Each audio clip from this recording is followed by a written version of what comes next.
What's up, everyone? Hello, good evening, and happy Tuesday to you all. It is time for another Top 5. This is episode 32, and tonight we are talking top 5 favorite handheld games.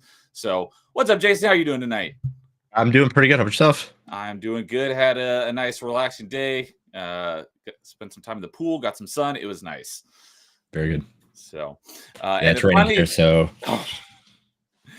Yeah, it's really nice. It's been super windy like the last week or two. So today was only a little breezy. So it was nice. Finally got to get some time outside. So, yeah. So let's go ahead and say hi to our awesome panel. We got my first time returning to top 5, my party chat co-host Ryan. What's up, Ryan? How you doing tonight?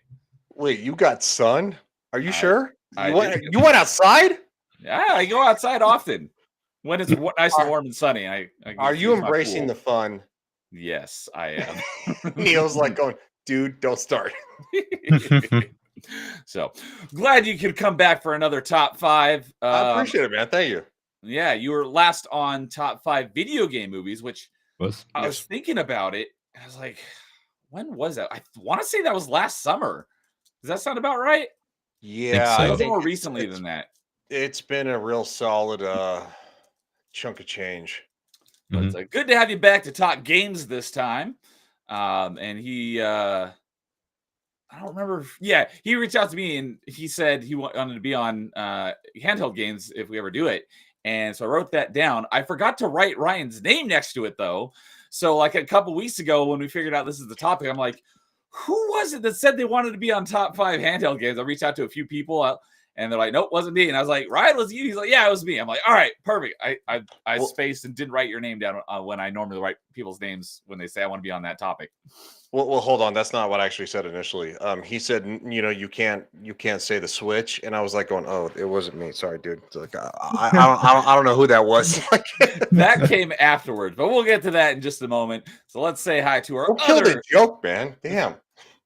Other guest tonight, Nightmare. What's up? How's it going, Nightmare? Hey guys, thanks for having me again. Speaking of sunshine, I managed. It was raining all day today, and then for like 1 hour, like a 1 hour window, it was sunny out, and I managed to get out to Chick-fil-A and take a nice drive out for that. So I'm really proud of myself. Well, good to have you back on the panel. Always fun hanging out with you, and the blue looks great. I love it. Oh, it looks incredible. I mean, because he's Batman. Yeah, because for legal reasons, I'm not Batman. He recently kind of rebranded a little bit because he was orange, but now it's blue, and I think the blue looks really great. But he's still kind of Batman. Hey, I've never seen Nightmare and Batman in the same room together. That's true. That's true. That's true. So I don't know who has blue eyes like that. And a bat I blew myself. Wow! I wish I had a rim shot sound effect. I don't actually have one of those. I really don't. I would assume that you do. I have a laugh track. Where's there's laughs? Oh, there you go. Do you hear the laughs? I did not hear anything. No. Okay. Well, maybe it's not working. No worries. But good to have you guys back on another top 5. And then your Canadian says, yes, Neo, go outside more. I go outside often, especially when it's nice and sunny. I spend a lot of time out in my backyard and in my pool. He's allergic. I am not allergic to the sun. I tan quite well, despite being 98% German. I don't flash fry like most of my family. It's really weird. Yeah, let's say what's tanning? You just get red and then hurt. Yeah, I have some cousins that they go out inside for like 5 minutes and they're like burned. So wait, so you're the reason that we invaded Poland? Yeah. Not we, but I mean we. The royal we. The royal we. Yeah. So, anyways, pretty much tonight we're talking top 5 handheld games. And when Jason and I were talking about it, we decided on that. And then like a couple days later, I was like, wait a minute, we need to make a stipulation. The Switch does not count. We didn't talk about this, and I just thought about it like an hour ago. I didn't specify it since we said no Switch, so I assumed this was understood as well, but I didn't think about it till like an hour ago. That also basically means nothing like Steam, because of the Steam Deck. That would not count either. So I hope I didn't just ruin anyone. We're talking, Game Boy, DS, Game Gear, stuff like that. Kind of classic stuff. The classic stuff. That makes sense. I don't consider the Steam Deck. All right. Exactly. No, I think you guys understood the games and puts it on a handheld. Right. Yeah, that was designed for handheld to, from the ground up. No, I disagree. We should have asked, but I was a little nervous about games that were basically like ports of existing desktop games. But I'm like, you know what? Some of these are unique in their own way. The best way to put it is you have to put the thing in the hole. And it has to be a larger thing than like going, oh no, look at the small little micro thing, which is the Switch. You're talking about the SD card.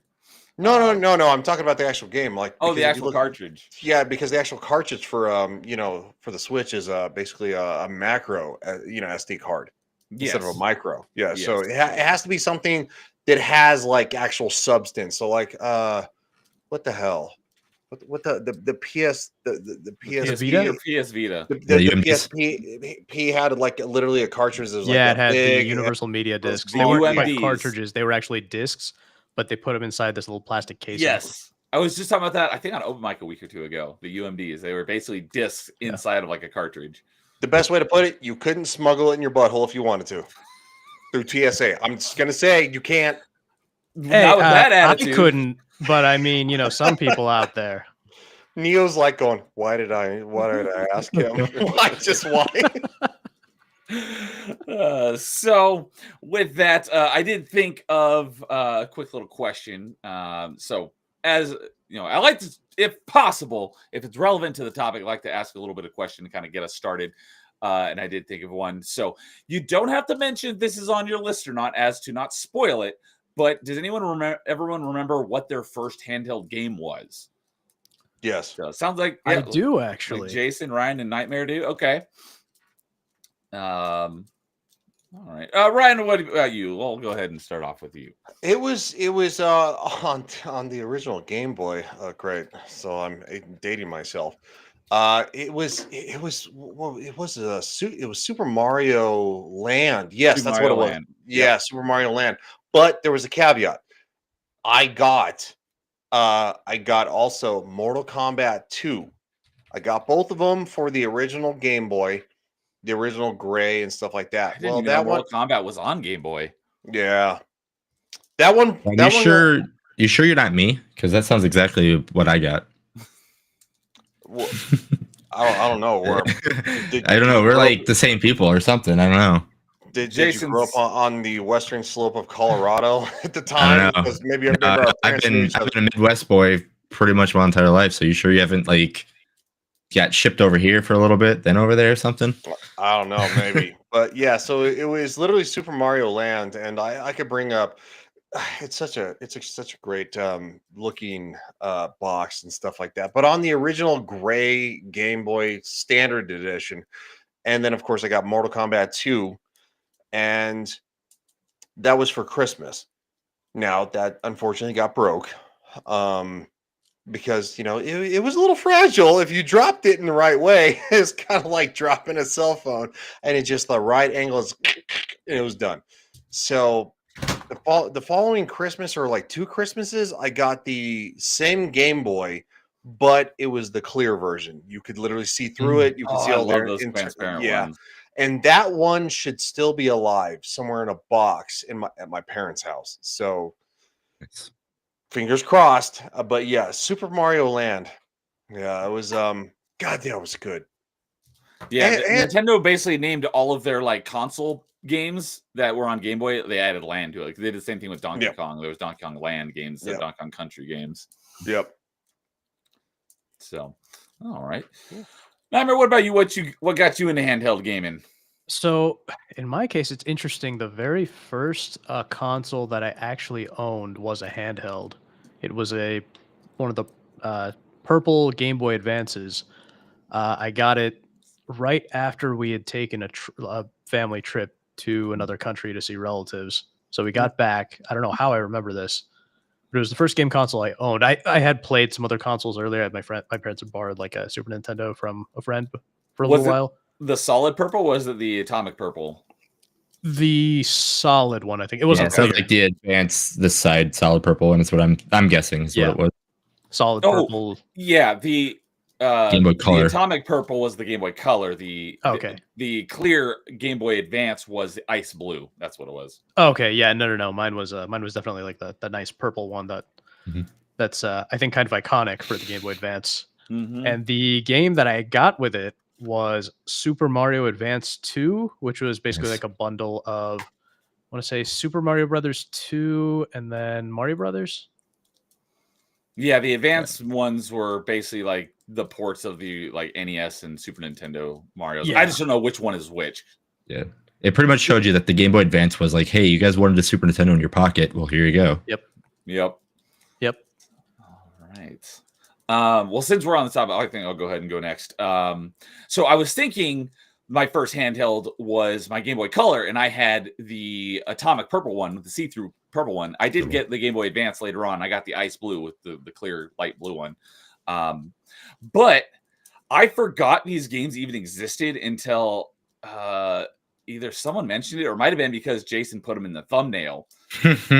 So if you look at the thumbnail, there's all those like just a little handheld. It's just Tiger Electronics. The Tiger Electronics. I think there was a couple different brands, but it was just one game built into it, and you had to, you know, each one of the little handhelds was a different game. And I think the first one of those I ever had was the Mighty Morphin Power Rangers.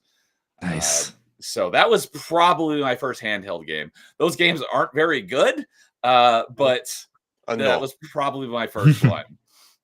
Yeah, I think I had something like that, but it was some cheap off-brand basketball thing. Yeah, those things were not. I think it was Double Dribble or something. I had a couple of them, but the Power Rangers one is the one that I remember. I'd have to look through what some of the other ones were and see if it jogs my memory.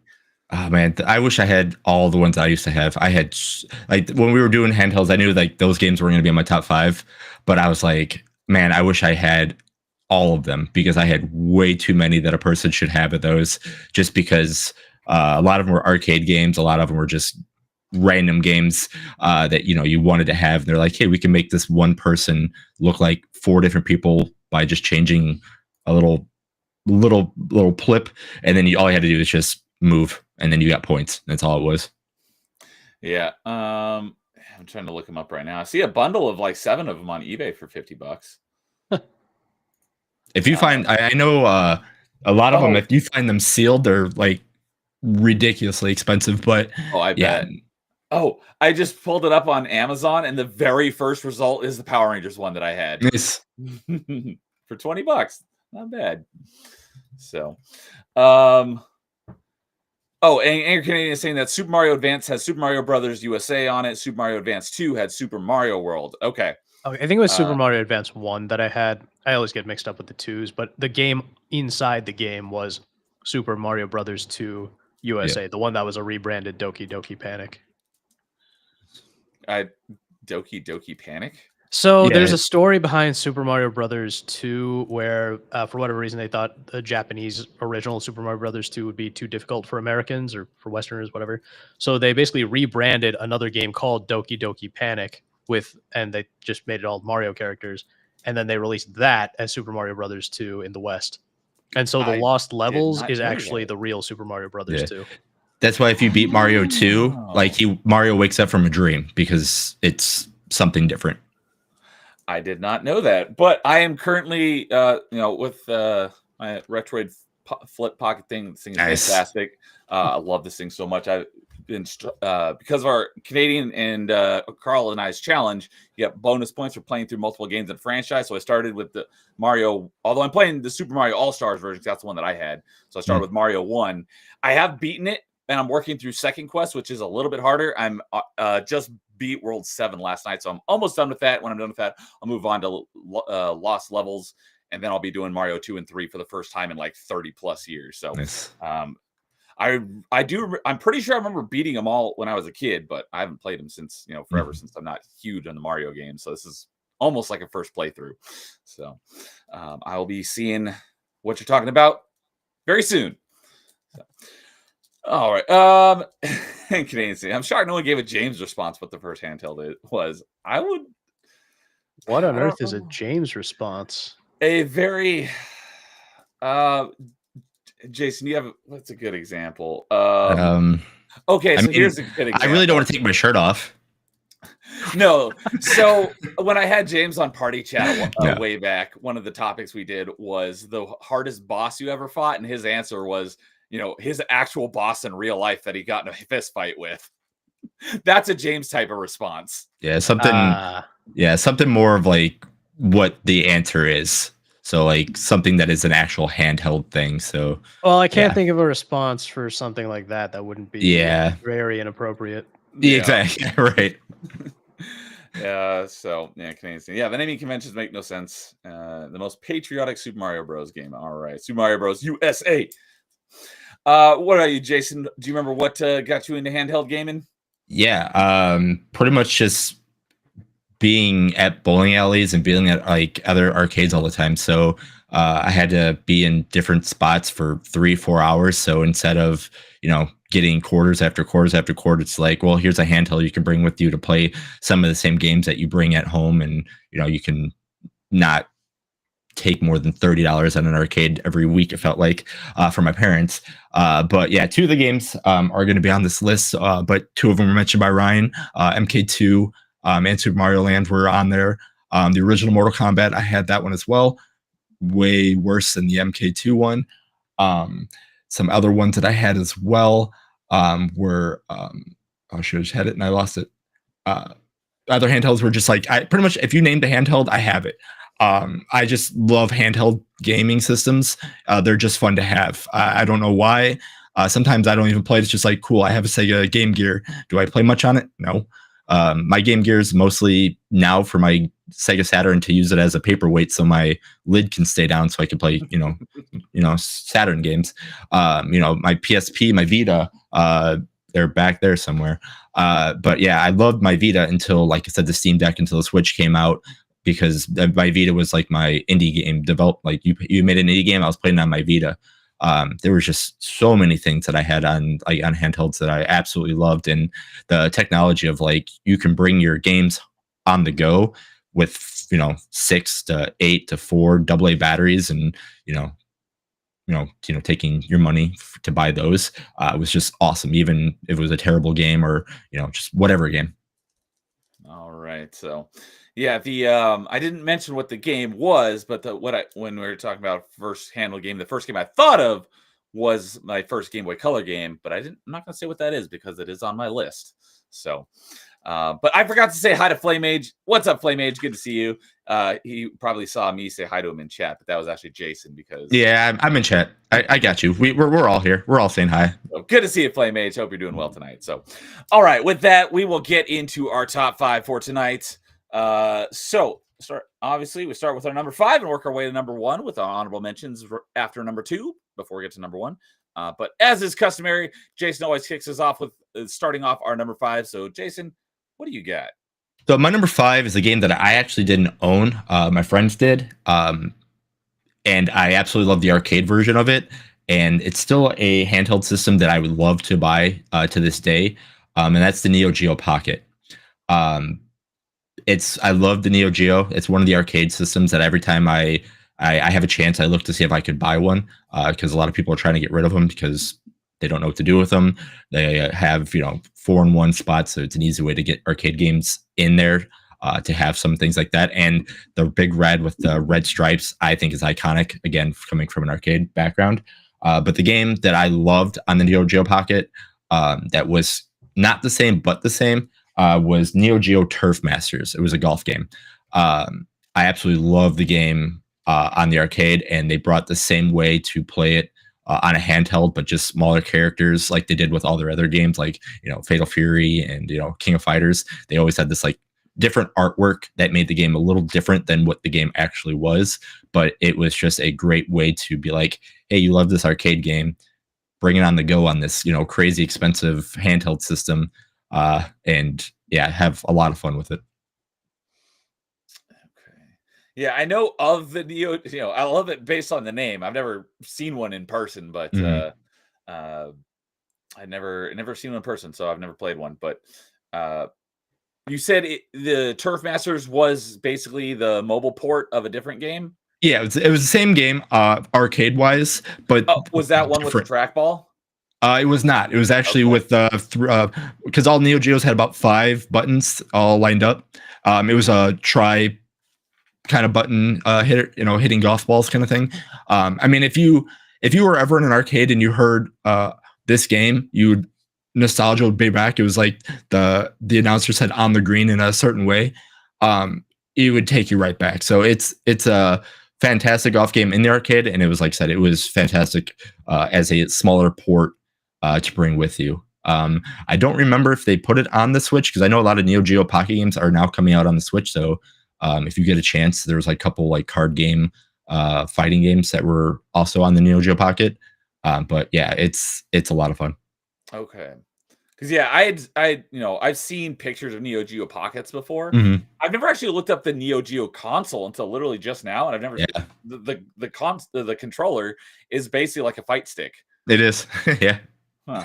Never realized that. All the games had the same on the Neo Geo. All the games had the same way to play it in a way, but they just used different buttons. So, like, if I were to use this, like this right here would be the Neo Geo layout, and they would just all their games would be just different on what they would do on each thing. And when you started the game up, it would say, "Hey, this first button is to jump. The second button is to do this, maybe, or high punch, low punch, whatever the game required you to do." Okay. So Turf Masters, the golf game. Okay. Mhm. Yeah. Let's see here. I think the only golf game I've played it, more than a couple minutes was probably Wii Golf on Wii Sports. Did you ever try Hot Shots Golf on the PlayStation? If you have it, it's very good. Yeah, I had one of those, and I also had one of the Tiger Woods games at some point. Yeah, Tiger Woods 04 and 05, man. That took I was really, really good at those at one point. All right. I'm assuming no one else has played this game on the Neo Geo Pocket. I've never seen a No. Neo Geo in real life. Same here. Yeah, same. I figured. I mean, honestly, it's one of those that I would probably put up a little bit higher. But looking at the games that I have above it as well, I think they belong higher than it. Also, since I didn't own a Neo Geo Pocket, that's why I put it at my number 5. And again, it's kind of like an arcade port. Enough difference to be different in a way, but that's why I have it at 5. I had a feeling a lot of people might not know exactly what it is. But if you ever get a chance, definitely look it up. There's ROMs for it. I didn't say that out loud, but there are ROMs for it. Try it out. It's a lot of fun. Let's see here. Turf. I spell it right. Turf. You think Neo would have played a Neo Geo, considering he's named Neo? That's why I was like, I like it based on the name, but I had never actually seen one. Yeah. Turf Masters. Neo Turf Masters. Ooh, even better. I believe it's on the Switch too, actually. The arcade port's on the Switch. Neo Turf Masters has a retro achievement set. Oh man, you should definitely go for those. So, all right. Well, yeah, since none of us have played this game, not a whole lot that we can say about it. I figured. Let's see. All right. Ryan, what about you? What's your number 5? My number 5 is going to be the PSP Vita. And the reason I'm actually picking this one is because, as I've actually talked on this channel before, I'm a massive Silent Hill fan. I fucking hate horror. I hate horror. I don't like horror movies. I don't like horror games. But for some reason, Silent Hill is just something that I really enjoy. And Silent Hill Book of Memories, I was working at Best Buy, by the way. Oh, you mentioned that one before on Party Chat. Yeah. I was working at Best Buy, by the way. Is one of the reasons that the Sony PSP Vita would be number 5 for me. Is it going to be something that's absolutely incredible? No. I think the game was. I wish I still had the Well, I call it a console.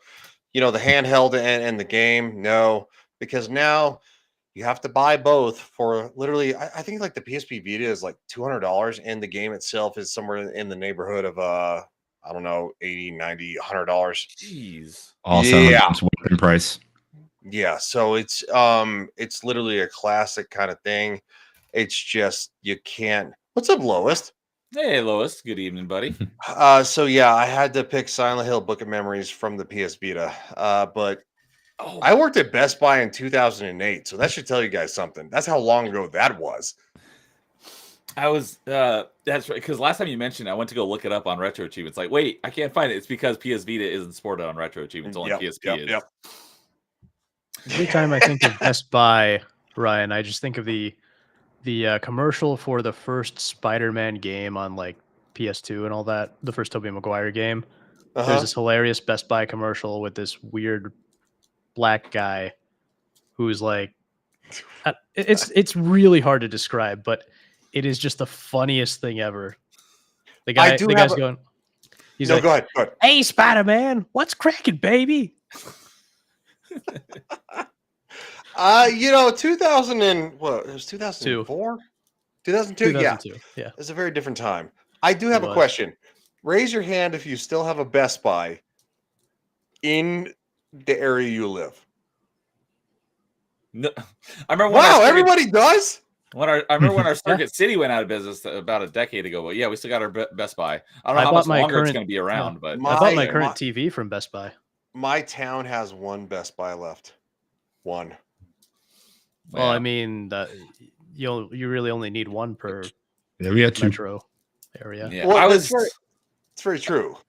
I was very sad when our Fry's Electronics went out of business because they were way better than Best Buy. I don't know. Yeah, that's sad. That is, dude. Fry's being gone hurts me too. Because Best Buy, you can go. Is that an extension of Fry's Groceries?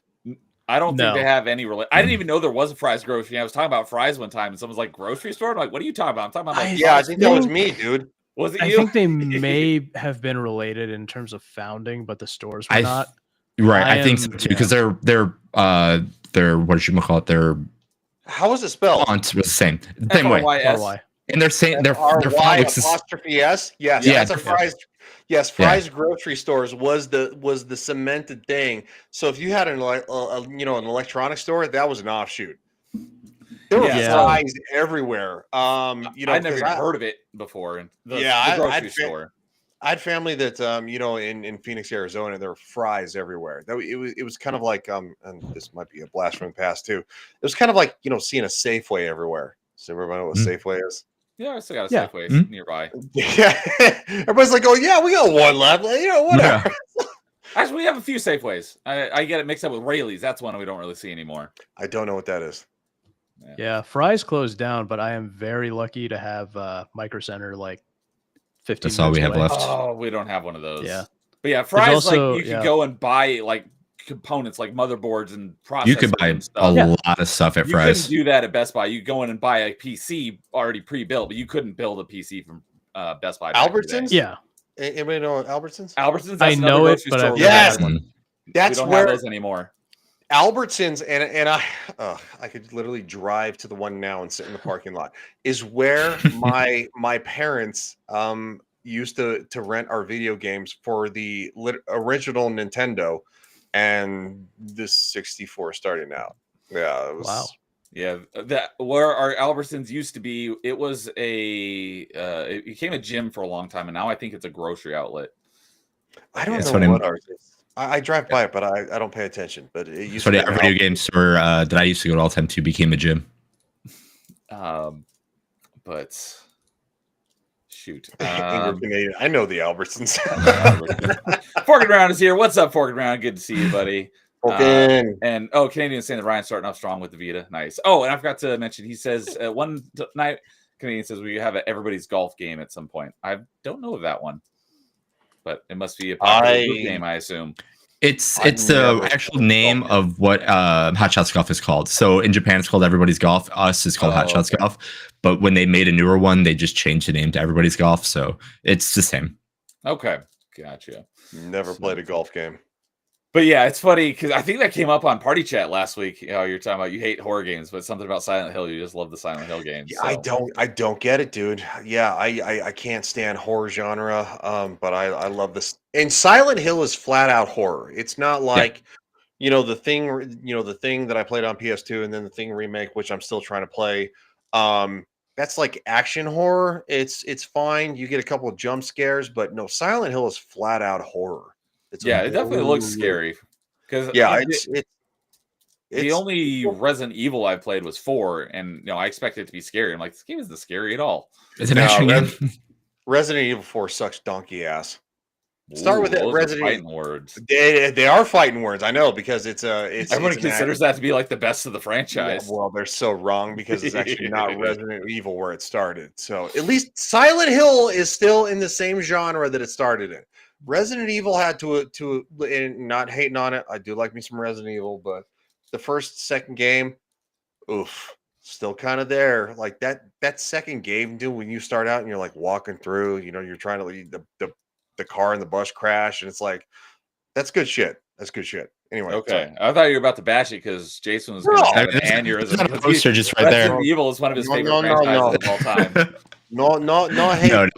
No. If you, it's hate okay. here. No, he likes it, is what you're saying, though, right, Ryan? Yeah, no, they changed it and it's different now. They definitely. If That you're makes looking sense. for a really scary Resident Evil game, the remake that they made on the PlayStation or on the GameCube, they made it on the PS4 as well. Now that is a scary Resident Evil game. Oh, like was it Resident Evil 0? No, Resident Evil remake. It was the It's remake just called of the Resident first Evil one. remake. Yeah. Okay. I do have a GameCube. It's in storage, so I should pull it out and then buy the game. Yeah, if you're looking for a scary Resident Evil game remake, I guarantee you will scare you. I don't get it. I don't like scary movies, but scary video games I do somewhat enjoy. Yeah. I don't like the scary video. unless I'm scary. So like, Hence Nightmare Batman. yeah, Girl, exactly. with those eyes, sir.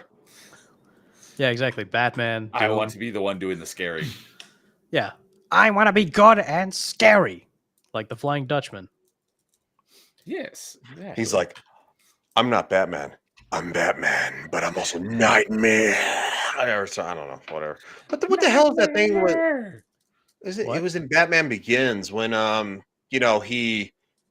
with the fear toxin. Yeah, the fear Oh, when toxin, he turns into like a scary Yeah, monster. It's the same yeah, concept.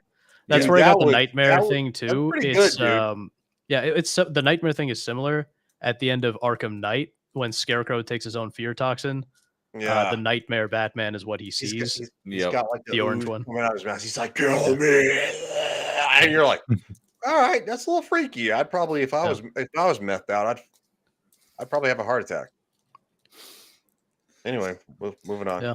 Moving on. All right. I think I'll go next because I might have a couple of hot takes on my list here. And God damn it! so Always with you. I'm assuming Nightmare will have a proper handheld games so I'll go next. So I was making my list and someone, I think it was Jason, or it might have been Nightmare. I don't know. One of them were asking, like, what about mobile games? And I hadn't even considered me. mobile games. Okay, it was Jason. I was like, because I had a list of like 20 games, and none of them were mobile games. They were all like Game Boy Advance, stuff like that. And he said mobile games. I'm like, I did not even think about mobile games. So when I was narrowing down my list to 5, I was like, I played a lot of these when I was a kid, but I only played them like one time. So I can't really say that they're like in my top 5 favorite of all time. Mhm. So I was like, I'm going to base these more on how much time I spent playing these. So out of my top 5, 3 of them are actually mobile games because I spent a lot of time playing them and I love them. Oh no! No, that But hurts me they're- too. They're more. One of them is a very proper mobile game. 2 of them, well, we'll get to those. But number 5, I call myself a hardcore casual of the not the genre of the franchise. Yeah, and that's Yu-Gi-Oh. I freaking love Yu-Gi-Oh. I've never played like any of the other card games, and I've not played any other Yu-Gi-Oh video games. But I watched a lot of the anime. I'm a big fan of the franchise. But the one game for Yu-Gi-Oh that I played a crap load of, and it's by far I've looked at a lot of the other Yu-Gi-Oh games. And I was like, I don't like what I'm pretty sure, even without playing, I'm like, I can tell that I wouldn't enjoy that one as much as this one. And that was a free mobile game that I played on my iPad. And that was Yu-Gi-Oh! Dual Generations, because everyone loves Yu-Gi-Oh! For like playing against other people. I don't want to play against other people because that's just too crazy, especially with how too competitive, how ridiculous the meta has gotten. It's like, I haven't followed it basically since like, I only watched the first series. I never watched Yu-Gi-Oh! GX. I know a lot of the monsters, and I followed the card game. Yes, Ryan. I have a question. Why do mobile games count, but the Switch doesn't? That's a good Hey. question.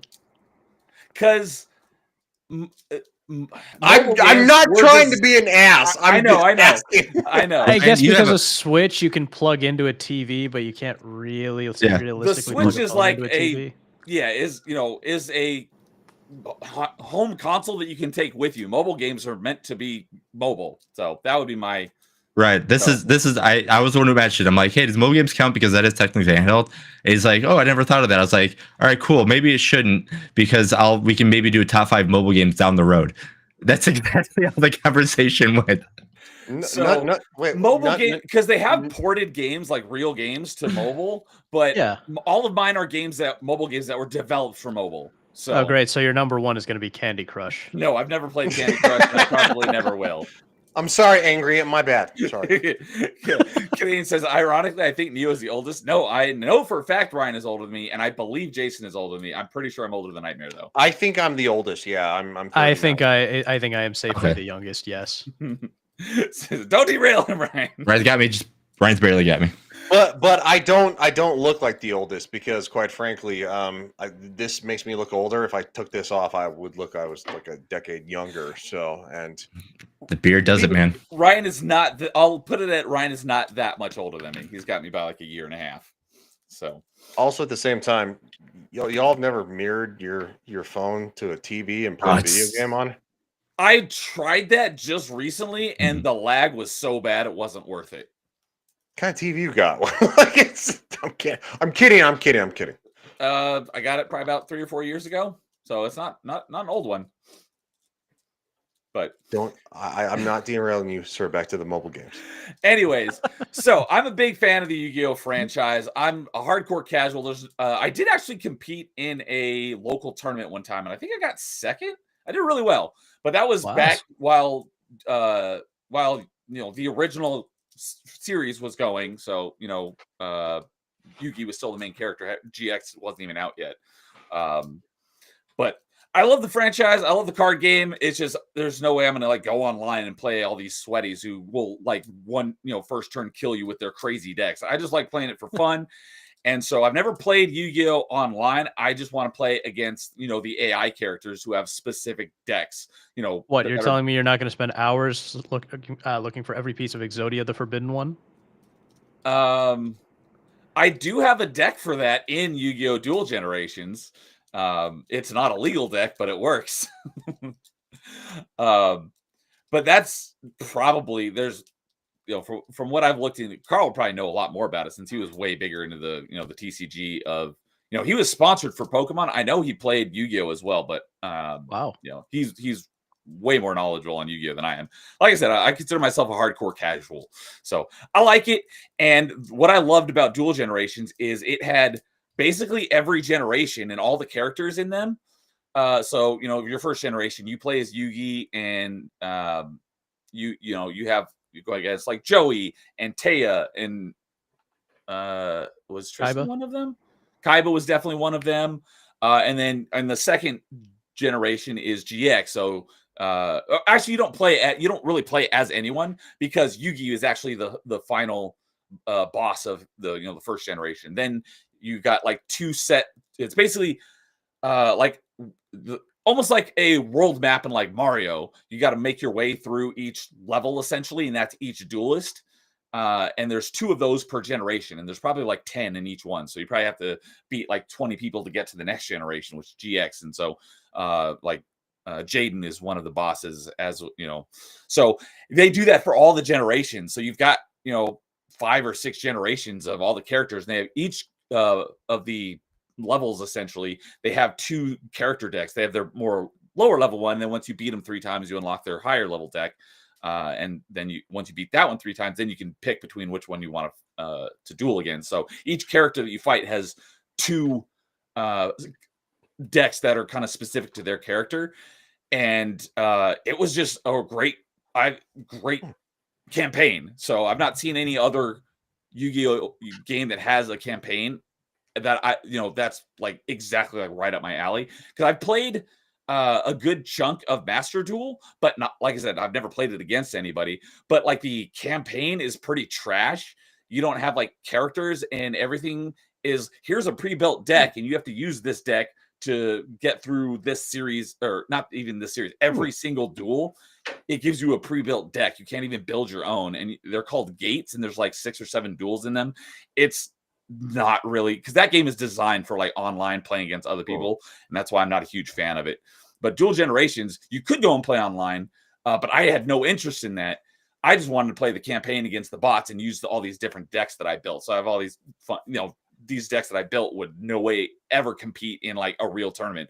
But that's not what I'm playing Yu-Gi-Oh for. I'm playing against these different AI, and I want to see how it works against their character decks. And so I had a ton of fun playing that. And the thing though was it was built on microtransactions. Given it's a mobile game, which is understandable. You could get a decent amount of cards through the like in-game currency, but there was a lot of cards that you literally could not get without paying real life currency. That is one thing that Master Duel has, is that in Master Duel, I believe you can unlock everything with in-game currency. You don't have to buy anything with real money, with premium currency.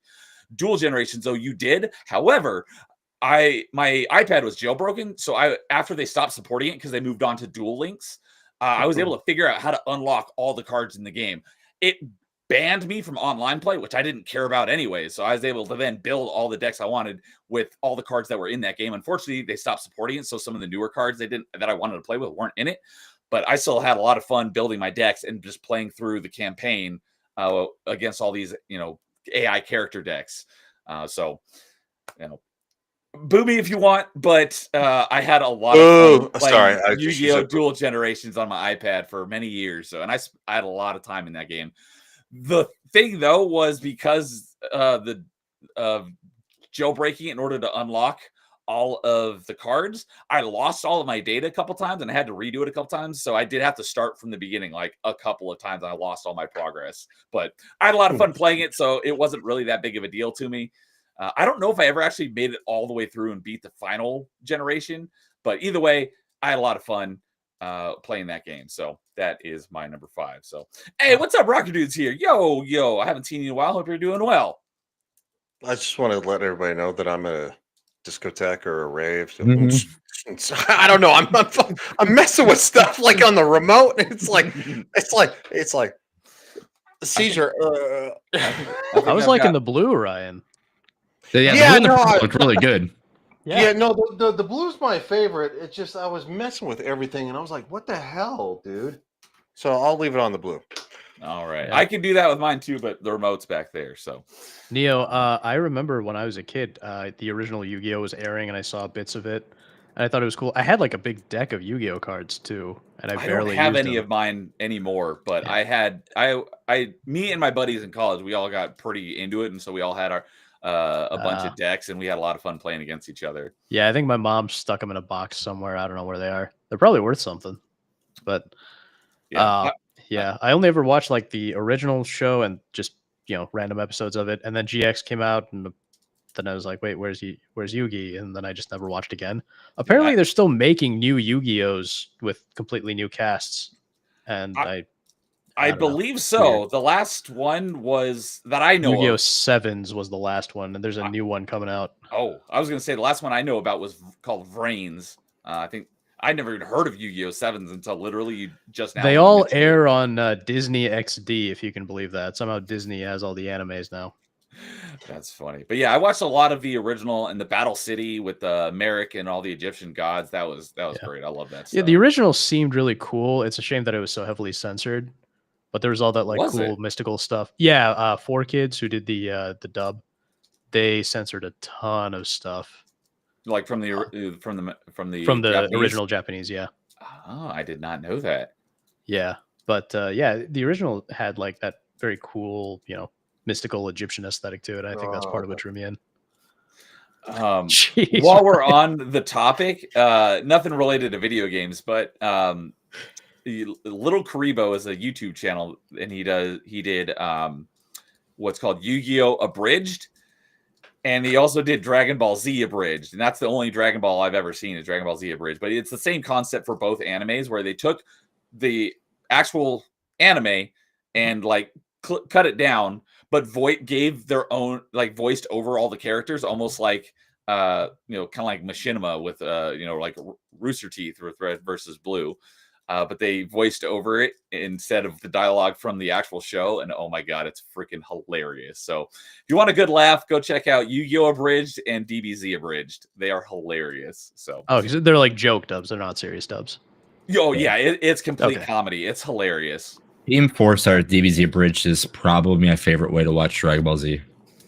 That's the only Dragon Ball I've ever seen. It was hilarious. There's a literal on-screen counter every time that Krillin gets owned. Mm-hmm. I think Cell in DBZ Abridged by Team 4-Star is my favorite character, just because how over the top they make him, and it's so funny. It is hilarious. So shout out to Little Karibo and his Abridged series. They're great. So Flamemate says, I probably had more games on my Palm Pilot. I did have a Palm Pilot. Oh, I forgot about that. My favorite game on my Palm Pilot was Drug Wars. You're basically like the Schedule 1 game where you're a drug dealer. You go to different cities and try to buy low and sell high.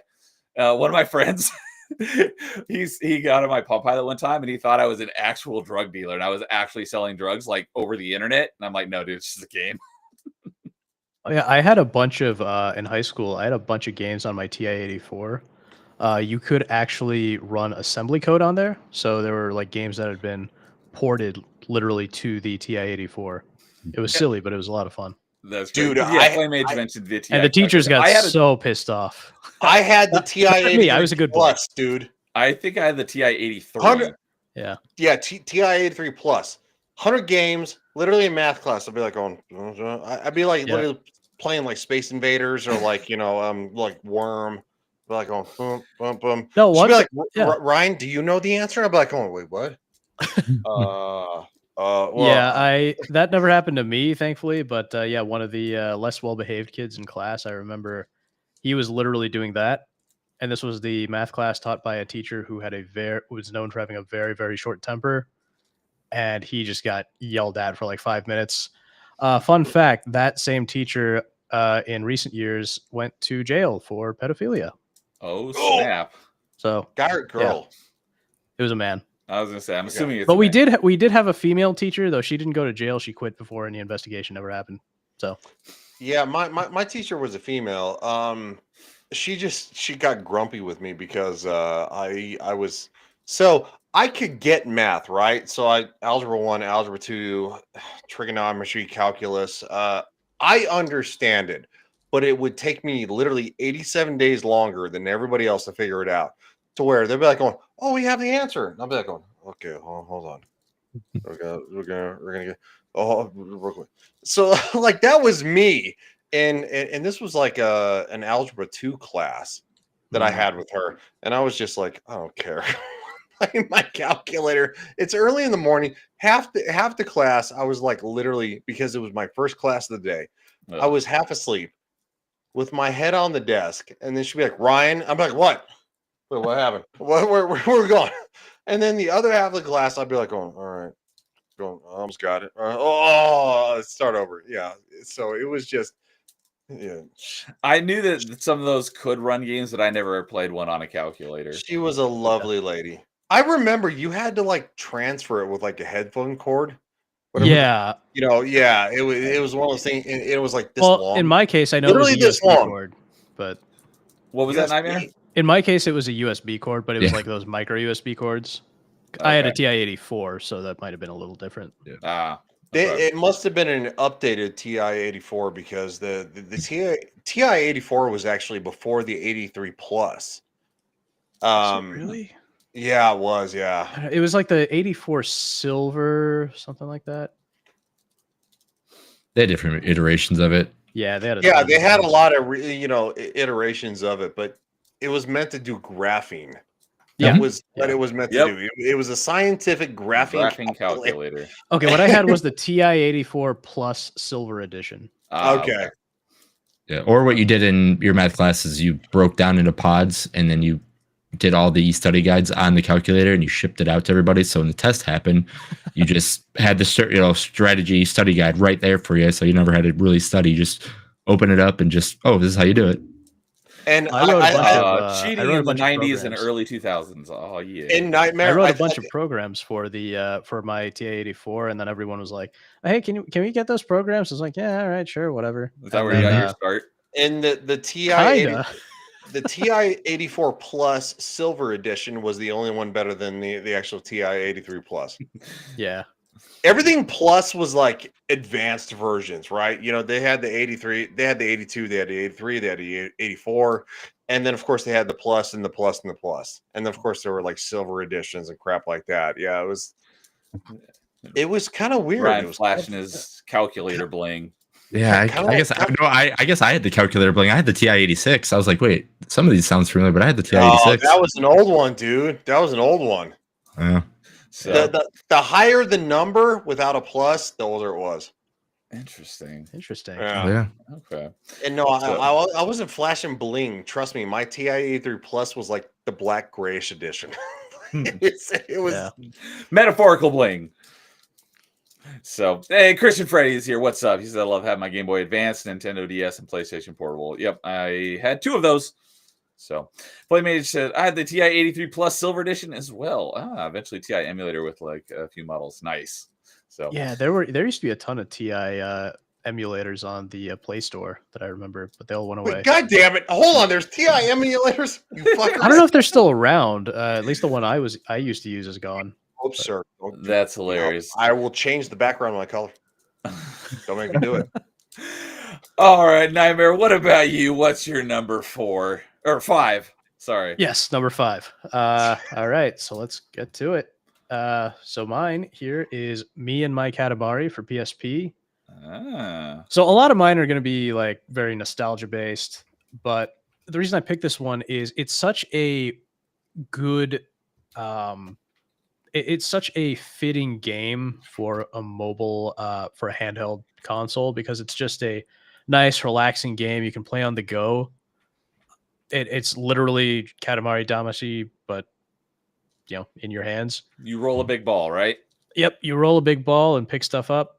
I hate your background because you have like overlays with like You have fire and visual stuff like aids. that. Yeah, it's you make me sad at life. I'm just kidding, dude. Hey, I'm just a kid who likes playing on the computer. Call yourself a kid, Jesus.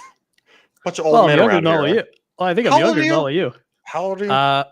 Early 30s.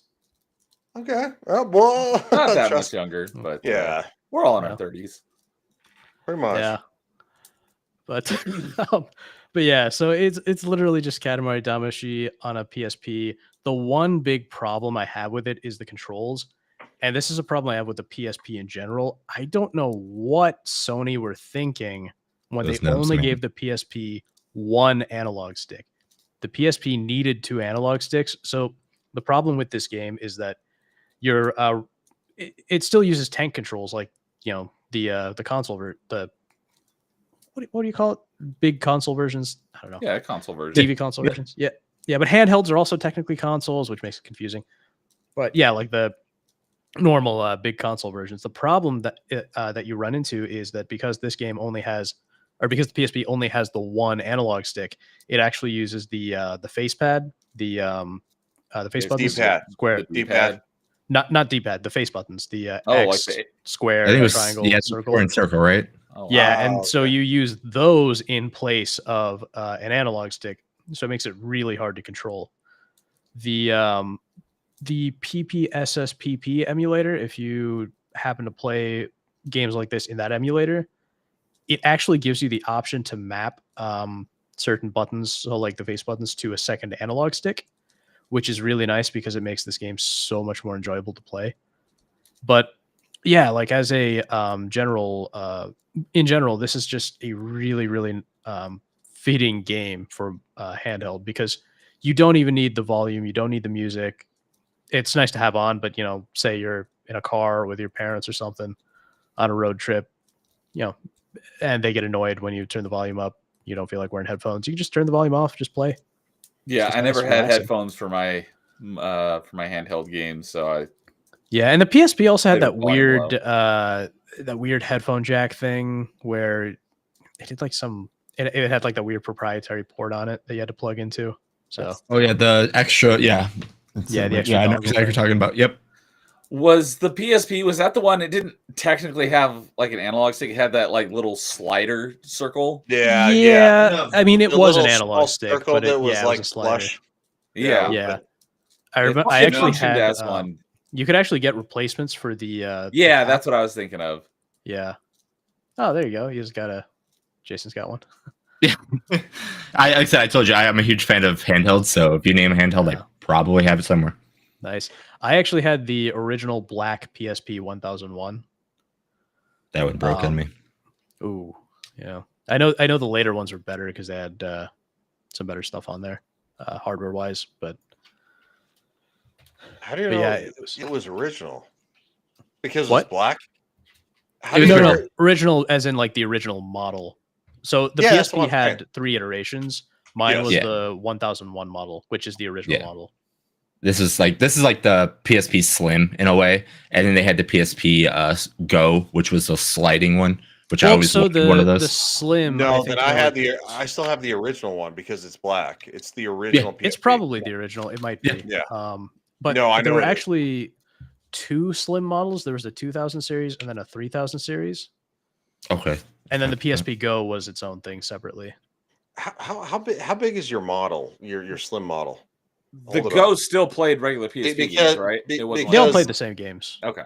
Well, I know, Well, I know. Well, but- well, but oh, I'm- the Go. I'm not sure about the Go. I'm 6'4". I have like alien hands, and like the PSP that I have is like literally this size. I have alien Ah, size it might too. be. If you can Is it- put your fingers together, yeah, that no. Then I have the original. gigantic hands. Well, How far Jason, what I how would far do are is you? show how thick it is. What's that? Show how Show, thick it is. show that thick dick. Sure. That might be. I don't know. This is the 2000 and 3000. I can't remember which one. Okay. So me and my Katamari does have a retro achievement set. Nice. Ryan, was your PSP like glossy on the front and then Yeah. This is a 3001. Okay. Glossy on the front. I mean, it was literally black and glossy on the front, and then of course the back, it was kind of like matte black Yeah, with matte rough plastic. Yeah. And was it a little heavy? Well, yeah, it was probably like this thick. Yeah, then you probably had the same one I did. Yeah, so no, it's in storage too. Fuck, everything's storage. Like, Yeah. I It's need to crazy start to me pulling though it out that of like storage. if you look at the video, you can see it's it's pretty blurry and pixelated. It's crazy to realize that the PSP's screen was only like I think 480 by 272. So it was Yeah. literally like a 240p screen, roughly speaking. Yeah, But no, it had it- the 240p. it had roughly the power of a PS2 overall processing wise. And then these days we're taking like 1080p screens everywhere. Yep. Yep. It's great. Yeah. Technology. Which Yeah. is also why I don't understand the hate for the Switch. No, I'm kidding. It doesn't. It No. doesn't We don't- play. We It don't doesn't hate play the at Switch. 1080p. I'm just fucking with you, dude. But, No, we also already did a top 5 Switch games, so that was Yeah. another reason why we didn't. No, I think he's talking about like people like that, like say like, oh, the technology in the Switch is so bad. Oh, I mean- gotcha. Yeah, I mean, I personally, I've never had a problem with my Switch, like graphics wise. Like, I don't if think anything, Nintendo is what it is. I don't think anyone's going to a Nintendo Switch expecting, top tier graphics quality. Nintendo's never been known for graphics, to be No, honest. it hasn't. But it's also been known for the longest, pretty much the best longevity in history. Well, Angry Canadian says Ryan language. Sorry. Yeah, well, I remember. You guys remember the UI for the PSP and the PS3? It had that like cross media bar. Yeah. So this was when I was in like middle school, high school, summertime. I had a ton of free time on my hands. I had both a PS3 and a PSP. I spent a ton of time making custom skins for the PS3 and PSP menus. I don't think I still have them, Nice. but You yeah, were they were in like middle custom school and high Spider-Man school. themes and all that stuff. That's awesome. Yeah. I bought my first PSP when I was in the military after high school. I'll see. This is why you're making me feel like a kid. So I have to say, oh, I'm just a kid. I'll change the background. I'll make it red. Dude. Don't. And then we got Angry Canadian with the Zoomer speak. That Switch 2, though, finna to be fire. It's probably gonna be fire. I'm Yeah, just it's going gonna to be say, fire when you play something heavy and then it burns itself Burst out. into flames. I'm just gonna say this, and look, I know there's a lot of people who might be grumpy about this. The Switch is the highest selling video game console since the PlayStation 2. Yep. And the Nintendo 64 is still revered as probably one of the best gaming consoles of all time, ahead of the PS1. Did the Switch ever beat the PS2? No. No, it No. didn't. No, it didn't. No. Okay. It got pretty It's close, close. though. Yeah. It got close.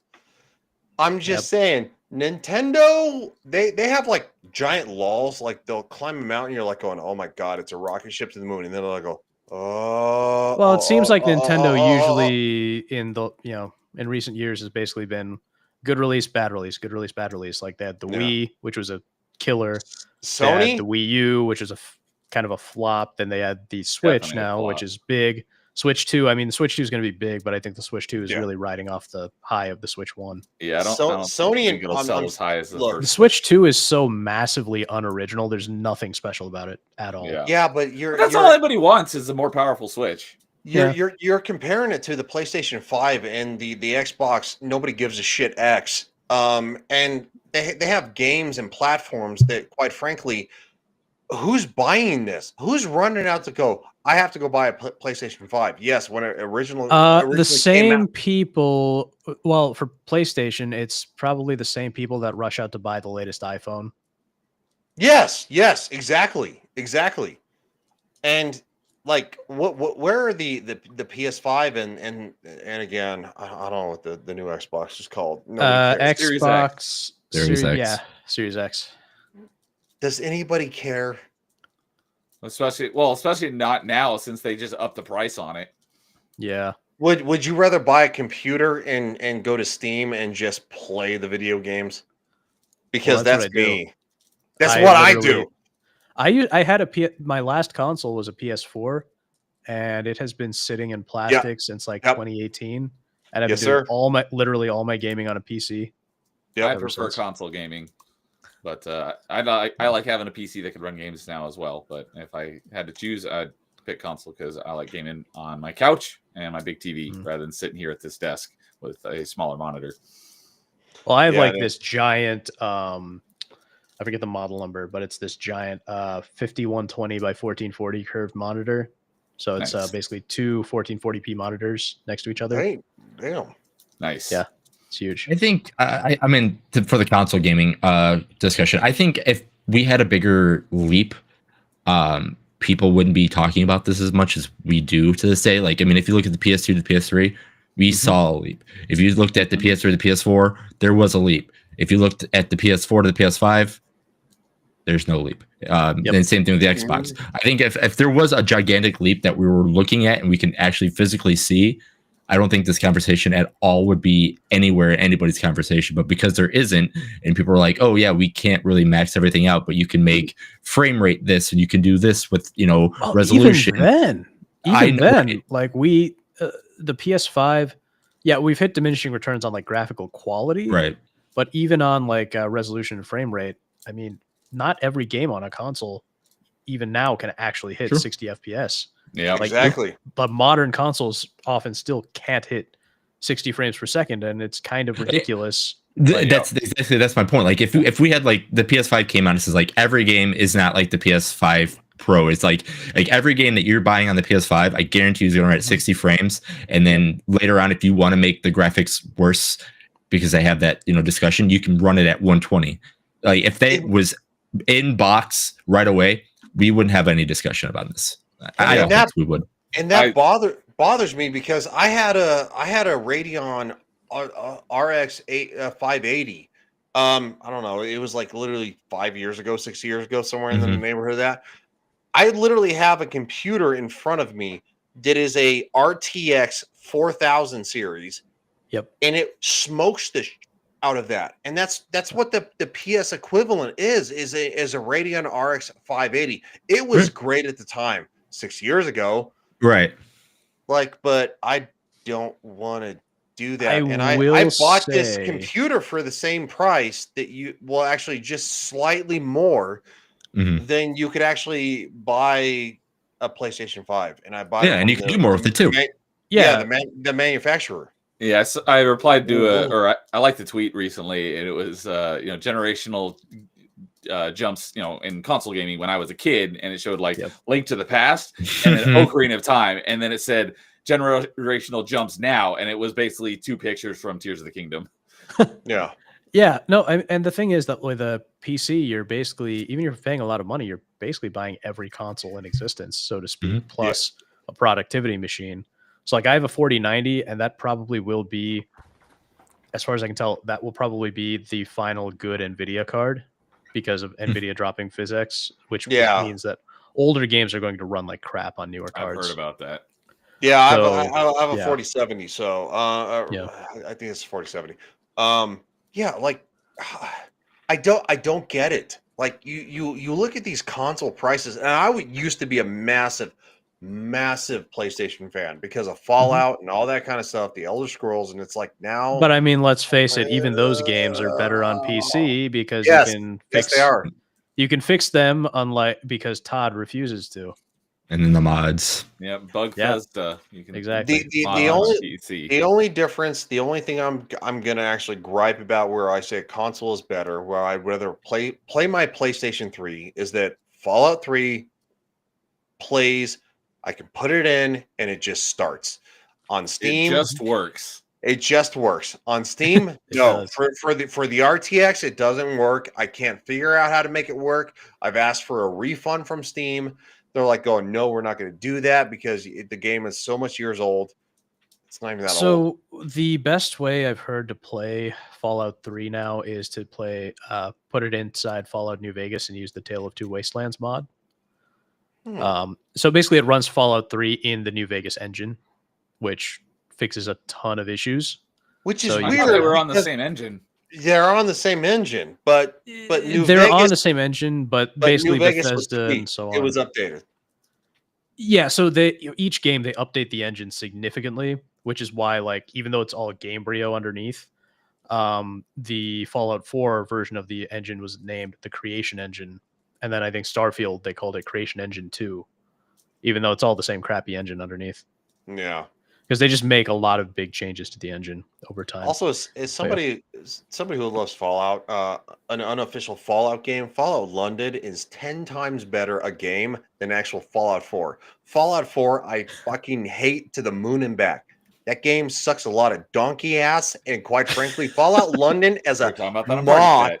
mod, which is the size of a game, a mod. Fallout London is better story than Fallout 4. Go play that. I played all of GOG. Fallout 4. Shut up. I enjoyed it enough. Yeah, GOG is the best. Yeah. It was all right. Yeah, but you have to fix it with mods. You just have to. Yeah. But yeah, I will say that the plug and play experience of a console is nice. It's Mhm. just that, especially for me, I like to mod the heck out of everything. So PC is kind of the natural choice for me. Yeah. I like to mod certain things, like because when I first played Fallout 4 on the PlayStation 4, I did basically your companion has unlimited ammo because I was coming off playing Fallout New Vegas, where your companion has unlimited ammo, to where when Piper or whatever, like she has like limited ammo. I was like, all right, whatever. It was stupid. So that's kind of the neighborhood I went in.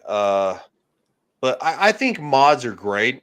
You can get a little carried away, but Well, I Fallout mean, look, 4 one of the was so grumpy. essential types of mods you have to install in any Fallout game is a mod to make the female NPCs look human. Because Look human. because they're also hideous looking by default. I don't think Piper was hideous. She wasn't great. I mean, I don't know. Fallout has never been known for like romance quests until Fallout 4 is my first experience. So yeah, but I mean, it's nice to be running around. I also for any game like Fallout or anything. Did you like give her big boobs? I think they were normal size, but I gave her a prettier face. But Okay, fair enough. yeah, but like one of the types of mods I was install is like a party mod. So instead of just having one companion, you can have all the companions all together because I think it's more fun that way. Well, that's another thing about Fallout 4. What you could have one human companion and one animal, to where in the previous ones you could have two 2 human companions, and then you could interchange. So it got a little messy, and I was like, okay, I didn't like that. Like you're trying to take away. Look, I love dog meat. Everybody loves dog meat. That's fine. But like there are missions where dog meat doesn't need to go. You need to bring, this person and Yeah. this person and stuff like that. And but at the same time, because Sony has their head so far up their proverbial ass, they're like, well, if you mod the game, then you don't get the achievements, and you don't technically finish the game. So Yeah. we have went on a tangent, and Neo's face is going to explode. Look All at his right. face. Look at him. I'm actually. But yeah, so me and my trying to Katamari pick for something. PSP, number 5. That's my number 5. All right. I told you he hates fun. I do not. I didn't interrupt you at all. No, you didn't. No, you didn't. So Thank you, sir, for being so calm. Well, I think the tangents make the stream more fun. Yeah. That's just my opinion. He hates them.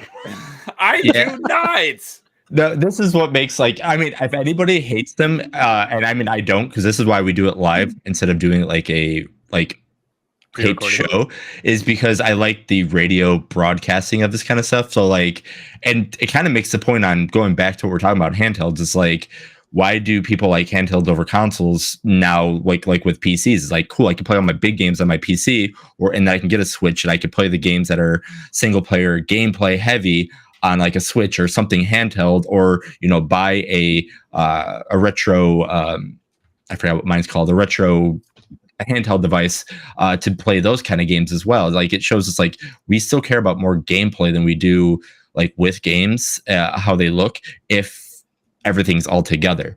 And the difference between how, if you want to play PC or you want to play console or handheld or whatever it is, we can play all of it, and it's great that we can now. Mm-hmm. Agreed. Yes. Oh yeah, Anchor Canadian said pirating games does not count as having access to every console in existence. You can don't have to emulate pirate without them. pirating. Just ask dude. Yeah, like a bunch of the games I play in RPCS3, I ripped them from actual discs that I had using an old Blu-ray drive. Yep, the legal way to do it.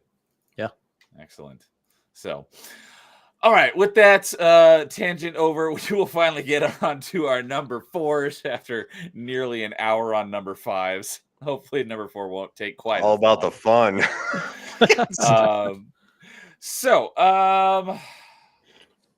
I think I'll go ahead and start off number 4s and get another one out of the way. So my number 4 is another mobile game. I did not think that this many were going to be on my list when I was thinking about it, how much time I spent on some of these versus some of the other ones that I had on my list. So I was like, I have a lot of time on these and I had a lot of fun with them. And I'm pretty sure Nightmare will agree with me on this one, because I think I saw him comment on it when it was brought up on a live stream recently. Or maybe it was another panel that you were on. But this is sad to say, it is dead now, and I'm very disappointed that it is dead, because it was one of, based on this list, my second favorite mobile game. And it is in Nightmares and one of our favorite franchises, Doom. And that was Mighty Doom.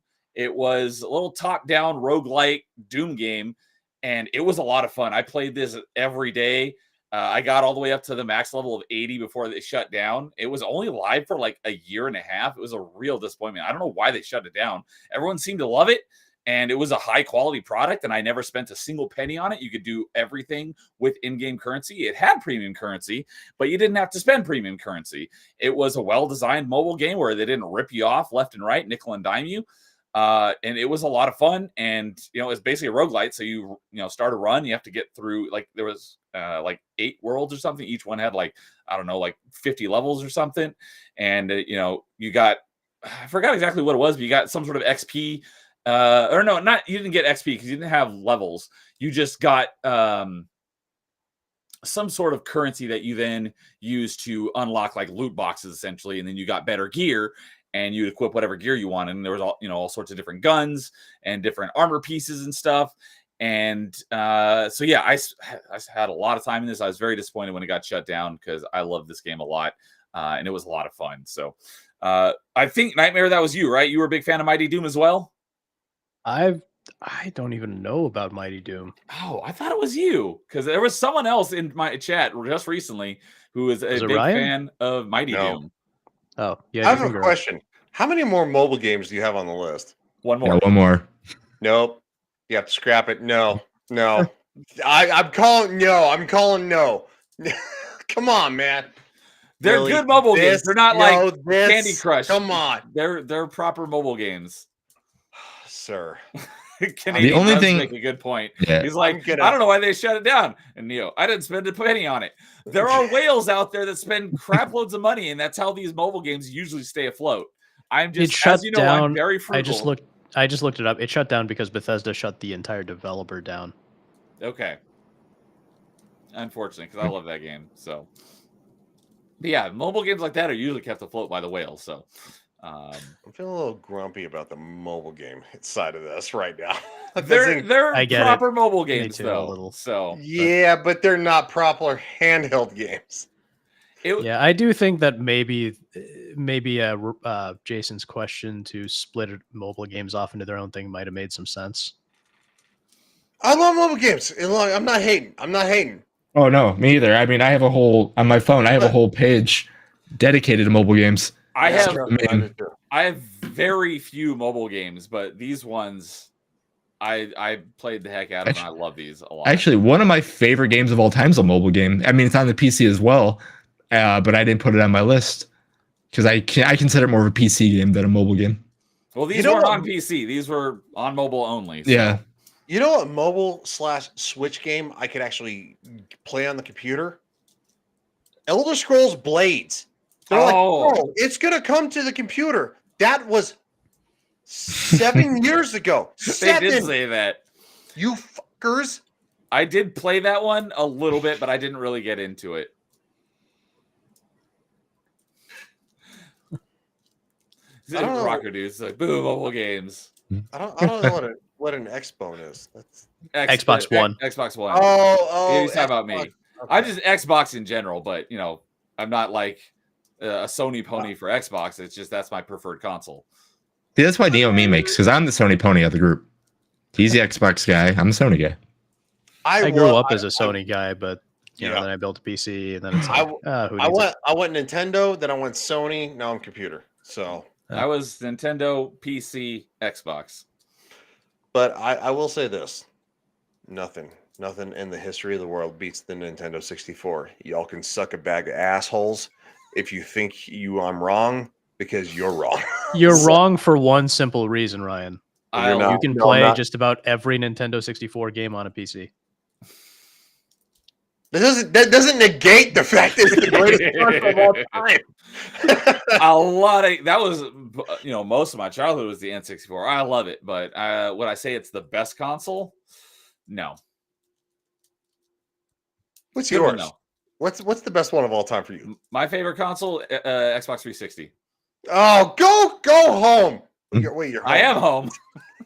Go home, gamer girl. But I love the N64. I loved it. A lot of my favorite games from my childhood. I would say the 360 is second, in my opinion. I never had a 64. You would not have Halo without GoldenEye 007. I'm just gonna say, Mr. Perfect Dark. Yeah, I know how to get you. I never had a 64, but I had a friend who had one, and we played that a lot. Go buy one. I remember there were some really classic ones. Well, I remember then in like middle school-ish when there was an emulator. I was playing the Nintendo 64 port of the Neversoft Spider-Man game, and I remember I made a ton of like custom texture mods for it with custom costumes. And sadly, they have all been lost to time, which makes me very sad. Aw. I definitely one day owed Neo a Perfect Dark playthrough. Whether it be on a computer emulator or my actual 64, which is again in storage. I gotta figure out, because a lot of the emulators, they have net play, so you can like go online and play against other people. I gotta figure out if that's possible in Perfect Dark, because that would be fantastic. I would love to do that. It might be. Well, yeah, for you, I would suck ass. So I haven't played it since I was a kid, but you'd still be no, better that's than me. not true. I'd suck ass. Because the N64 version I haven't played since a kid, but I have played because it got re-released on Xbox 360 as an Xbox Live Arcade game, and I played a lot of that too. I'm gonna get all the hate on this one. We gotta have all this. Why don't we just play the better multiplayer Perfect Dark and just play Time Splitters? No, Perfect Dark. Time Splitters is great though. You never heard of Time Splitters 2 is so good. Yeah, Time Splitters, like Perfect Dark was the spiritual successor to GoldenEye, because built by the same team and everything. And then Time Splitters 2, at least that's the one that I had on GameCube, was the spiritual successor to Perfect Dark. So it was great. It was a lot of fun. Interesting. But Ryan, I do have to ask you though, since you mentioned GoldenEye, did you ever play The World Is Not Enough? That was the other Nintendo 64 James Bond game. I did not. I always wanted to, but I never did either. My friend had that one, and we played the heck out of it, even though it wasn't like the same kind of game. Yeah. I did not play that one, and the reason is probably I don't know. I was driving and into cars by then, but getting GoldenEye 007 from my parents was arm and a leg. Not from my mom as much, but from my dad, because I grew up where literally Columbine happened about 340 miles away from where I grew up. So when that happened, they shut down the high schools. They shut down all the schools. And I wanted to play this game. And the first thing the media did, they're like going, video games are making sure the kids are killing people. And I'm like, they're showing the facility as one of the maps, and they're just showing people running through bathrooms and stuff. Yeah, no, it wasn't great. So again, I ended up getting the game for my birthday. I think I was 14 at the time. My dad was hesitant. Again, I understand, because Columbine had literally just happened with like a couple months before that, like 3-4. And my mom was like, no, just give him the game. She's like, our son doesn't seem like a loner psycho. But just I also wanted to, but never played, and heard it was pretty good. Was on GameCube, or I think it was on PS2 as well. But was Nightfire. Nightfire is great. So that never heard of it. that generation had, I think, 2 or 3 James Bond games. There was Agent Under Fire, I Nightfire, about that one. And then there was how was that? Everything or Nothing. I did Nightfire, I remember that one. That was the first third-person James Bond game. Yeah. I did start replaying back in like 2018. That GoldenEye kind of like remaster with Daniel Craig or whatever. It was kind of like GoldenEye. Which version? Wii or PS3?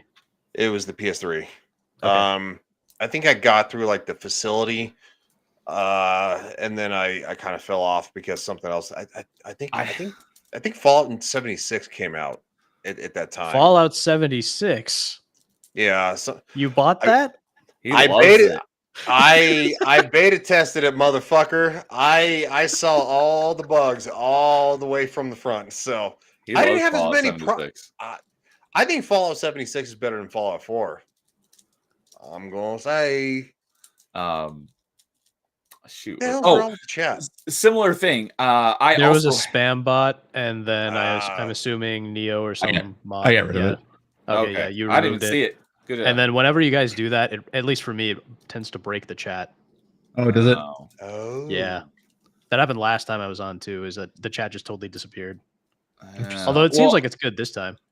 Nightmare, would you like to play Fallout 76 with me? Absolutely not. Hey, I respect that. I get it. Similarly for me though, I had the GoldenEye remake, whatever, on Wii, and I never actually finished. Yeah, it. it's Gold. What is it? GoldenEye Reloaded or something like that? Yeah, that GoldenEye right. 007 Reloaded. So, shoot. But come on now. Nothing beats GoldenEye 007. Literally, you're at the airfield.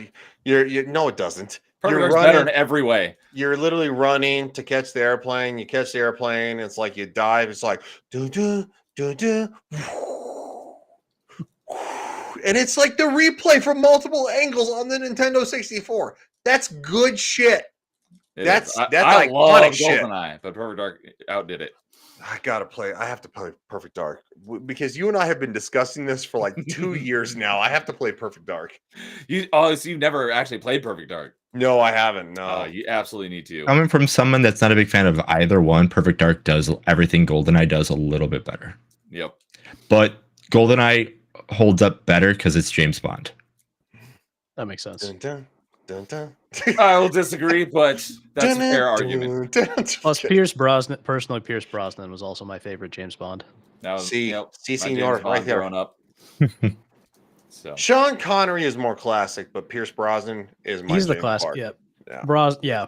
yeah, that's probably probably. Well, I would venture a guess that Pierce Brosnan was probably the first Bond that we all saw. Yeah. So nope. Jay, which was the first Bond that you saw? Connery. Okay. All right. All right. Then Nightmare, what's your number 4? All right. So my number 4 is a game that I have shown before. Oh God. It's my fault. It's me. Okay. But yeah, so this is a game I mentioned last time, but this is the original release. Ace Attorney Investigations 2. And a little background on the game.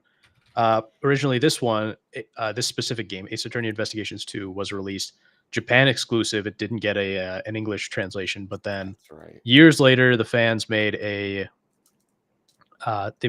fan patch, and this is the cover for the fan patch. And they subtitled it Prosecutor's Path. Of course, I think just last year, they finally remastered both Investigations games and brought them to PC, and gave the second one a proper translation, and now it's called Prosecutor's Gambit, which is great. I'm really glad they did that. But I chose this one because it's my favorite of the Ace Attorney Investigation. Oh, my favorite of the entire Ace Attorney franchise.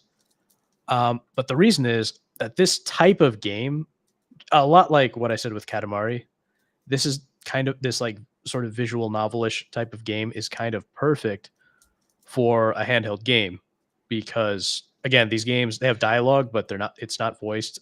There is music, and the music in this, especially this game, is great, but you don't have to listen to it. You can play it totally silent and it's still just fine. But it's really a really enjoyable way to kill quite a few hours actually, and it's a really good story too. How long, like ballpark, would you say that the game is? Like, if you were to, I don't know if it's got, because like how long to beat usually has like just running through the story and then like the main plus extras, then completion. I don't know if that game there's nothing has like that. Yeah, or no, it's you literally just play through it. You just play through it. Okay. So what would you ballpark a standard playthrough would clock in? You could probably get through it in like 10 hours. A lot of that is, I think. It's been a while since I played these. Okay. Yeah, if you played it before, you can get through it really quick, but they're not super fast. Yeah. There's a lot of reading. You'll be doing a lot of reading. So if you don't mind that, then you'll have a great time. Yep. And yeah, again, nostalgia is a big part of this too, but I just think that for the handheld medium, so to speak, this is just a really great emblematic example of what you could get out of a handheld back in the day. Because you're right. Yeah, because before they came to PC, the Ace Attorney series was entirely on handhelds. The first Ace Attorney game, Phoenix Wright, was on Game Boy Advance, I think, and then the later releases were all on Nintendo DS. So 2, 3, and then both of the Miles Edgeworth games here. And then the fourth one was also on Nintendo DS, I think, and then 5 and 6 were on the 3DS, and only then did they bring everything over to PC. I'm looking at the series right now, and the only ones on GBA, I think we talked about this last top 5 that you brought this up. I see the Gyukuten Saiban, which I think is just the Japanese name for Ace Attorney, right? Yes, it is. Okay, 1, 2, and 3. Yep, those are on GBA, and then you got Phoenix Wright, Ace Attorney, and Justice for All, Apollo Justice. Apollo Justice is 4. Those are all DS games, and then there's 4 on the 3DS. Dual Destiny, Spirit of Justice, Apollo Justice, and Ace Attorney Trilogy. Yep. And most of those have retro achievement sets. Cool. But yeah. So this is like I said, it's just emblematic of what you could do on a handheld and the type of game that absolutely fits right at home on a handheld, because you can take it anywhere. Enjoy a nice story. You can get interrupted a little bit, and it's fine. You're not going to be like, "Oh, Mom, you broke my combat streak." It's like, you broke my combo. It's like, not a very action-packed game, so it makes for great. Yeah. You can interrupt it, play it in small bits. Yeah, it's a nice and peaceful. It's split into chapters, all sorts of stuff. But you're not gonna want to put it down if you get into it because it's it's that good. So, yeah, that's my number 4. Okay.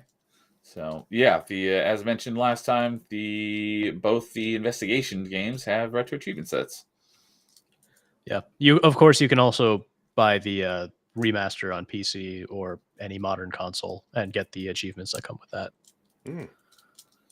So, yeah, basically everything I've learned about Ace Attorney, because I know of the franchise that it exists, but I knew like basically nothing about it. Basically everything I've learned about this franchise has been from Nightmare.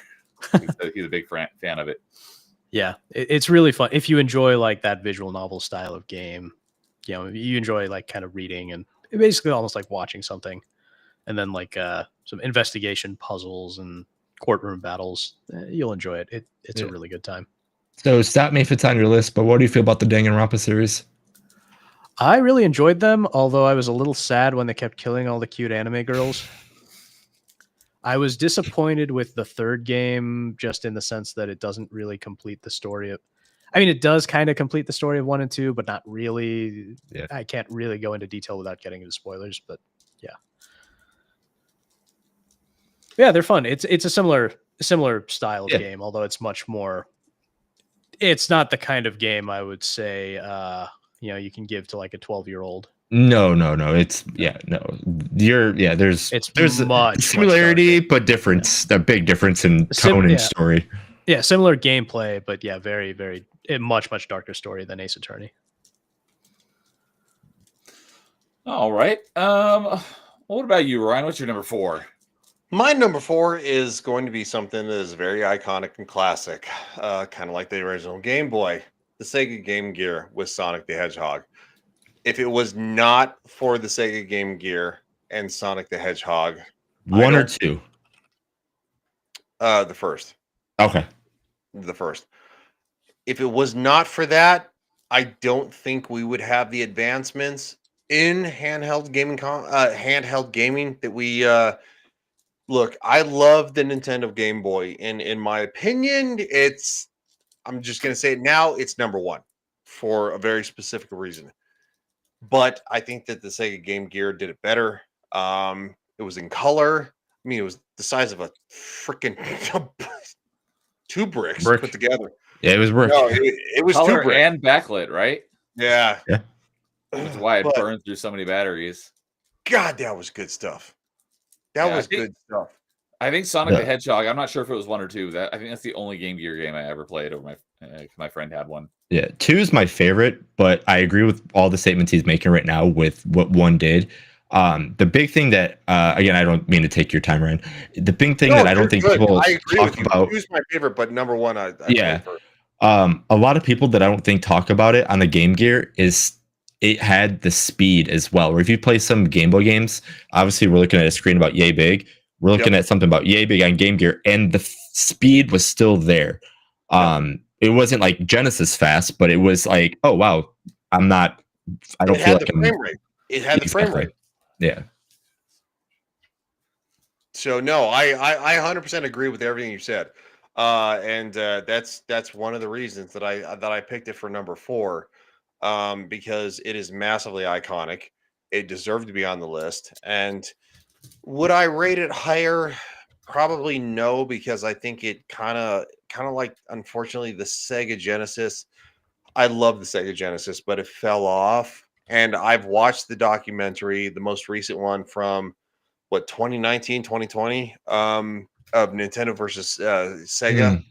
Have you seen that one, Jason? I did. Okay. I'm trying to remember. I've seen so many Nintendo versus Sega, like Sega documentaries are so good. It was the most recent one that was actually sponsored and actually endorsed by both companies to actually talk about. So it was like the official one. I think it was on Netflix, if I remember correctly. But I think you're right. That's what I'm thinking of. Yeah. So I think Sega did something that was so iconic that, quite frankly, it tried to take down the Goliath of Nintendo, because Nintendo was first, right? The Atari, whatever. My mom played that. Boop, boop. Like you had you had fucking ET. You're like going. Oh, the ET game on Atari. Yeah, One of yeah, the most God. notoriously bad games of all time. The rated the most notorious game of all time. So anyway, Nintendo did something awesome. It took literally gaming and put it in the home.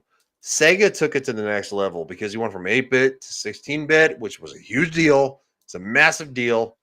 So that's why I think the Sega Game Gear needs to be number 4. It's just not the top of the line for me because it did fall off kind of like the Sega Genesis. And that makes me sad in my soul. I never had a Sega Genesis. My parents couldn't afford one. It was either Nintendo or Sega. We had a Nintendo. Do you still have your Game Gear? No, it was a friend's Game Gear. He had a Ah, Sega and he had a Sega Game Gear. My parents bought us an NES and then bought the Nintendo. We had one of the first Nintendo 64s in town, and I live in the town that I grew up in. One of the first Nintendo 64s in town. okay. So So when you said he had Sega and Sega Game Gear, I'm assuming you mean Sega Genesis and Game Gear. Is that yeah, right? so my friend and I, we were best friends. Our families were like best friends. So we played So you played Nintendo, all on his. Nintendo at my house, and we played Sega at his house. I had a And then, similar thing. My best yeah, friend at the time, he had the Sega stuff, the Game Gear, and the Genesis, and I had yep. Super Nintendo. Although he got an N64 before I did. Yeah, Yep. if we wanted to Again. blast each other, yes. If we wanted to blast each other in the face, we came to my house. We had the big CRT TV, so basically a big screen TV. But I am really I trying am. not to comment on the blast each other in the face part. What's wrong with you? What happened? Like you and your friends do something different? Y'all, what this? I'm just You kidding. think I didn't have that many friends? Oh, that sucks, man. Yeah. Yeah, most of my gaming was done on my own, so Well, that Yep. sucks. A lot of mine too, just because I was a way bigger nerd than all of my friends. yeah, exactly. Everyone else wanted to like go outside and play basketball, and I'm like, I don't want to play basketball. I want to play Spider-Man.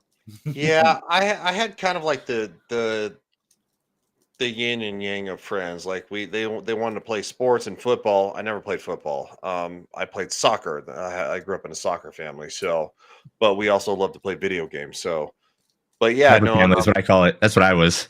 yeah, What is it that you call it? I call it the hybrid family. You use like my mom was like, my mom was like, you have to practice basketball, golf, all this kind of stuff. But as soon as you get home and you're done with like getting up at 5 a.m. and done with practice, as long as your homework's done, play whatever games you want. yeah, and all my friends wanted to come to my house. They're like, "going, dude, your parents are awesome. They're so cool." And I'm like, "No, they're not. Like, have you ever been grounded by them? Like, but no, we came to my house to play GoldenEye 007, and then we'd go to my friend's house. You know, the one who had the Sega, and then he had the first PlayStation 1 of the group, and that's when my love of wrestling kind of started ish between my dad watching Raw is War and WWF SmackDown, the original game on the PS1. So. Yeah, great times. God, that's good TV. That Raw is War though game on the PlayStation 1 was really bad. I mean, the best thing about it is watching the FMVs now, but Well, it was WWF SmackDown. you're talking SmackDown's good. Sorry, I thought you said Raw is War. Yeah. WWF SmackDown was SmackDown's great. Yeah, and then SmackDown 2, Know Your Role. Then SmackDown 2, Just Bring It. And that's when I turned into a Sony guy. If you ever get a chance, and I don't know if you probably have, but watch the Raw is, I think it's the Warzone. Yeah, Warzone FMVs of before you select a character. They all had different promos. If you want to watch something that's hilarious, especially the Ahmed Johnson one, watch those. You'll get a kick out of this. Okay. Yeah, no, I actually started my wrestling journey. At least on the Nintendo 64 with WrestleMania 2000. Oh, that was a good one. That's my favorite one. WF No Mercy. Whoa, good stuff. Yeah, I like 2000 just because that was the first one. To me, they're the same and different. But 2000 is my favorite. You'll like this, Ryan. So when we did top 5 PS1 games, we had Melee James on, and his number 1 was WWF SmackDown 2 Know Your Role. So that's why I like that guy. I'm just saying. and I didn't get a fucking invite. I see how that is. So another one of the swear jar. Just kidding. I'm It's No, okay. He gave up. You can swear all you want. Yeah. Melee James is a good guy. Yeah. So I'm a big fan of wrestling. Since you mentioned the Game Gear, it's interesting. I have seen a Game Gear once in my entire life. This was before I owned any game consoles. did you touch it? I got to play it. Did you lick it? How'd it feel in No. your hands? No, Did it feel big I was and not the kind of kid who liked doing weird stuff. Like sensual? doing, I was already a germaphobe as a kid. So, but Damn, man, your parents just set you up for failure, dude. I didn't mean that. I was actually quoting something, but that's all right. Oh, I okay, was too. I was like going, did it feel nice in your hands? Like I was Actually, trying to- Ryan should have Ouch. known what I was quoting since I've been on his show to watch the show before. Oh, jeez. Say it again. I said, "Did you lick it?" Oh, it had to do with the Liberty Bell. Oh yeah. What part of National I Treasure was was that? no, it was. It was How I Met Your Mother. Yeah. Oh, okay. Oh, that's right. Okay, because as soon as you delivery bell, I'm like, I should know this too. It's Okay, I've Yeah. only seen a little bit of that. He's like, But but no, did you look at He's He's Great like, oh, show. yes. And I. But I yeah, like the Liberty Bell. So go ahead, continue. Yeah, Nightmare. the Game Sorry, Gear. nightmare. I was like, yeah, I was really young, and we were at some friend of my parents' house, and they had kids who were like way older than me, and the brother had, I think the brother had a Game Gear, and so they let me play it for a little while. I want to say it was like Aladdin or something, but really, I was Oh. just so amazed by the fact that I was holding this thing in my hand Mhm. and playing a game with a little In screen color. right on there, yeah, in color and everything. It had was all amazing. those colored people in it. Oh wait. I think we were all colored people technically, so it Oh, kind of sorry. worked out. But I guess I grew up in a different, place. yeah, well, it was like Colorado. all the Indian people found each other. So So, hey, what's up? Carl's here saying best handheld is the Atari Lynx. I've heard of it. I've never seen Who one. invited Carl? All right, come on. No, We're talking no. about games though, not handheld consoles. That'd be a Actually, different one. since we're talking about Sega a little bit, I'm surprised no one took the out to put the Nomad on here and just use Sega Genesis game. I'm proud of it, but I'm glad no one thought about that. I forgot that even existed. Because I didn't even know about it till you brought it up once. I was like, "What the heck is that?" My limit of Sega Genesis was pretty much Sonic and what was the Army game, Army Soldiers or something like that. The first one, right? Like Army Men, like the little green guys that like run around. No, I know the franchise you're talking about, but I don't know. I think the first one was on Sega Genesis. Was it? Maybe because it was called Army Men 3D on the PlayStation. Yeah, I'm pretty sure it was. Won't invite me. That's why I'm here. Carl, you're always fucking invited. Shut the hell up. What the now who invited Carl? Like Downer? Just kidding. Yeah, so it was I think the Game Gear was definitely top notch. I mean, and it was huge. Yeah. You could play it portable for like maybe an hour tops, and then all of a sudden it's like you always had the power cord nearby, right? I was And going it to say, had could to. you plug it in? And Yeah. plug yeah, out? yeah, absolutely. Yeah, You better. Yeah. yeah. Like, that wasn't a thing for Game Boy. Top left, right there. No, top right. Yeah. Yep, No, I'm it would be about- the top left. Okay, top left. So It would I'm be right. the circular port. That's what it would be. Yeah. So Oh, okay. literally, so it literally you'd have to plug it back in, and then you always had the power cord near. But and it was a long power cord too. I mean, good 6 feet, right? Which was pretty top notch for the time because I don't think the Game Boy did not have a power cord. It didn't come with one. No. No, it didn't come with one. You have to buy it separately. I didn't even know it had a power cord. Yeah, it did. It had the power cord port on the Game Boy was on the top left, like just slightly below the top of it, an inch or something. So, right? Yeah. There's yeah. You're talking the original on the Game very Boy? bottom. Yeah. Yeah. No, it wasn't on the bottom. It was on the side. Sure. Yeah, it was on the side. Well, I know on the side was where you would plug in like a link cable. Yep. Was that also for the power? Yeah, you had a link cable. No. It was a standard RC cable. RC what 9.1 or 9.2 volt? Maybe I'm thinking of the Headset adapter is on the very bottom. Yes, Phone yes, adapter on the very bottom. yeah. The headset adapter, what plug-in was on the bottom. God, That's we're what I'm getting thinking of. weeds over here. Jesus. I mean, it's fun talking about old Oh, it technology is. like that. So that's my number Nostalgia. 4. Moving on. Neil's So, like, God, we're gonna go for 3 hours again. Like, only 3 hours? So, what about you, Jason? What is your number 4? So my number 4, this is a hot take. I actually like the remake on the Switch a little bit better than the original, but I love the original. But mine is my favorite Zelda game is Zelda Link's Awakening. Shout out to Angry Canadian. He's a big fan of that game too. It's the Not best. really. He hates it. Really quick, I just looked it up, and the Game Boy's DC jack was on the left. yes. Oh, the muscles. So, Jason, Oh, feel the muscles right now. All right, sorry. for Link's Awakening, are you talking classic Game Boy or the DX version on Game Boy Color? I'm talking about the one that I played the most, and that's the original Game Boy version. Okay. I have a question. Whose chat is Carl in?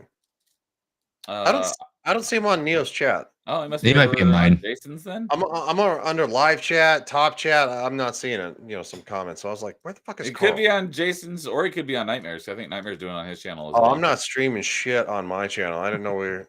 I usually That's ask Jason. before I do that. So For us, you're more than welcome. you fucking jerks, you didn't I ask. asked Neo a long time ago, Yeah, and I only do it because I asked Neo like the first time I came on, and he said it was all right. That's the Dude, only reason I do it.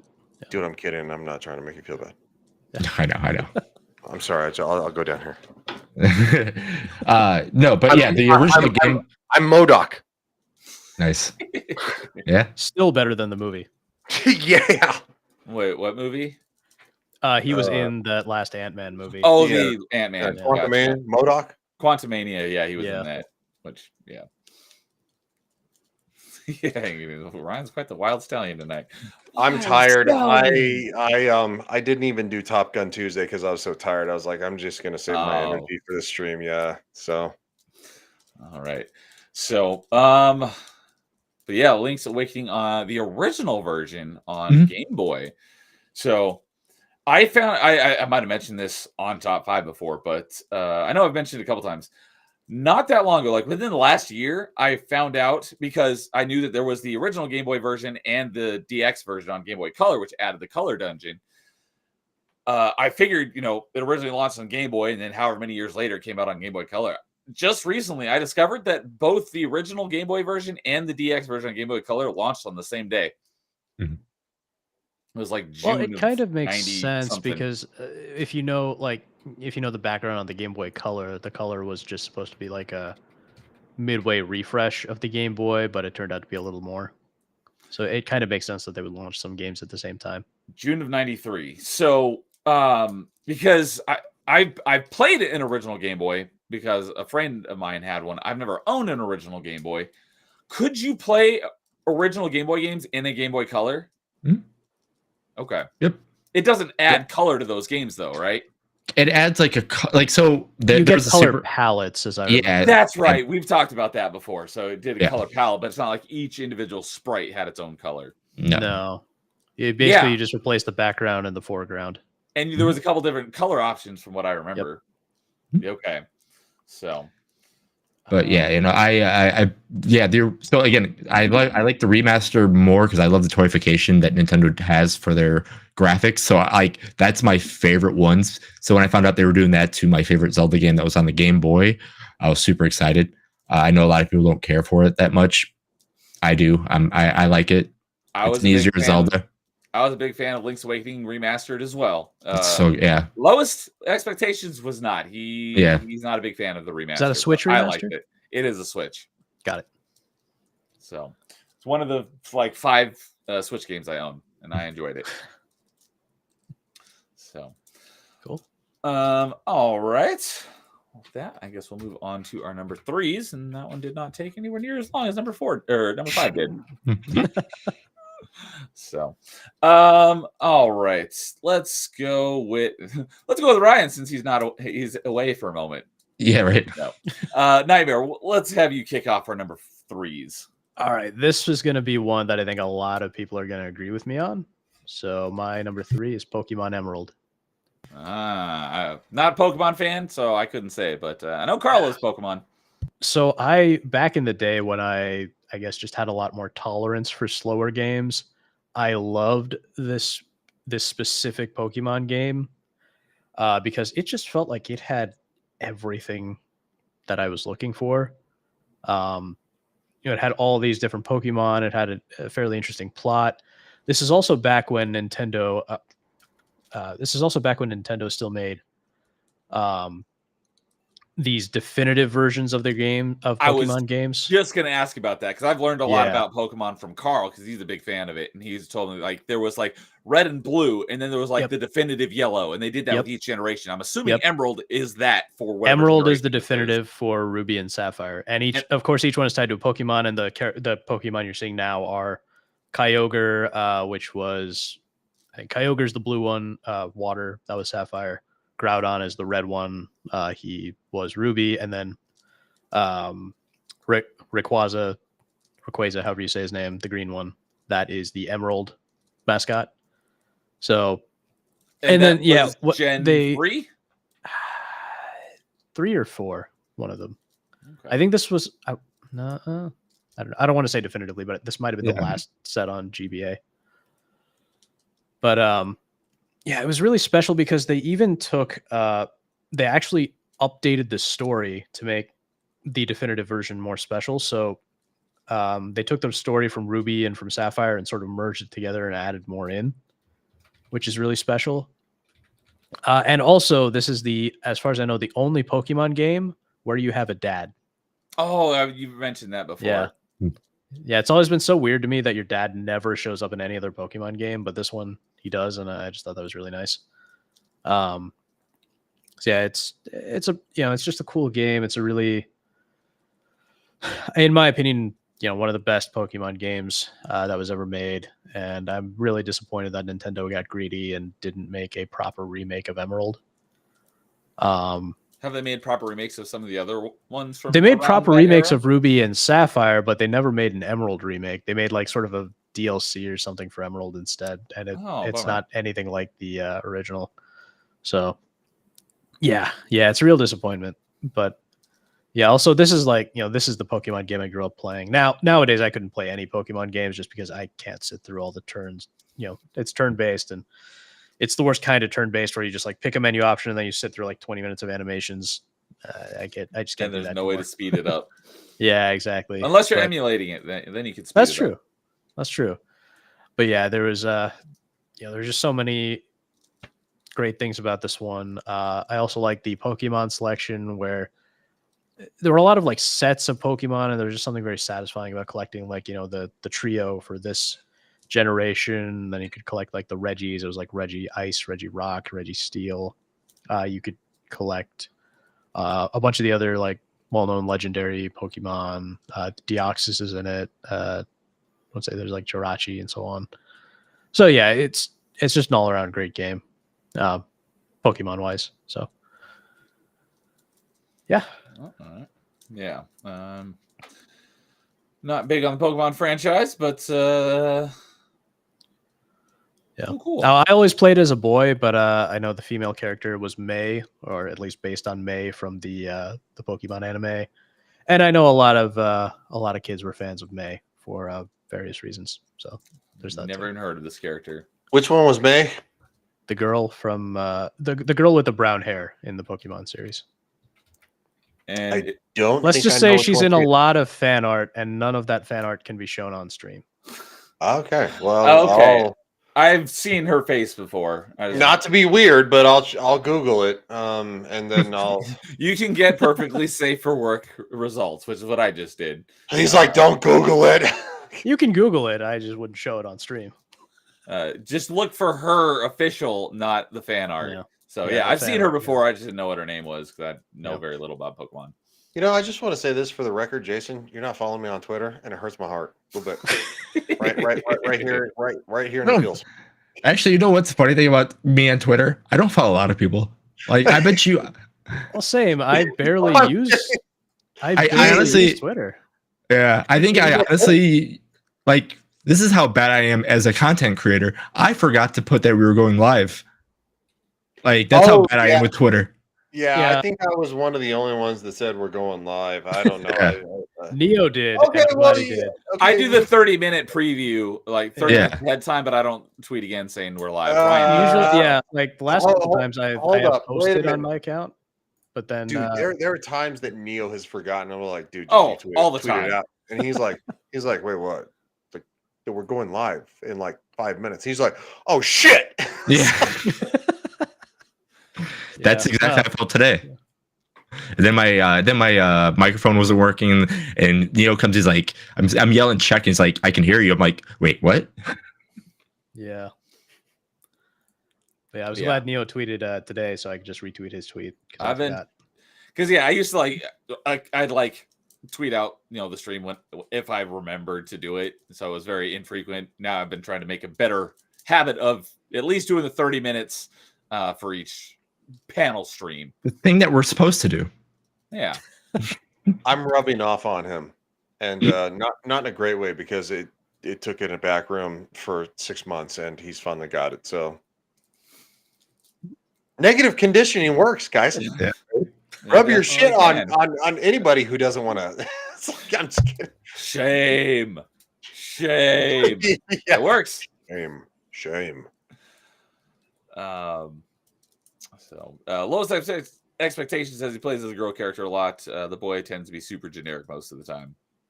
I'll have to take your word for it since I've not played it. Well, I think the girl characters are more often appear in the show. I don't think the boy characters ever do. Other than Ash, Brock, well, Ash is not playable in any of the games. Right.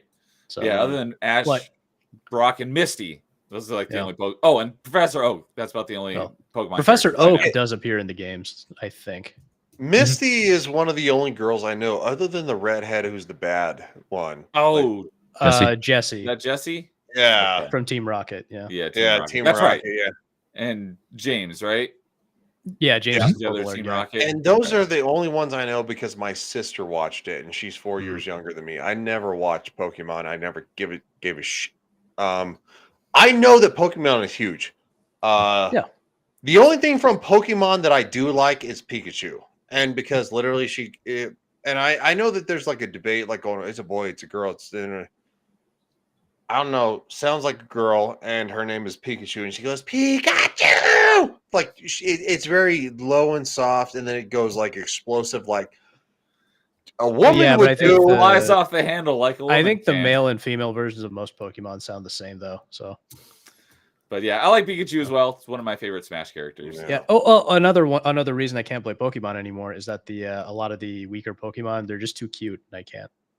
I can't watch cute little creatures fight each other. I feel bad. I thought maybe because state mandate or something like that. No, but I will say my favorite Pokemon girl was probably Dawn, because that's the last character I remember from watching the show. Son of a bitch! I'm gonna have to watch Pokemon now. Pokemon was actually seriously. Pokemon was a good anime back in the day. It's something I should probably watch. I started watching a good chunk first. I watched Cowboy Bebop, and that was a good anime, and that's kind of like somewhat in the similar style back in the 90s. I don't understand it. I don't understand anime, but maybe some classic anime I can get behind. So I think Lois is there with you. He says the cute ones are the best ones. Now, is he talking about the Pokemon or the girls? I don't know. He's talking about the Pokemon, but I don't know. You do have Charmeleon. He's a cute little guy. Oh, he's twice the size of Pikachu, but whatever. Charmeleon, yes, the evolution of Charmander. Yeah, Neo's like going, dude, what the fuck is with the Pokemon talk? Well, I mean, the game I brought up is Pokemon, so it makes sense. No, he had to do top 5 Pokemon, so he's okay. No, I wasn't on that one. Oh, that's right, you weren't. I could have come up with a list, but it all would have been basically Gen 1 stuff.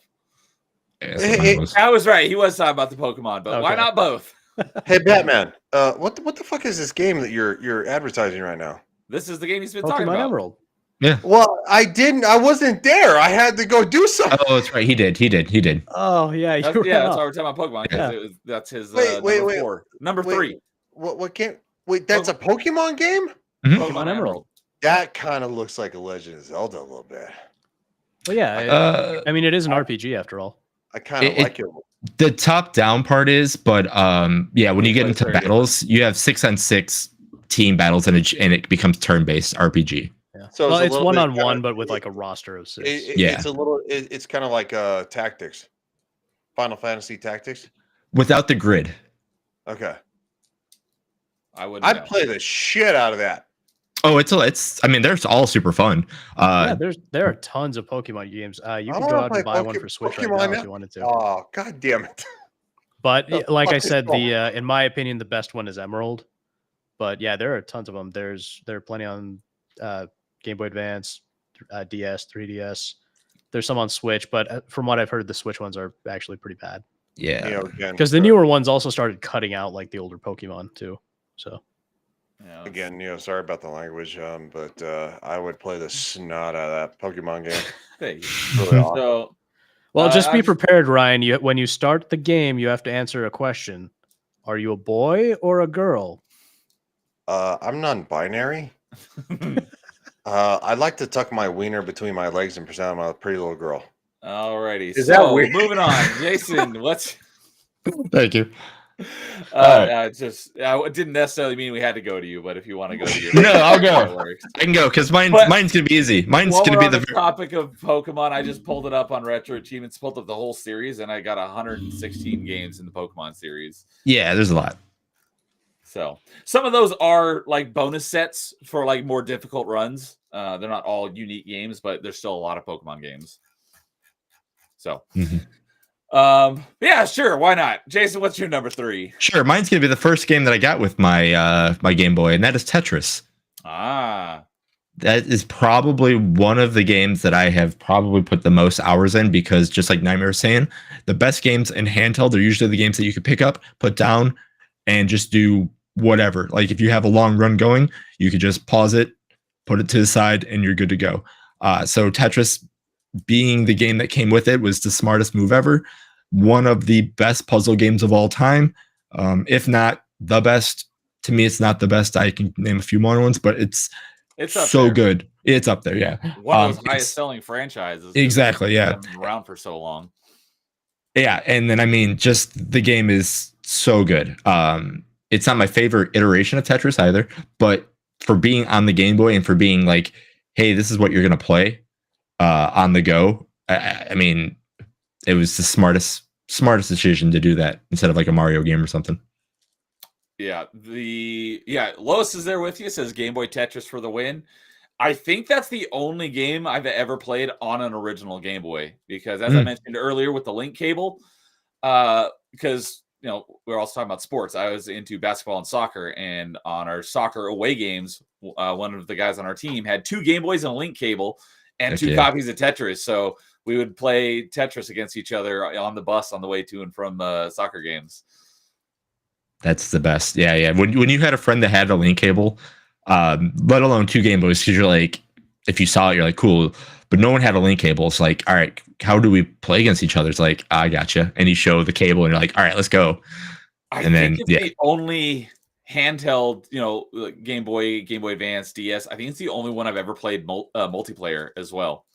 Nice. The original Game Boy is the only one that actually had a link cable, and actually it went through the headphone jack. So literally, you could have like a 4-foot cable, and you could like literally play, and it was like from here to here. And I that had a was link it. cable for my Game Boy Advance. Yeah, they had those. Yeah, my I never had one, but yeah, I knew they had those. I had it at my F-Zero maximum velocity. You could play it up to 4 people if you had the right type of cables. I never did that, but I know you could play 4 people on it. Yeah, there's a lot. There's a lot you could do with the Game Boy. Yeah, the Well, Advance especially, they had there were link cables. I think there was a cable that would connect the Game Boy Advance to your GameCube. There Yeah, was. And there was also the game. I didn't Yeah, have those, no, but I I mean did have the Game Boy original player. actual. Y'all. No, I'm no, not No, I'm I saying, still had mine. I'm saying link to link. Like I'm not talking about like you could link link into your GameCube, which is fine. Yeah, I know, but like the Game Boy Advance did have a link cable, like to another Game Boy Advance. Yeah.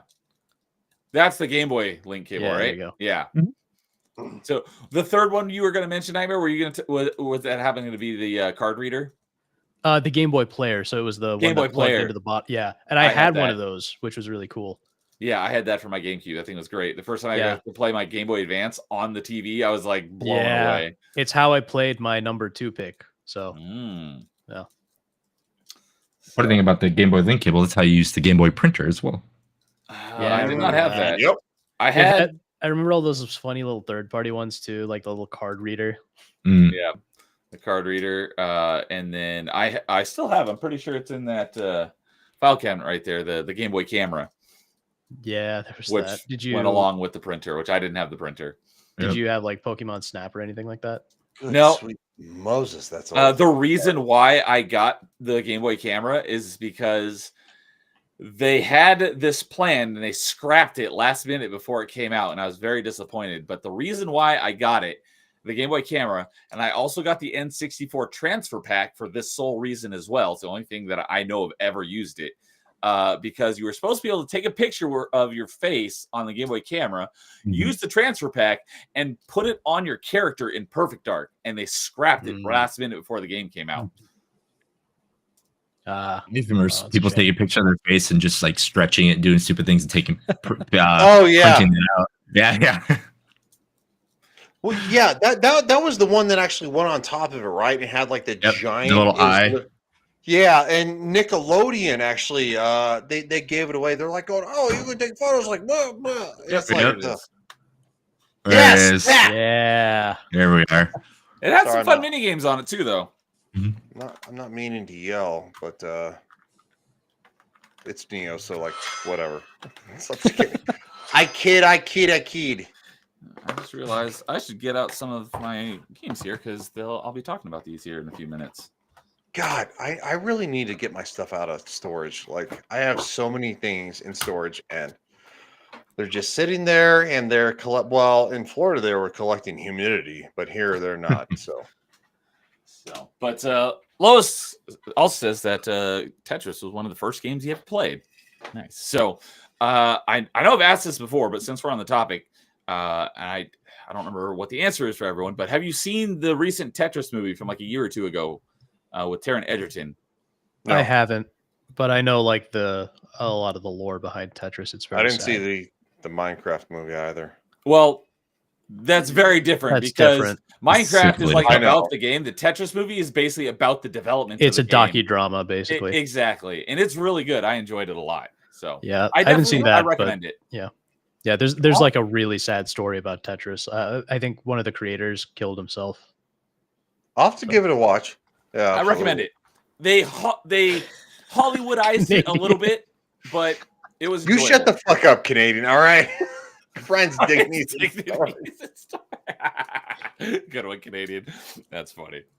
You gotta highlight that, man. Like, can you highlight comments like that? Yes, I can. I just typically don't do it anymore. Come on, man. Come on. Why are you spurning the chat, Neo? Do you hate the chat? No, it's just because the amount of time it takes. If I want to go through all of them, it's the transfer time between each chat is kind of slow. So I usually he usually knows I'm in chat too, commenting as well. So I usually don't highlight a whole lot of stuff anymore, just because, especially when I'm trying to get through a lot of chats quickly. Oh, so you start it, so we'll be able to see it. Again, Neo's back on. Shut the hell up. We're out. Don't get on tangents. Kidding. All right. So the Tetris movie with Taron Egerton was enjoyable. I recommend it. It was fun. So, but yeah, I was saying that they Hollywoodized it a little bit, so it's not 100% accurate to what actually happened, but it's close enough. All right. He was incredible in Eddie the Eagle. I've never even heard of that. Wait, you've never heard of Eddie the Eagle? Mm-mm. That's a movie? He was the British ski jumper that actually literally captured the world during the same time that the Jamaican bobsled team did. Oh, I've seen Cool Runnings You back when never, I was a kid. yeah. Watch the movie called Eddie the Eagle. Huh. He's in it. It's fucking incredible. And it was with It's Taron Egerton. yes, Okay. Egerton. Oh, it's a hard G, not a soft G. Yeah, as far as I understand, it's a hard G. Oh, I always thought it was Edgerton, but it's Egerton. Taron Egerton. Yeah, Taron he played Egerton. Eddie the Eagle. He Okay. played basically this person who I don't think he was clinically diagnosed as having like issues, but he seemed to have some physically issues, and he Oh, Hugh was Jackman's in it too. yes, it's such a fucking good movie. Huh. All right, I'll take. God, I want to check watch it out. now. I'll check it out. Watch that shit. Yeah, I just know him from Kingsman. He was really good in that. Yeah, no, he watched that movie and he plays such a dork so well. And this is a real life person This is too. a 10-year-old movie. I never even heard of it. Yeah, yeah. During the Winter Olympics, it was Eddie the Eagle and the Jamaican bobsled team that captured the world. Cool. All right. Yeah, I'll give that a look. So, all right. So I think I'll go next, so that you guys can pull up proper handheld games, because my number 3 is my last mobile game, but one that I've spent a crap load of time on, and the game is great.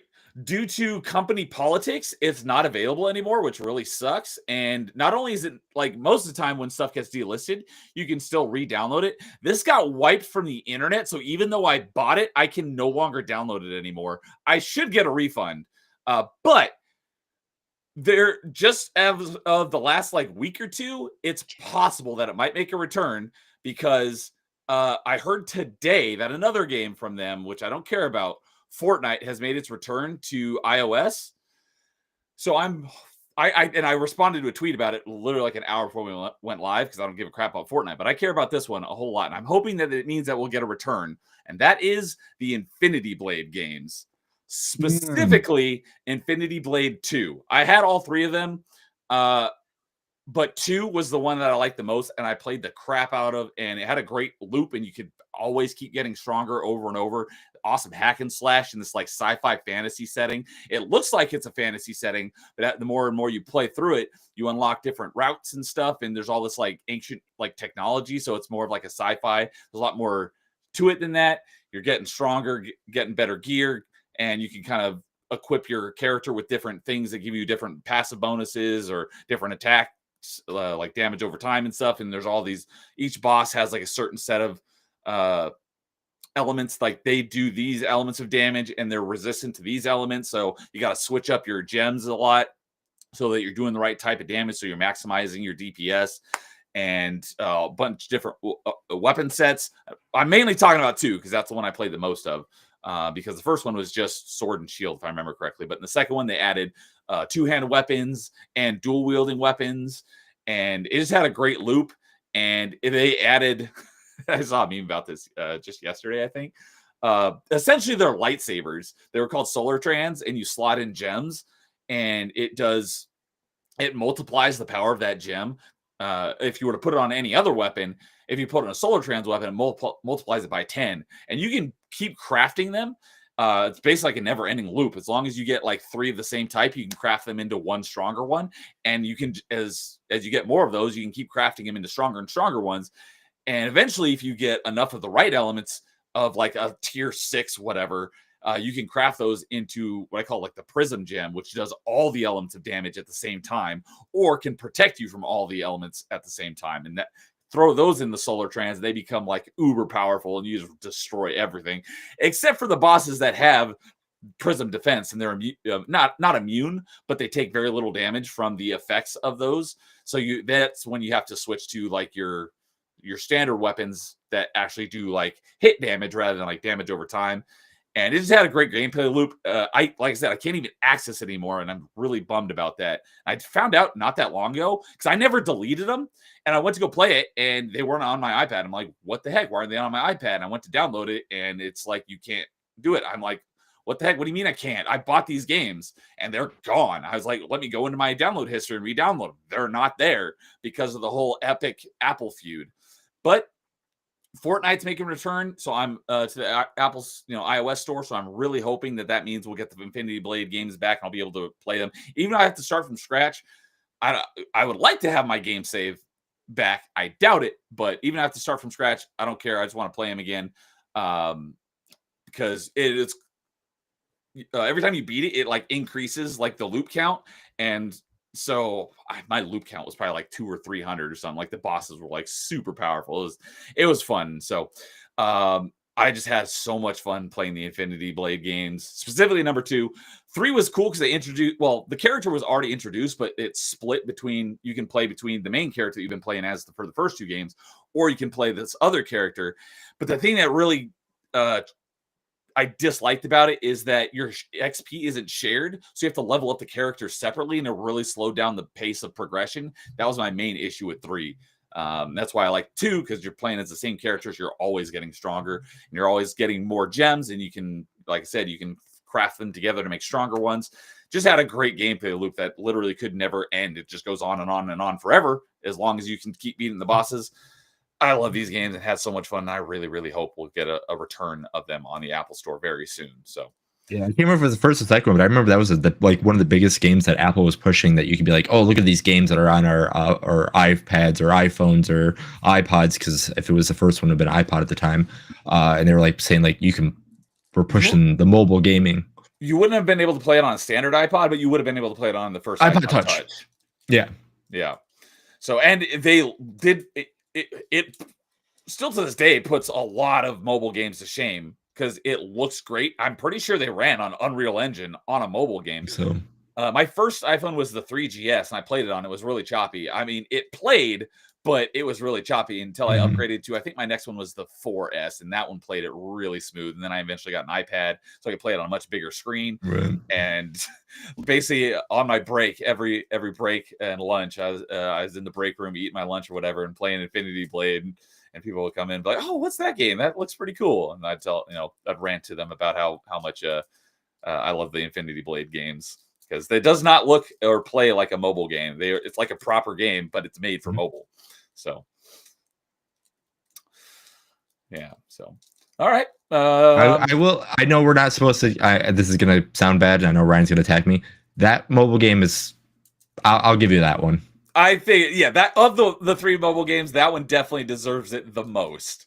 Yeah, because that one was actually made to be a handheld style game, but on the the iPhone proper, or iPad, or whatever, iOS proper, I guess is the way to say it. Exactly.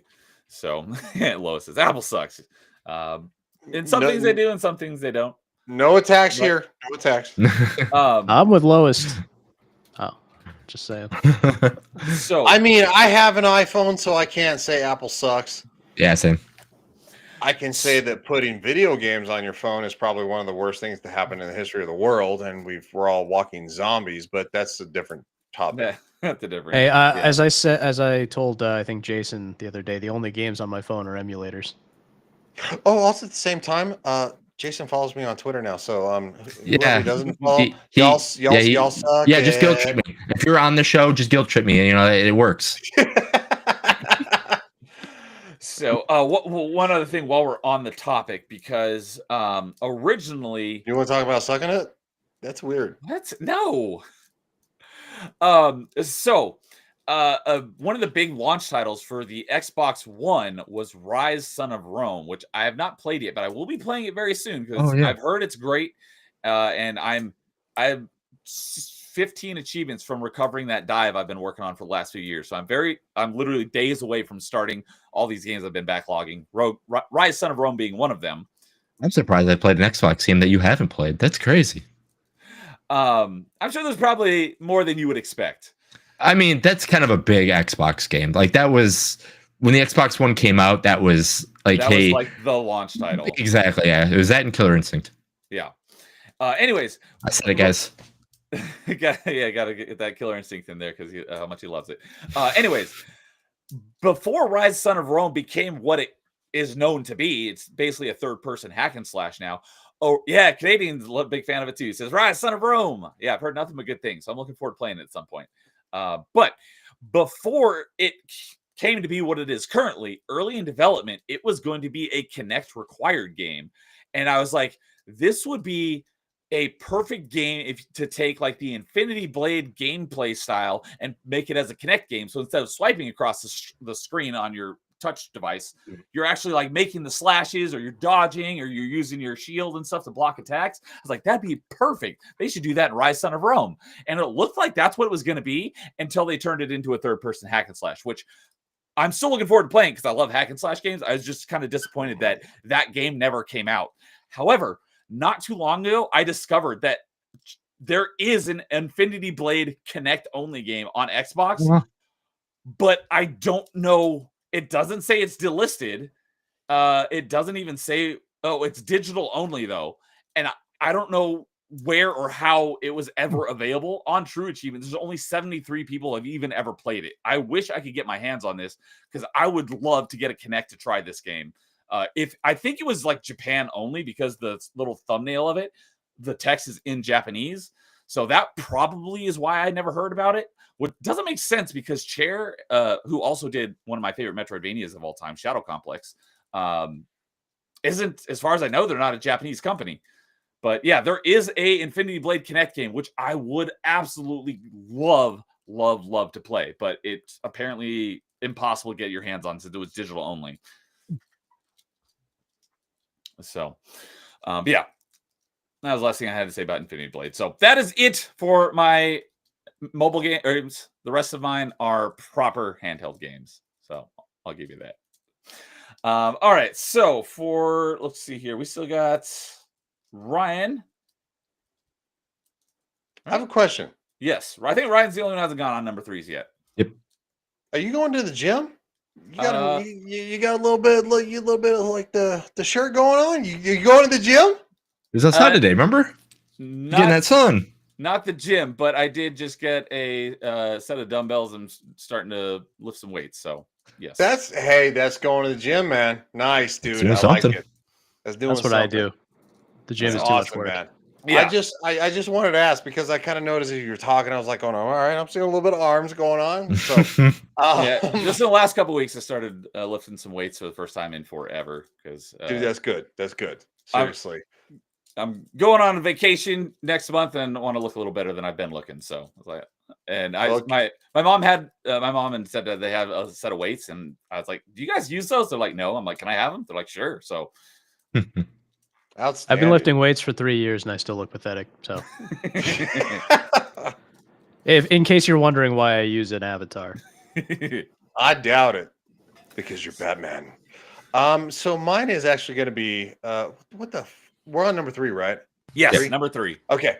My number 3 is going to be the Sony PSP, the original Sony PSP. And it's going to be because, and Neo's not going to be surprised about this because on Tuesdays, the other Silent Hill game. No. Actually, not Silent Hill on this one. Something I do called Top Gun Tuesday, where I play Ace Combat 7.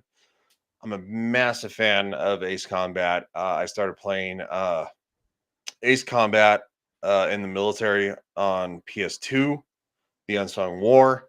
And so there was an Ace Combat game called Joint Assault on the PSP. It's one of the reasons I actually bought a PSP. I do not have the original PSP. I got rid of it. I had to rebuy a PSP a couple of years ago. I think it was roughly around 2021, 2022.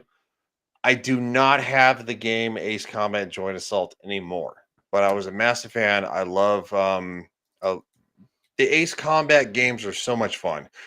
They take the realism of combat and stuff like that. They put a little arcade in it, and I just think, and also the replays at the same time too. If you fly in cockpit, first person, you fly in the plane. The replays are literally third-person views from all around the plane, and you see different sides. You see missiles like that you dodged that you never saw behind you, and it's a lot of fun. So I'm going with number 3, the Sony PSP. Nice. for Ace Combat Joint Assault, which not a lot of people have probably heard of that game. Not a lot of people have heard of the Ace Combat series, period. So, which is sad. Well, I think most people know of Ace Combat. The only one I played was 6, but I enjoyed it. The achievements sucked on it for the multiplayer, but the game itself was fun. And I love jets too. So Yeah, it's one of those franchises that should be more known than it actually is. It's kind of like where oh shoot, I just like Armored Core just kind of got released and everybody's like, oh, Armored Core, what was that? Like Armored Core and like Ace Combat are like two franchises that I think should be more known than what they actually are, in my opinion. agreed. Especially because Ace Combat 7 had a Top Gun Maverick package, which is literally what I'm playing. So I get to. So the very first mission, I flew the Tom Cruise's Mavericks FA-18E Hornet. The black, the blue, the silver one. All the missions from then, I literally flew the FA-18 Hornet. I'm sorry, the F-14A Tomcat from the movie.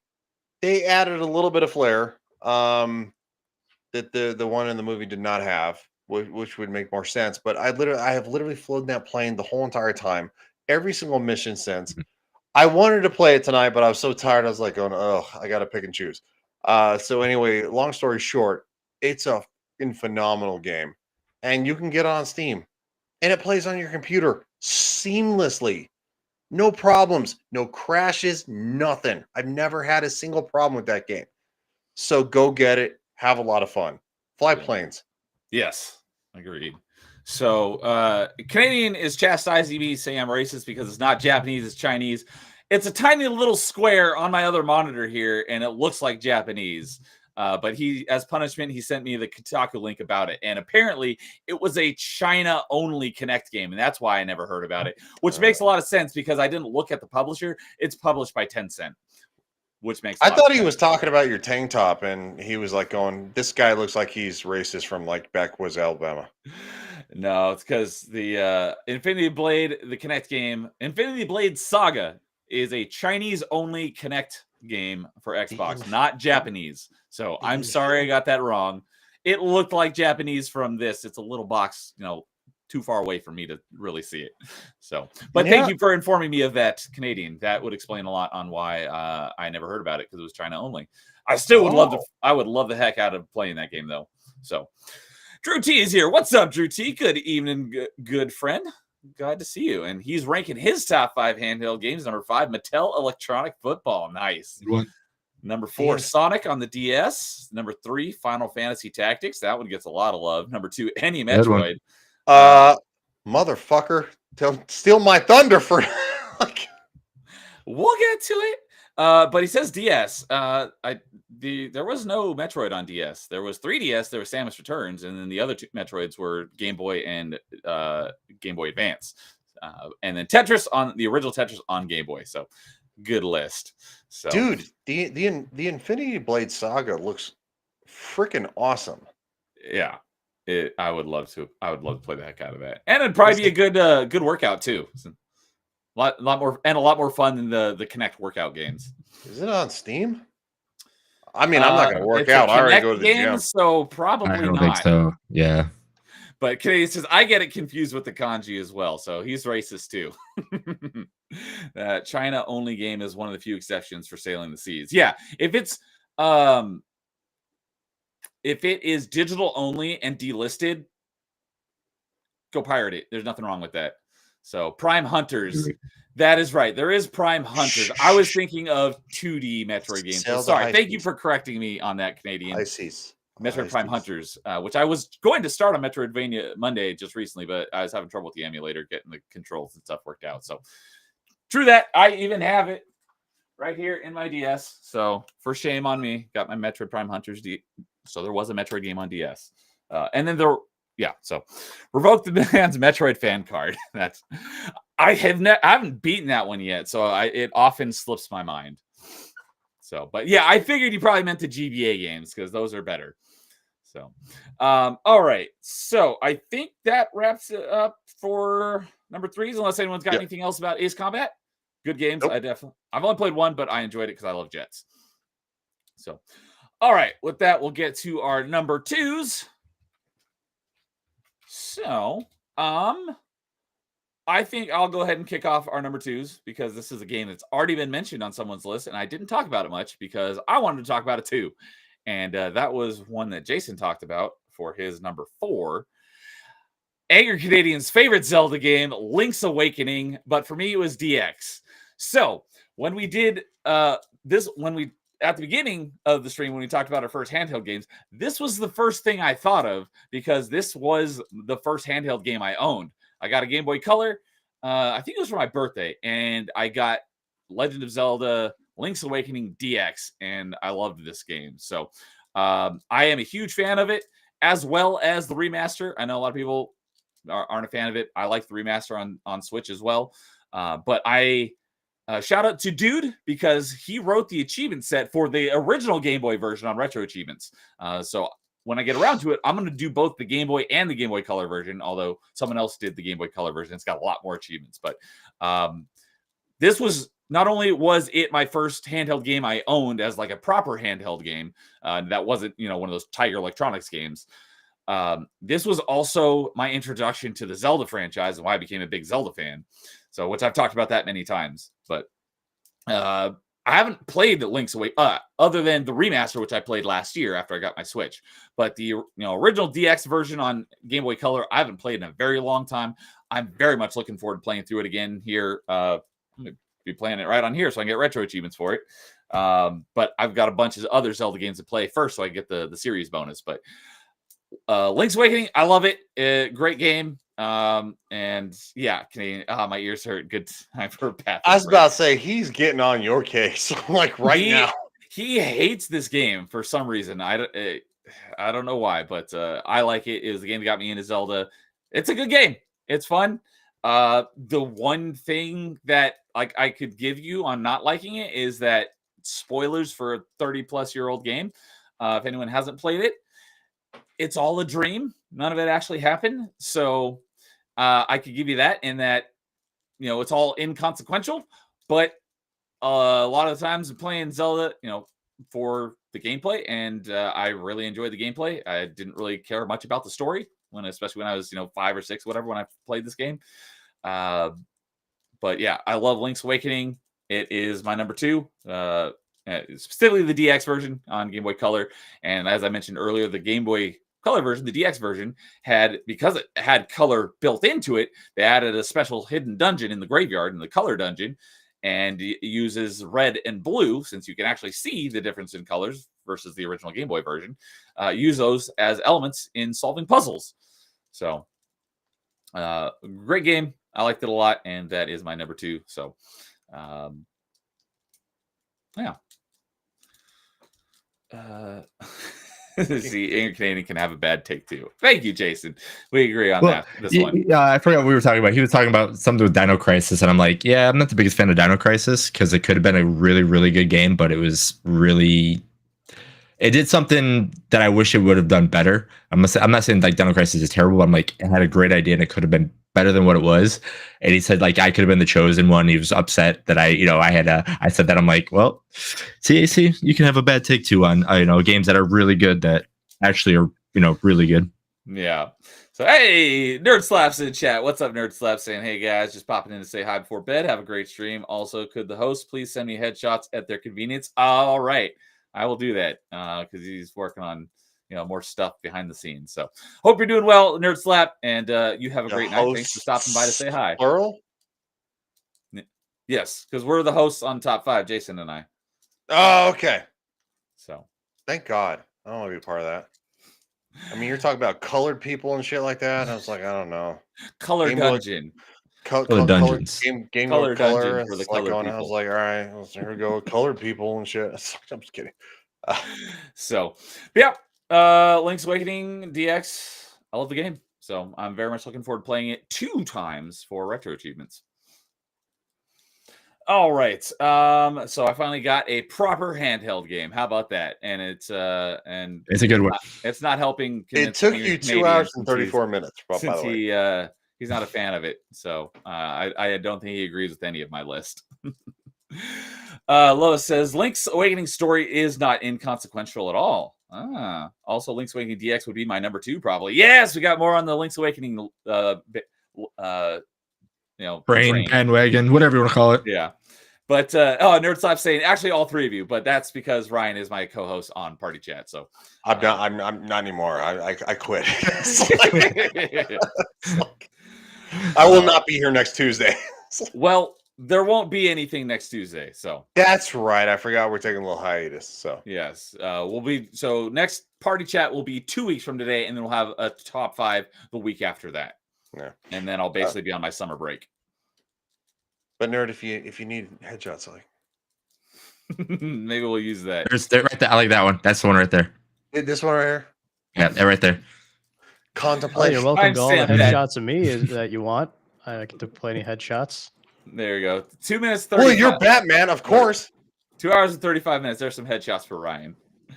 But yeah, so Angry Canadians basically agreeing with like what I'll give you is that it's nothing matters. But Lois disagrees. He says it's not inconsequential. So I think Canadian and Lois should get on stream and debate Link's Awakening. That'd be great.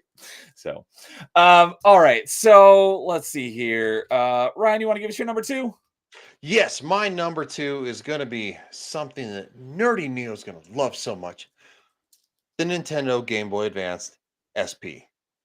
The best handheld. That was my favorite. The Game Boy Advance SP. I love Fantasy Tactics. Oh, you went with the Final Fantasy game. Yeah, that's right, motherfucker.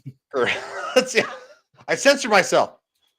I do know that people do love that game. Oh, this is Tactics Advanced, though, not Tactics Final Fantasy. Advanced. It is Tactics Advanced because it is on the Game Boy Advance. That is the original game I played on the Game Boy Advanced. I don't know. I had a friend that was selling his Game Boy Advance. It was the black version. Because I don't know. Apparently, got beat up somewhere sometime, and nobody know why. Got charged with Anyway, the joke died. But anyway, no, it was the black version, which was really awesome, sleek looking. I never saw a black GBA. There's a black version. I have. Are you talking about the black GBA SP or the base GBA? No, SP. The SP. SP. Okay. I did see a black SP. I just never saw a black of the original GBA. Yeah. No, there's a Game Boy Advanced SP. I had the silver one. And Final Fantasy Tactics was sold with it, along with a couple other games. And but Final Fantasy Tactics, I was just like, what is this? This is different. I like this. And it was so much fun. That's my number 6 game. Yeah, and just Thundara and like Blizzara, and that's just Blizzaga was what it was. It's just like the spells, and of course you had different swords. The job system. Yeah, and it was just so much fun. And again, it's in storage. But I used to play it just every once in a while for 20 minutes, couple of fights, whatever, and just. The only thing I didn't like is that the rules were not 100% clear. You couldn't use this rule, and then you didn't realize that this rule pertained to this kind of magic, right? Thunder magic, which would be electricity. And then then of course you would do it, and then the ref would be like, blow the whistle, give you a yellow card, and I'm like going, dude, fuck you, this is bullshit. And then I would I would actually stop the game, reload it, and then I'm like, all right, swap this character out. I'm gonna put this character back in. That's the only thing I did not like about it. But Final Fantasy, Tactics Advanced was a lot of fun. I still love the game to this day. If I could pull it out of storage right now, I'd probably play it tomorrow. Because after this, I'm going to bed, so I'd play it tomorrow. Nice. Drew T's there with you. He's a big fan. Says it's a GOAT. And yes. Final Fantasy Tactics Advance also has a retro achievement set. Really? Interesting. So yeah, I always forget one. I think it's the Lions War, but the one on the PSP is just as good, almost better because it's like the original one. I think it's the Lions War, if I'm not mistaken. Okay. I have not heard of that one. Literally, Tactics Advanced was my first introduction to the actual Final Fantasy, franchise. Yes, thank you. Because there's so many damn games. There are a lot of games in the Final Fantasy franchise, that's for sure. They're like 80,000. Let's see Close. here. Final Fantasy, I'm pulling it up here just on Retro Tunes, which doesn't include, the newer stuff like on 360 and on. And there's 83 listed here. Damn! That's a lot of games. A few of them are like subsets of like more difficult versions of achievements for like Final Fantasy 3 has the 3 and then like the more difficult version of extra achievements for the same game. So some of them are duplicates, but there's still a lot of Final Fantasy games. And that's just the, the older ones. That doesn't include all the newer ones. So that's my dose. Nice. And Drew says, I played Final Fantasy Tactics by accident almost. It was really confusing at first. Assuming by accident you meant you were a fan of Final Fantasy and you played this one, and it's like, this plays very differently than what I've been used to. Yeah. I think that's pretty much how we all got onto it, because like we're used to just how, I mean, I'm speaking of myself right now, but we're used to like the 1 through 6, on all of them, in 7 as well. And then you get this version, you're like, wait, I got a grid I have to go onto. I have to pay attention to where I move. The job system, I have to do these things, and I can make my character stronger in different ways of magic or different ways of abilities by doing things. If I'm backwards behind somebody and they hit behind me, it does more damage. It's more of a, grid based thing. You're like, what the heck is all this grid stuff? But as soon as you learn that, you're like, wow, this is amazing. Yeah, and I actually, as somebody who played the at least 1 or 2 games later, I still prefer Tactics Advanced. And maybe that's because that was my intro to it, but I just think it's more fun. I like turn-based games, and there are people who are like going, "Oh my god, I'd rather do Paint." I don't know. I love them. Me. That's Nightmare and we're both not big fans of turn-based games. I like the newer Final Fantasy style with the action. I would be much more inclined to play those. And it was kind of like, they're going to do Knights of the Old Republic remake, and they're like going, they're going to get rid of the combat system. I'm like going, are you fucking high? Are you serious? Stop it. That would be the one bonus, because that's the worst part about. No, it would not. It would murder the whole entire game. I mean, I hope I'm not the one that's just like drinking the Kool-Aid, but if you like turn-based games and you haven't tried Expedition 33, play it. It is so good. I haven't had a chance to play it yet.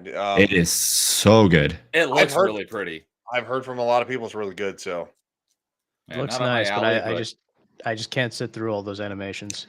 Also, the funny thing is, you don't have to sit through them. That's the best thing about the game, is if you don't like turn-based games, it will make you like this game.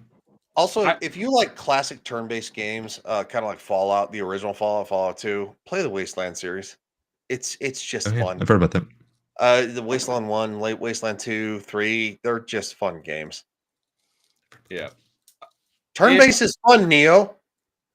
Why are you always fun?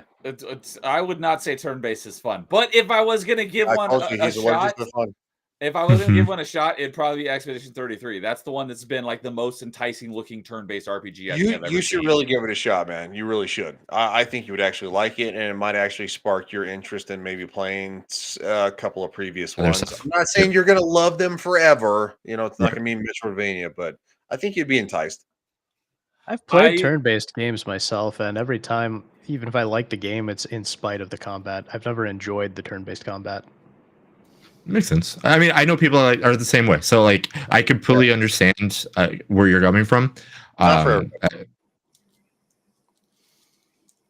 I said earlier, I'm literally days away from finishing my dive that's been going on for 6 years now, and I'm gonna be starting a crap load of new games.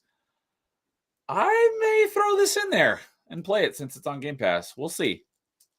I know Carl would probably be proud of me. Dude, Canadian is ripping into you again. He doesn't like turn-based because he's been an Xbox slut for years. He's not wrong. I mean, that's true. He's out of line, but he's right. Yeah. I mean, and then again, line. Truth is not ever out of line. Let's just quoting something. Yeah, and let's be honest. Like I said, I was the Sony pony, and who likes turn-based games? This guy. So I mean, there is kind of a reason. Like it is weird to say that, but I'll admit it. I never liked a turn-based game until Knights of the Old Republic, and that is a very mid-level mid-level I turn-based always game. call it pseudo turn-based is what I Yeah, call it. Tactics is 100% Sweet. turn-based, and that is a game that I played. I was like, I like this. Yeah, It's weird, but I like it. So because you And I get played I think more. you get rewarded so well in tactics. Because if you win a battle, you're like, oh, cool, I get this, and then like your guy will raise his hand, and there's like this music when you level up, and you're like, oh, cool, what did I get? And then you see all this extra stuff that you get, and you see this progress that you can make. You're like, oh, I want to be the Dark Knight, or I want to be the White Knight, or I want to be this Black Mage, and you Yep. see the progression how to get it. It's so good. Dude, I had I had a bunch of soldiers, had a bunch of black mages, Mhm. some melee guys. Like I was basically hands on, and like I would literally like the black mages with like artillery from afar, Yeah, drop the lightning, drop the blizzard, and then all of a sudden here come the soldiers and just yep, fucking swarm your ass, and oh, it's so much fun. yep. I How can don't I know get? why. I Yeah. want to play it now. I want to go to the storage unit and play it now. it's great talking about some of this old stuff you haven't played in forever. It's like, dang it, I want to go play it right now. Yeah. Sadly enough, the battery's probably still charged because that thing, the Game Boy Advance SP, held a battery charge like it was going out of style. It did. I could go months the without seeing that thing. DS too.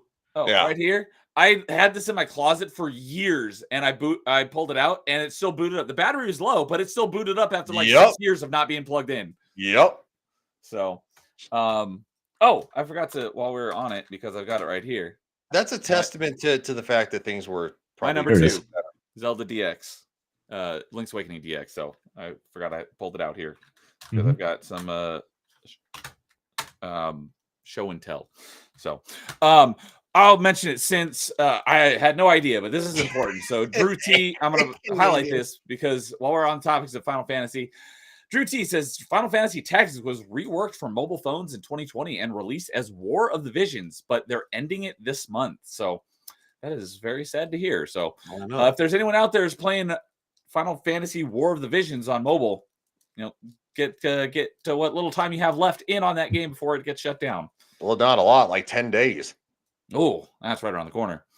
Also, Angry Canadian, my shame is never out of style, so Get I your don't need shame to go back get from it. storage while you're I don't at need to go get my shame from anywhere because it is always with me and there's none of it.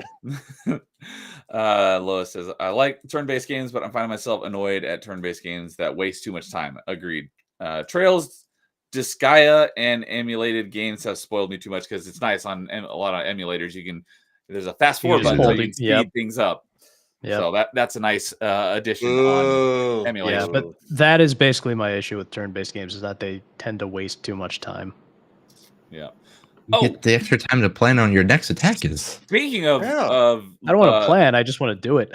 Speaking of turn-based and a game that I played and enjoyed, and Lois just started streaming it last night. Lois, how was your Monster Sanctuary stream? How'd that go? I'd be curious to hear how you liked it. So it's basically a 2D side-scrolling platformer, Pokemon animal battler Metroidvania. So interesting combo of genres. So all right, let's see here. So we got Final Fantasy Tactics from Ryan, and we did Link's Awakening for me. So let's go Jason, and then have Nightmare finish out our number 2s. So my number 2, we talked about the franchise, but I was not a big fan of it later on. So as we all know, we talked about it early in a top 5. I put red and blue and yellow. So Pokemon is going to be my number 2, but the first gen. Absolutely loved it. Squirtle is my favorite Pokemon. We talked about that when we did the Pokemon games.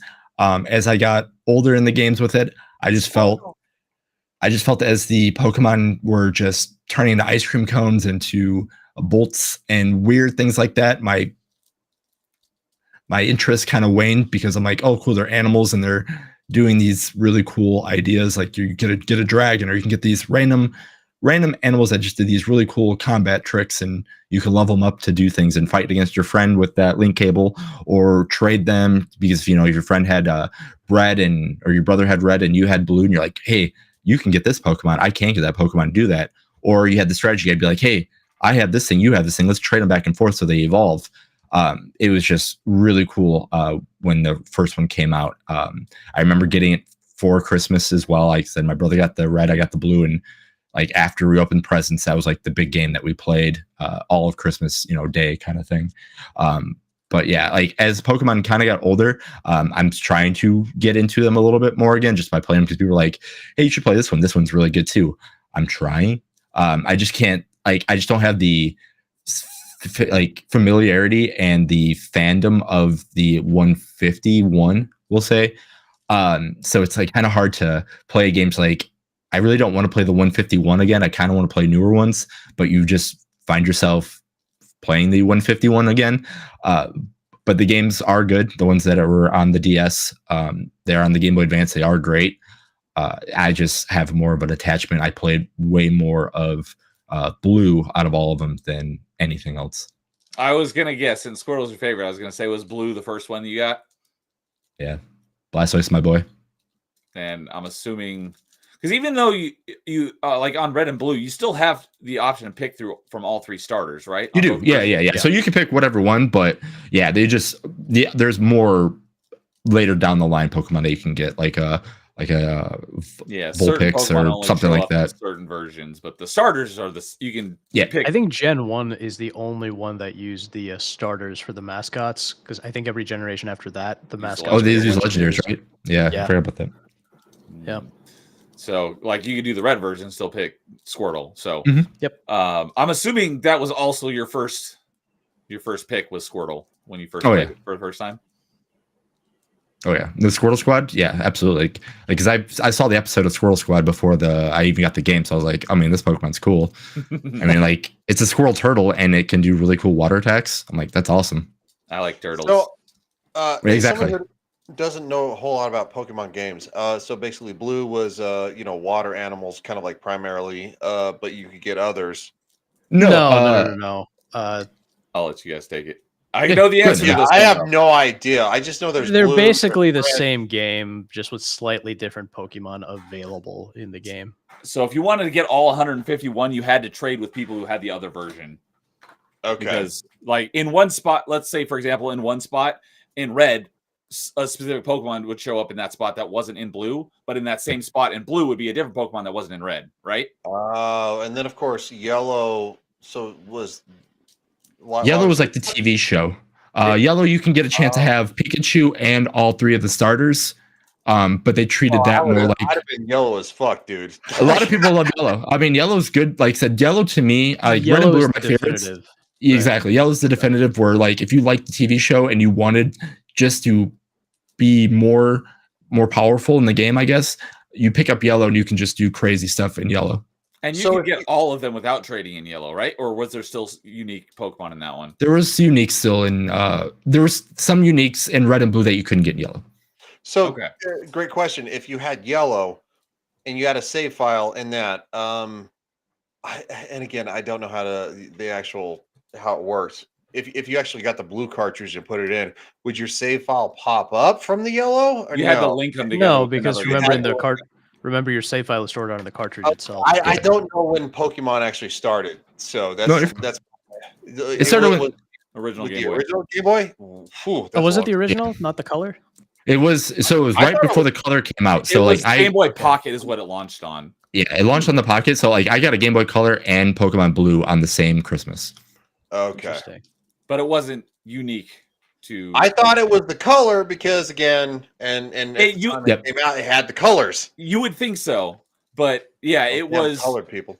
It just like we were talking about earlier with the the original Game Boy version of Link's Awakening working on Game Boy Color.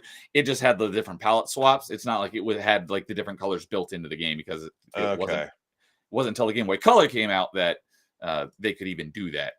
Okay, I weirdly want to play Pokemon now. Fuckers, like what the hell, dude? Like seriously. I mean, I would try it out. Like you like said, it's slow at first, but again, if you like turn-based games and you like to, and you kind of like to think in the idea, because like I said, like Squirtle is a water-based Pokemon, right? So if you faced against the fire-based Pokemon, what do you think would happen? Do you think my Pokemon's going to be better or worse? Then it becomes like rock, paper, scissors. So like, because you're fire, I have water, I have a chance to critical your Pokemon more because you're a fire-based Pokemon.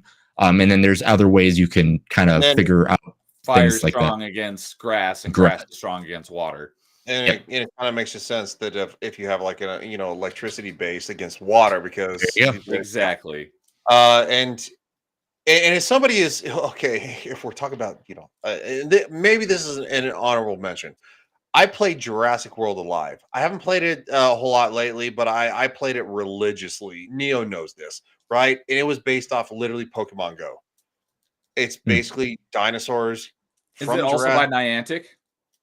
I don't know what that means. That's the That's the company The that made company that developer. made Pokemon Go. Pokemon Go. The what, Lingo? The developer of Pokemon Go. Niantic. I don't think it is. No, it's no, I can't All remember who it is. That's okay. But It's anyway, the same type of style, though. Is it's the same Pokemon Go. type of style. You take a dinosaur, you have hybrids of it. So basically, you take a singular Pokemon, and you could actually upgrade it. Again, this would be like you merge two dinosaurs together to make a hybrid. You have anyway. Long story short, you level them up and they battle, and it was a lot of fun. And I still play that game every once in a great while. Of course, you get whales that play it, and they just destroy everybody, and it makes you want to blow your face off. But anyway, long story short, it was based off Pokemon Go. And so, of course, Pokemon Go is based off of probably the original Pokemon game. So I've always thought that it'd be fun to maybe poke around with. Mhm. So Yeah, no. So the thing about Pokemon Go, you just catch the Pokemon really in there. I mean, I know you could do a little bit of stuff, but think about They don't without the battle? whales. No, I don't. You can in Pokemon Go, but it's kind of weird. It's not like in the regular Pokemon game. So kind of think about the job system in Tactics, right? Okay. Where the more they level up, they can learn different spells, learn different abilities, right? So you say you start with Squirtle. You start at level 5 Squirtle, right? So each level you go up, at level 7 or 8, you might learn another ability. At Yes. level 12, you might learn another ability, something like that. Yep. But as you're walking around, you have a chance to have these Pokeballs be like, oh, cool, there's just this caterpillar bug named Caterpie. Man, I don't have a bug type in my team. Maybe I want that in my team for now. I should try to catch it. So you do damage to catch it. And then you just go into gyms to earn badges. And your job is to beat the Elite Four after you defeat 8 gyms. And you just go from there. And as you're doing that, you catch these really strong Pokemon, legendary Pokemon that could do different battles. And you have a choice to be like, man, do I want my team to have this guy or this guy? And then as you level up your team, that's pretty much what the game is. Because your team consists of 6 Pokemon. But do you actually battle other players or computer? You can, if, like I said, if you on the newer ones, if you have the Wi-Fi, you can. But back then, you had to have this and 2 Game Boys, and then you could battle against your friends. Okay, so Or the new trade. ones. Or in trade. So the new ones actually you battle basically on a network, right? You battle people. Yep. And that's what Jurassic World Alive is. You battle people, or you can battle a computer, and there are like events that they put on and stuff like that where you battle the computer and stuff like that. You win, you get perks, you get upgrades and stuff like that. So the newer ones have that kind of stuff, but the older ones had these little trainers. So if I was walking through a forest, there might be 6 people just standing there. And if they see you, they'll run up to you and they're like, hey, you're walking in my forest. Why are you doing that? And then they'll battle you with bug type Pokemon. And then you just have to beat them. And if you beat them, you get more experience for beating gym or trainer battles than you do wild Pokemon. Yeah. Okay, and then of course, so to actually get new Pokemon, from red, green, or I don't know what's green. Anyway, green was the in Japanese Japan. version of blue. Japanese. Okay. Yeah. Okay. Good God. It's not complicated. No. It's really not. It's just I've never actually asked these questions. You're good. I've never cared enough, until I started playing Jurassic World Alive, which again they kind of ripped off Pokemon Go, which is fine. Yeah. I don't know if Pokemon Go is still going, but Jurassic World World Alive is. Both are really huge. But anyway, so I always wondered, because again, I like that kind of upgrade turn-based, kind of okay, I'm gonna use this attack, you're gonna use this attack, my attack hit, yours missed, all of a sudden I'm gonna go for the critical, my critical missed because my it wasn't high enough, of course, you knocked me into next Tuesday. All of a sudden, I had a counterattack and I fucking killed your ass. Sorry, dude, Neo, with the language. I've done it all night. My bad, dude. Neo knows he's like going, if Ryan's on, we're gonna. So, okay. Yeah, no, Yeah. I might want to play a little bit of Pokemon in the future. I'll So- just say that. But yeah, so when you start out, you're given a choice of which Pokemon you want to start with, and then as you go out in the world, there's random encounters. Like you just walking through the grass, and all of a sudden you're in a battle with, a Pikachu. snake Pokemon or Pikachu or whatever. And when you get their health low, then you can try to capture them and then add them to your team and then level them up. Yeah, because And the then- lower their health is, the easier they're easy to catch. I mean, you can just throw a ball at them and hopefully you catch them, but like if they're tired or they're sleeping or they're paralyzed or whatever you can do to them, Their they're chances easier of to capturing catch are so low. in the wild. But if you throw it at like a trainer battle, the trainer will slap the ball away and be like, "What are you doing, man? This is my Pokemon. I'm not You trying can't to." steal my Pokemon. Yeah, exactly. Yeah. And so Okay, when you're out battling random enemies in the wild, you'll get a little bit of XP. But if you're doing like against trainers, you'll get better XP. If you're going against gym leaders, those are the harder ones. You'll get even more XP by beating them. And that's kind of like the progression of the game is beating all the 8 gyms in each of the games. Yep. Yeah. all right. I might give it a shot, gentlemen. You I I like what Lois you- says you've- here you've still- about Emerald being a great starting point because I think Emerald was my first Pokemon game. So it says, we'll go ahead and highlight. So Lois says because there's Pokemon Let's Go. That's another sub-series of Pokemon games. On Switch were made for those who've never played Pokemon before, or if you don't want something pathetically Wait, easy. on Switch? There's So see, I have a I'm Switch. that's Let's Go I'm- Pikachu and Let's Go Eevee, I believe, were the 2 versions. It is. So it's going to be a little, it's the same and different. So in the Let's Go games, like the idea in Let's Go is like, hey, you need to catch all 150 Pokemon. I'm actually a fan of the Let's Go games because after like the main game after the game is what's important is you try to actually catch all 150 Pokemon.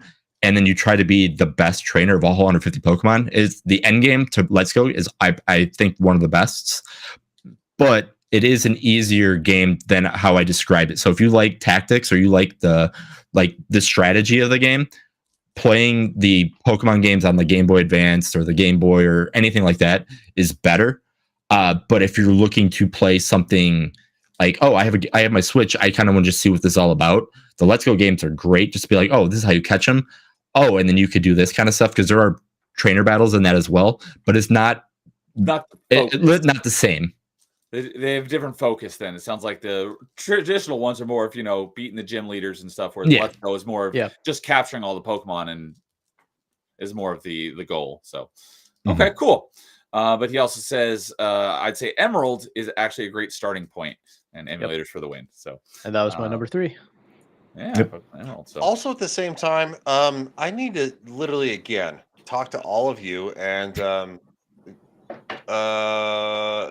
Neo, who's the guy in Rumble? I need to dude? figure out. Yeah, dude, I need to figure out how to. I know. I'll be happy to help you out. Okay, all right. Can we do it soon, please? I'll set us an hour aside on Friday if you want to do it. Just tell me how to figure out to get an emulator to work because, quite frankly, I'm fucking retarded. I really am. Sorry. Yeah. Oh, we'll chat about it and I'll All right. get it set up. So, and Lois also says that Fire Red and Leaf Green are great starting points as well, since they're remakes of Gen 1. So, I don't know what those are on though. So, Yeah, Fire Red and Leaf Green are the Game Boy Advance versions of the games that I like. They're Game Boy Advance games. Okay, that's what I was Their wondering. Game Boy Advance games are my favorite games. So there's a little differences between them. But like I said, I like, I don't know, where I started from, I guess is the best way to put it. Okay. Oh, and shout out to you, Ryan. During that discussion, you gave me an idea for a topic for party chat at some point. So Okay, well, I'll tell you what it is later. But you gave me Roger an that. idea for a party chat topic. Well, I mean, a broken clock is right maybe once a year, especially in my case. So, All right. Well, I know Nightmare is having some technical difficulties, but I'm Give not me sure. one sec here. I'm still here, but you just Okay. can't see like my I was avatar. gonna say I think he's still there. He's just having avatar troubles. dude, Yeah. is that your balls glowing because they're blue? Oh, those are the eyes. Oh, okay. I thought you were a ball. That's supposed to be like my face. Yeah. Oh, okay. Yes. Well, I mean, you know, everything's blue, so There we go. He's back. Do you like the song "I'm Blue Dabba Dee Dabba Die"? I had a feeling that's what you were gonna say. Let's just say I'm gonna be making Melee James play that song at some point. Oh, that's right. Yes. On the those music On the streams music he's stream, been yeah. doing. Yeah. So I All like right. that song. Surprisingly, that whole album is like actually pretty good. karaoke? No, what he's been doing is there's this twin stick shooter game. I forget what it's called. It's something 3. It's the third one. Beat Frenzy 3 or something like that, where you import your own music and the enemies and stuff and the all the shots they fire and stuff is all based on the beat of the music. So it's pretty cool. So people who tip, they say, hey, you know, play this song. And so he plays this twin stick shooter to the music of whatever the people tip. So Blue Dabba Dee Dabba Die is one of the ones that Nightmare either tipped or is going to on the next one. But that Oh, I already tipped it. So James had so. no idea what that song was. He didn't? That's Nope. surprising. Dude, But he's a youngin. Come on now. he's all right. Yeah, but he listens to a lot of music. I know, I'm but look shocked at that he those did not know moves. that He's one. a youngin, and that is something that is very niche from when Ryan, we grew James up. is definitely older than me. Well, okay, well he's not older than me. I don't think so. But regardless, that whole album is actually pretty good. The whole Blue album from Eiffel 65. Well, Blue is the only one I know. But There's one more like They that had kinda a hit whole from- song on there about PlayStation games. Yep, that's It's called one thing. PlayStation. Nice. It's The a good only song. one I know is the album Blue. So And angry Canadian, no, I'm not going to get clocked by Neo. Ryan's gonna get clock rocked by Neo after the stream. Hey, what's up, Sons of Shadows? Good evening. We are almost done with our number 2s, but we have one more, and that is Nightmare to give us his number 2 favorite handheld game. So hope you're doing well tonight. So yeah, after all my crapping on turn-based games, Mhm. this is Oh, my yeah, there we go. Yes. yeah, One but of it is us. an One of us. absolute classic, and it is one of probably my favorite Mario game. At the very least, it's very, very high up there. Never So played Mario it. and Luigi, really? No, never played it. Definitely would like to do. Yeah, you definitely should. It's, at least in my opinion, it's the best in the series. Well, Mario I and love Luigi it. Superstar Saga. Yeah, it is so much fun, and it's just so charming. They made a remake on the 3DS as well, which a lot of people complained about. I thought it was fine. I enjoyed playing the remake. And the thing here, so you can see some of the what's going on here. It's just really charming and fun to play. The turn-based isn't too bad because, like Paper Mario, I think. Does Paper Mario have it? Yes. Yeah, Paper Mario has them. It has the action commands, so Just like even when the you- one game I was Shut talking up, about. angry Canadian. yeah. So Yeah, even good when you're game. also Fawful's dialogue is just perfect. I love Fawful's ridiculous lines. And who is that? Fawful, he's the guy with the weird vacuum head. Okay. Yeah. He's the secondary. He's the main villain sidekick, basically. I've Okay. heard of the game, but I've never played it. Yeah. So I didn't even he know talks these some games existed until Brothership got announced. I didn't even know this okay. series was. Yeah, so Alpha Dream made the first 5, and then they shut down. They got shut down, and then some other part of Nintendo made the new one. But yeah, see, so you can see there are these action commands, so you actually hit the button as you do it. So Yeah.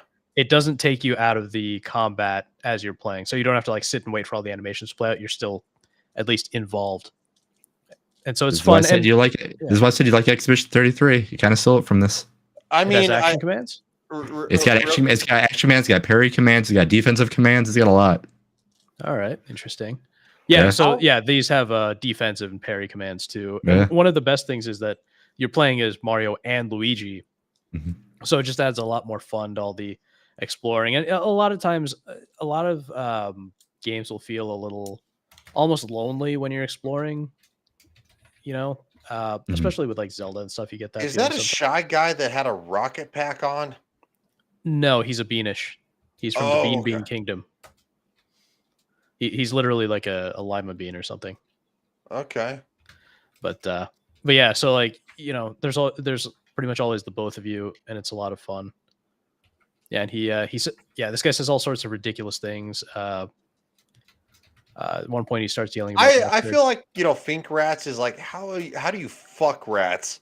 Is like that's literally See, look, he's got a jetpack. He has fury.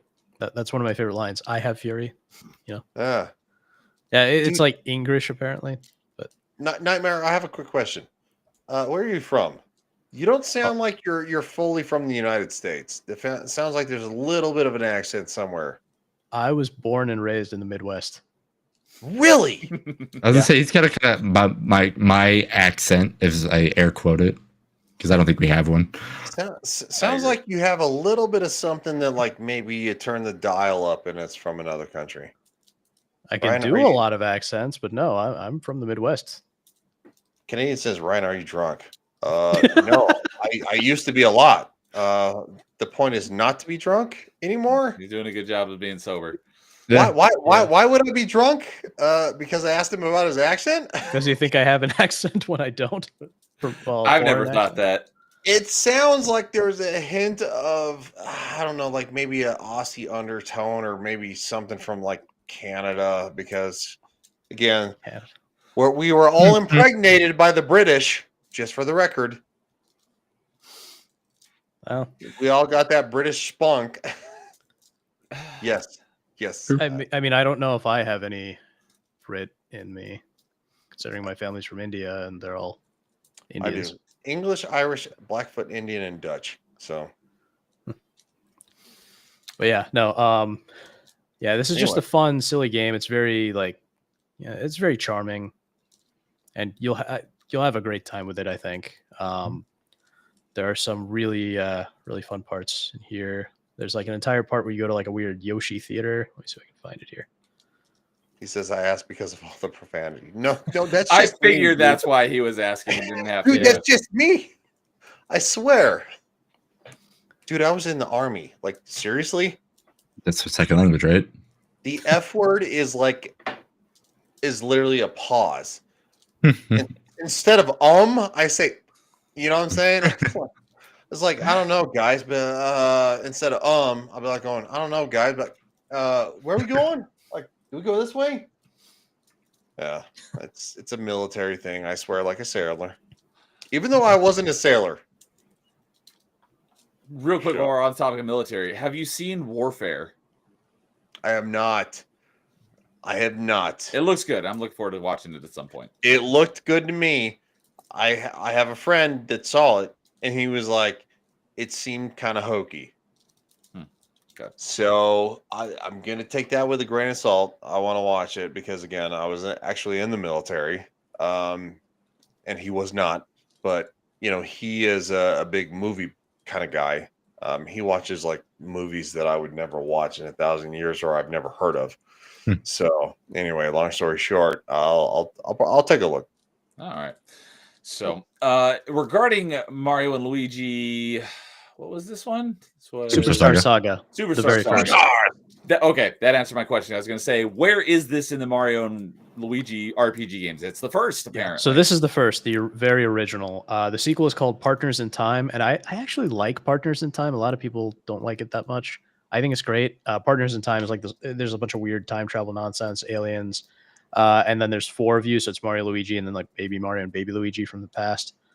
Third one, the most popular one, is Bowser's Inside Story. I don't like Bowser's Inside Story as much. And then there is fourth one is Dream Team, and then the fifth, which is like you're going into it's just Mario and Luigi, but you're in like Luigi's dreams. And then the fifth one is Paper Jam, which it's Mario, Luigi, and Paper Mario. For whatever reason, they left Paper Luigi out. Apparently, that's the only one that Canadian hasn't played yet, because he mentioned he still needs to play Paper Jam. Yeah, see, I like Partners in Time. He says they're all great, minus Partners in Time. I like Partners in Time. It's great. It's fun. In fact, Partners in Time has the best so except Superstar Saga, which just has a standard briefcase that you open in your inventory menu. All the games afterward have a little sidekick companion thing. Partners in Time has this little living suitcase named Stuffwell, and he is the most adorable thing ever.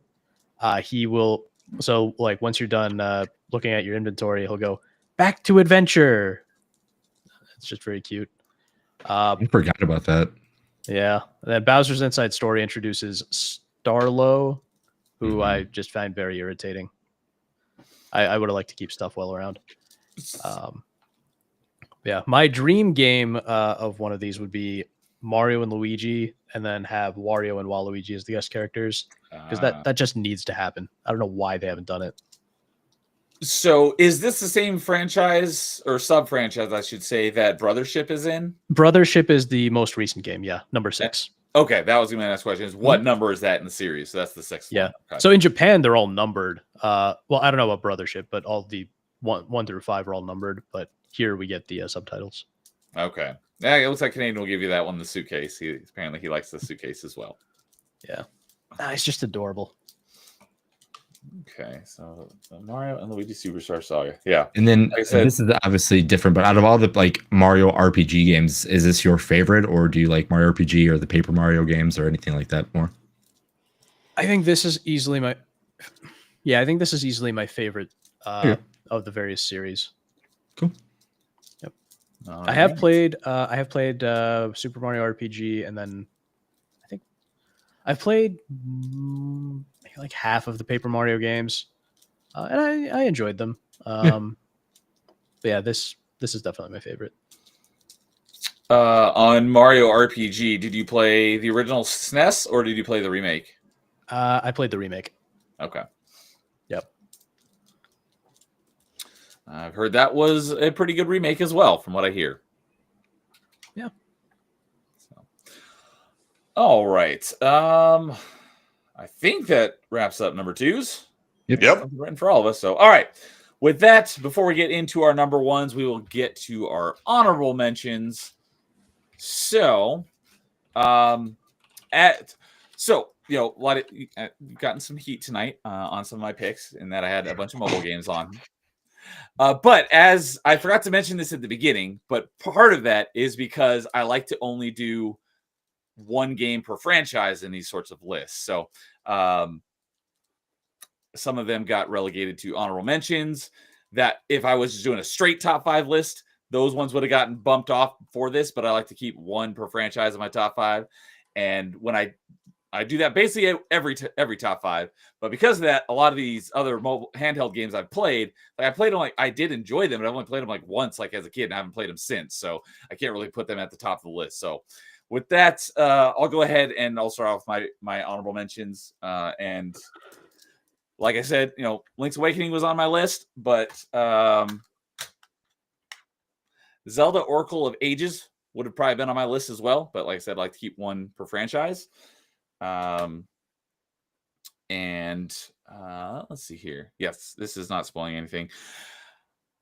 Another one. I talk about Mega Man all the time. I love the Mega Man X games. Mega Man Extreme, the Game Boy Color game. I love this one. However, I loved it as a kid because it's basically a combination of Mega Man X's 1 and 2. I didn't play it again for decades. However, I did just recently play this again for the first time in decades for retro achievements. So this is fresh, but it was basically the first time I played it in probably close to 25 years. So I do really like it. Love it a lot, but I haven't played it that much. Whereas these other games on my list, I've spent a lot more time playing. So I don't know. Yeah, I played that one. It's like a sub-franchise of Mega Man games that a lot of people don't know exist. There's Mega Man Extreme. There's also Mega Man Extreme 2, which I'm slowly making my way through. And it's a lot more difficult because in Mega Man Extreme, it literally rips the levels and the bosses out of Mega Man X1 and 2, and it's a mashup of them and puts them in Game Boy Color form. Mega Man Extreme 2 actually has, like, the bosses are still the same, but the levels, they designed new levels that weren't in the original Mega Man X 1, 2, or 3. Although Mega Man Extreme 2 is basically a combination of Mega Man X 1, 2, and 3. Whereas this one is 4 bosses for Mega Man X1 and 4 bosses for Mega Man X2. And then the final Sigma at the end is the last couple levels of Mega Man X. But yeah, so there's that. And then identical to this, how I hadn't played it since I was a kid until just recently for retro achievements. Another game that I played as a kid once or twice, and I didn't play it again for decades until just recently, because I played for retro achievements. It's actually my 4th retro achievement mastery, and it's my first one that's not a GameCube game, And I've mentioned this a few times lately because I played it recently. See if you can even see it due to the light. Bionic Commando Elite Forces. Because it's surprisingly good for a Game Boy Color game. With one of the big things that blew me away is how good the music is on this for being a Game Boy Color game. The When I was Capcom playing game. this, I have good music. it is Capcom. That's right. But yeah, it's. Oh yeah, got, I mean Capcom did Ace Attorney, right? So yeah, they did do some really good music back then. Yeah, Game Boy Color game, so it's got standard Game Boy Color type 8-bit music or whatever. It was catchy. Even while I was playing through this game, the songs were stuck in my head throughout the day. So it had great music. And it's got a really cool concept because it's a 2D platformer with no jump button. You just use your grapple arm to swing and stuff, and you got a gun and stuff. Cool game, and it was fun playing it again and getting the mastery for it on Retro Achievements. And I mentioned it. I was shocked that it has like 1 or 2 voiced lines of dialogue. It's just like when you boot up the game, you hear it say Bionic Commando, and there's like 1 or 2 other lines in the game. But on a Game Boy Color game, I was like, wow, that's amazing. So anytime I see Bionic Commando or hear Bionic Commando, the story of the game, I don't know if you know, always like ruins it for me because of the grappling hook arm. You're like, oh, that's just a cool piece of technology. Then you learn out, it's like, oh no, that's his wife. Well, that's it's like the weirdest thing ever. Bionic Commando. I know, but did enjoy that game though. Yeah, I mean it was good, but like that to me, it's like, yeah, it's weird. So, let's see here. That's all of my Game Boy Color games. Tony Hawk Pro Skater 2 on Game Boy Advance. That's really good. I love this. Like we've talked about Tony Hawk a lot because we all love Tony Hawk. But I played Tony Hawk 1 on N64. I played Tony Hawk 2 right here on GBA, and I never actually played like the full console version of Tony Hawk 2 until the 1+2 remake. And the levels are like identical just from an isometric point of view. So they did a great job of porting 2 to GBA. There is no reason why that game is as good as it is, especially for like them trying to make like. Again, back then when they had the ports going to the game, like the handhelds, you're like, oh, just get it out there so they can just do whatever. Like that is extremely good. And then my last 2 are Game Boy Advance games, and I can't find them. I don't know where they are right now.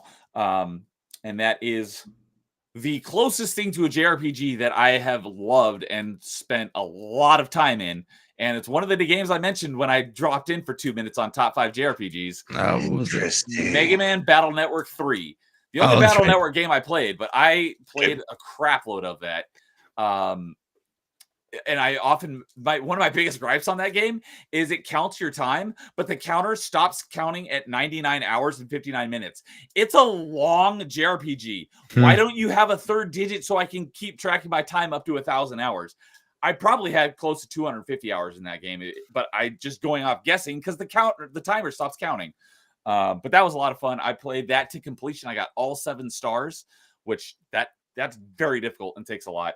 And then my last honorable mention is in my second favorite franchise of all time, and that is Metroid Fusion.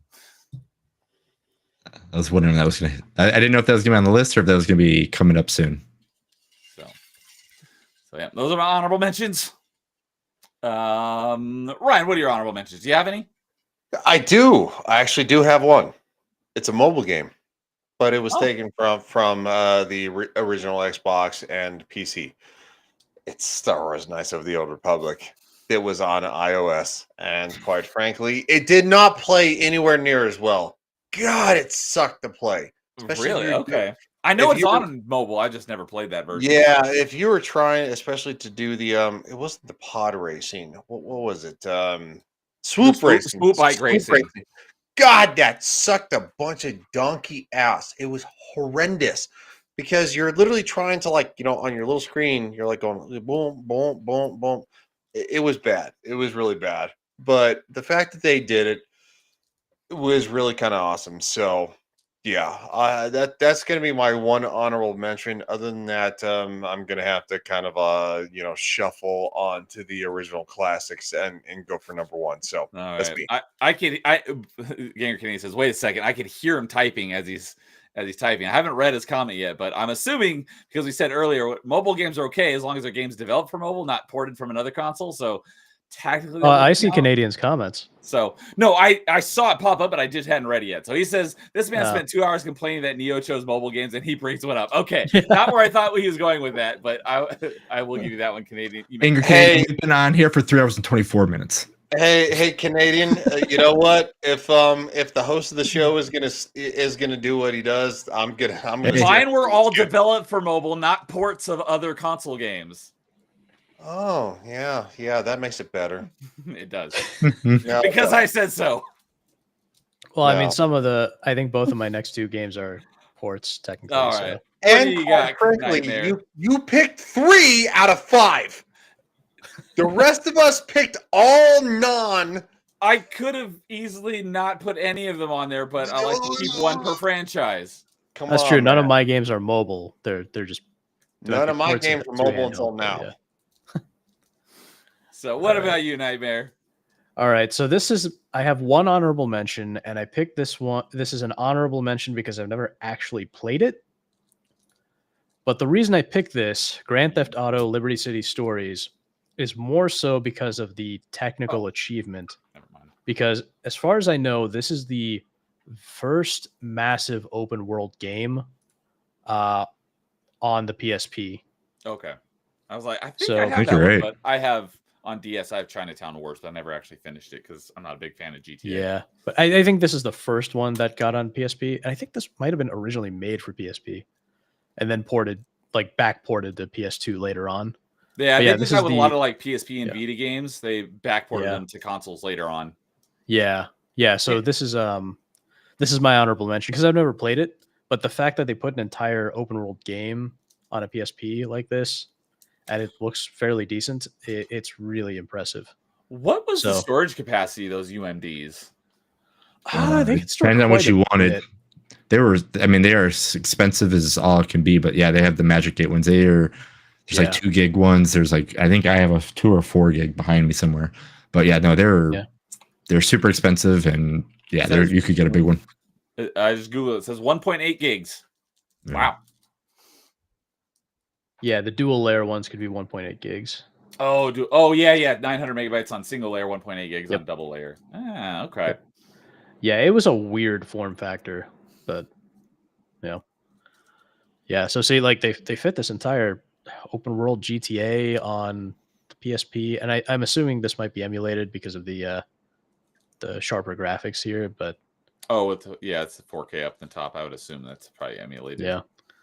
yeah. But I mean, still the fact that this whole game is here, it's really impressive. But yeah, I never played it because there's no way in heck my parents would have bought me a GTA game. But yeah, so that is my honorable mention because of the technical achievement there. Okay. Yeah, that makes sense. Good one.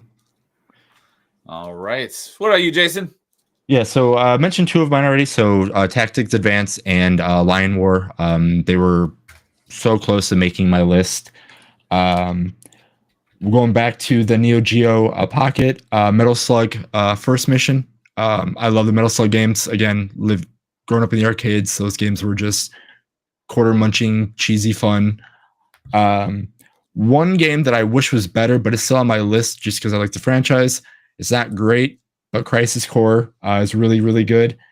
And then one that needs to be on the Switch 2, on the Switch. It just needs to not be on the DS or the 3DS, and that is Link's Awakening. Oh, wait. Link's Awakening. Yes. No, Link's Awakening. I'm sorry. Between Worlds. Link Between Worlds. Link Between Worlds. Sorry. That's where I thought you Yes. were going with that. I was looking wait, at I have them in order, and I've written the wrong one. Link Between Worlds. It's a crime that game is only on the 3DS. It needs to be ported somewhere. It just needs to be shown places. I've not played that one, but everyone that's played it says it needs to be ported so it can be played again on more modern stuff, and it's not relegated to 3DS. So I don't know how, because like how they did it, but like it's something. It's a shame. All right, and Liberty City Stories also has a retro achievement set. So, lowest expectation comes in with his top 5. Number 5, Summon Knight Swordcraft Story 1 and 2. I've never heard of that. Number 4, Sonic Battle.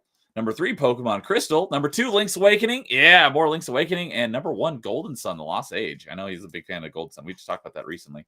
So, all right. Canadian, Link Between Worlds, probably my favorite handheld game. Nice. All right. Honorable mentions, Legend of Heroes, Trails in the Sky. Would have been in top 5. It wasn't infinitely better on PC. Yeah, and Mario Land 2 and Tetris. Good stuff. So, all right. Well, with that will bring us into our number ones. Ryan, do you want to start us off? Yes, the original Game Boy, Mortal Kombat 2. It's something that no, you cannot compare it to anything. The original Game Boy broke ground. It literally was the epitome of handheld gaming, and it will be forever of all time. The original Game Boy was literally not much bigger than this. So you have the phone, right? The original Game Boy was literally this. Literally the L shape of my hand was this. Oh yeah. And it was thicker, but that was the epitome. Yeah. It was the epitome of literally what launched the early 90s of gaming. You know, kids could be in the back seat of the car and play video games. The parents were driving, they were doing stuff. And of course, you had Mortal Kombat, which launched as an incredible game franchise. Mortal Kombat is still one of the biggest franchises of all time this day, even though the most recent movie back in 2021 that sounds about right. Was a giant bag of ass. It's awful. There's only one Mortal Kombat movie, and it came out in 1995. You were right, 2021. So, and anyway, Mortal Kombat 2 is coming out this year, apparently. Yeah, nobody cares. Nobody cares. There's one Mortal Kombat movie. I'll die on this hill. Y'all can fight me to the death on this one. I will motherfucking smoke you all. It's like the meme from Family Guy with Peter. Oh my God, who the hell cares? Yeah, pretty much. So literally, long story short, Mortal Kombat 2 was an advancement on the original Game Boy. It was something that, just the way that it was set up, the way that you could do finishers and stuff like that. It was so much fun. And then, of course, at the end of the game, you came face to face with the big bad guy, Shao Kahn. And you had to defeat him. And a children rushing son of a... I almost cursed on our own show.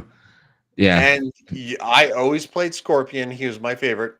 And even though, yes, he was technically considered a bad guy, you could actually defeat the game and win it with him, and it was a lot of fun. So I got it pulled up here on Retro Achievements. It obviously has a Retro Achievement set. I did not know this until just now, but it makes sense that it's an M-rated Game Boy game. I didn't even know there was such a thing. Oh yeah, no. Because you still had finishers. You still had Scorpion would pull his mask off and just roast somebody. And the skeleton was so lame. Because it was like limp. It was like, ugh. They would crumble to the ground. But for a Game Boy game to have finishers that you saw in the arcade or on home ports, it still was really cool. Yeah, it was actually a massive thing. Because again, it was Nintendo, and Nintendo was a little squeamish about Mortal Kombat, unlike the Sega Genesis. Super Nintendo version is the one that doesn't have blood, right? Everyone wanted to play it on the Genesis because it had the blood. Yeah. There were no blood. Smartened up until the second one on the Super Nintendo. They smartened up and it was really good. Okay. So like I said, I've got Mortal Kombat 2 pulled up on Retro Achievements. There are 7 versions of this game: Genesis, Super Nintendo, PlayStation, Master System, Game Gear, 32X, and the arcade version. Dear Lord. Well, also at the same time too, a lot of people don't understand that when you would actually pick a character, pick your fighter, you actually went on a journey. It was basically literally Mortal Kombat, like the movie was before the movie came out. You had a hierarchy, and you had to climb the mountain. You had to climb up, and literally, it was the same mountain, like that little tower that like was in the movie that was actually CGI'd and actually dark and mysterious, and that was in the game. That was in Mortal Kombat 2. So when the movie came out, the movie took from Mortal Kombat 2 and actually put it in the movie. And the hierarchy of climb. You have to climb to finally get to the tier to win. That was something that the movie actually took, and it was awesome to see because I was a massive Mortal Kombat fan, massive. And when that movie came out, I still have the movie poster that my parents got from the video store, from the movie theater that the video store got it from. That's a good poster. Yes, all black with just the dragon, and God, that's Red Mortal Kombat. Yep. Yeah, it's a good poster. That's a good movie. That was movie, a good movie from 1995. That's a good movie. There's no movie. I There's believe no that was your video number game. one on video game movies. Top Yes, 5. that is there. There is no video game movie in the history of the franchise of anything that is better than that movie. It is the top ranked ever. All right, I'm done. Canadians say, "Oh no, does Ryan know who he's streaming with here?" Because Jason is also a massive Mortal Kombat fan. Well, I don't know. It could be literally on all fronts. So I think it's because he's saying you didn't like the new Mortal Kombat movie, and it sounded like Jason awful. I mean, the new one was okay. It wasn't the best. Like I said, what Ryan's preaching about the first one being the best one, he's not wrong. It is by far the best one. So, all right, Mortal Kombat 2 on Game Boy, nice. So, all right, Nightmare, what about you? What is your number one? All right, so this might get some groans. There's a lot of nostalgia in this one, but Number one, I was early. My number one handheld game is Spider-Man 3 for PSP. Now, yes, there's a ton of nostalgia here. Why is that a groan? I don't feel like that's a groan. Because of Spider-Man 3, not Spider-Man 2. Yeah, well, I liked Spider-Man 3. More because I put it ahead of Grand Theft Auto. Oh, I completely understand that. No, I do too. Yeah, but this is in a similar vein to Grand Theft Auto. This is a really special game for a couple of reasons. It's Spider-Man. But yeah, well, a special Spider-Man game.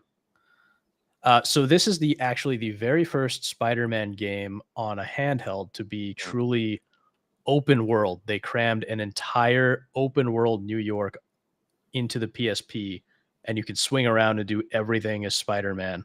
Yep. Now, this game is really a somewhat cut down version of the PlayStation 2 version of the game. And this game is weird because it had so there was a version on the PS3 and Xbox 360 and PC that was like HD and, really looked really good and everything.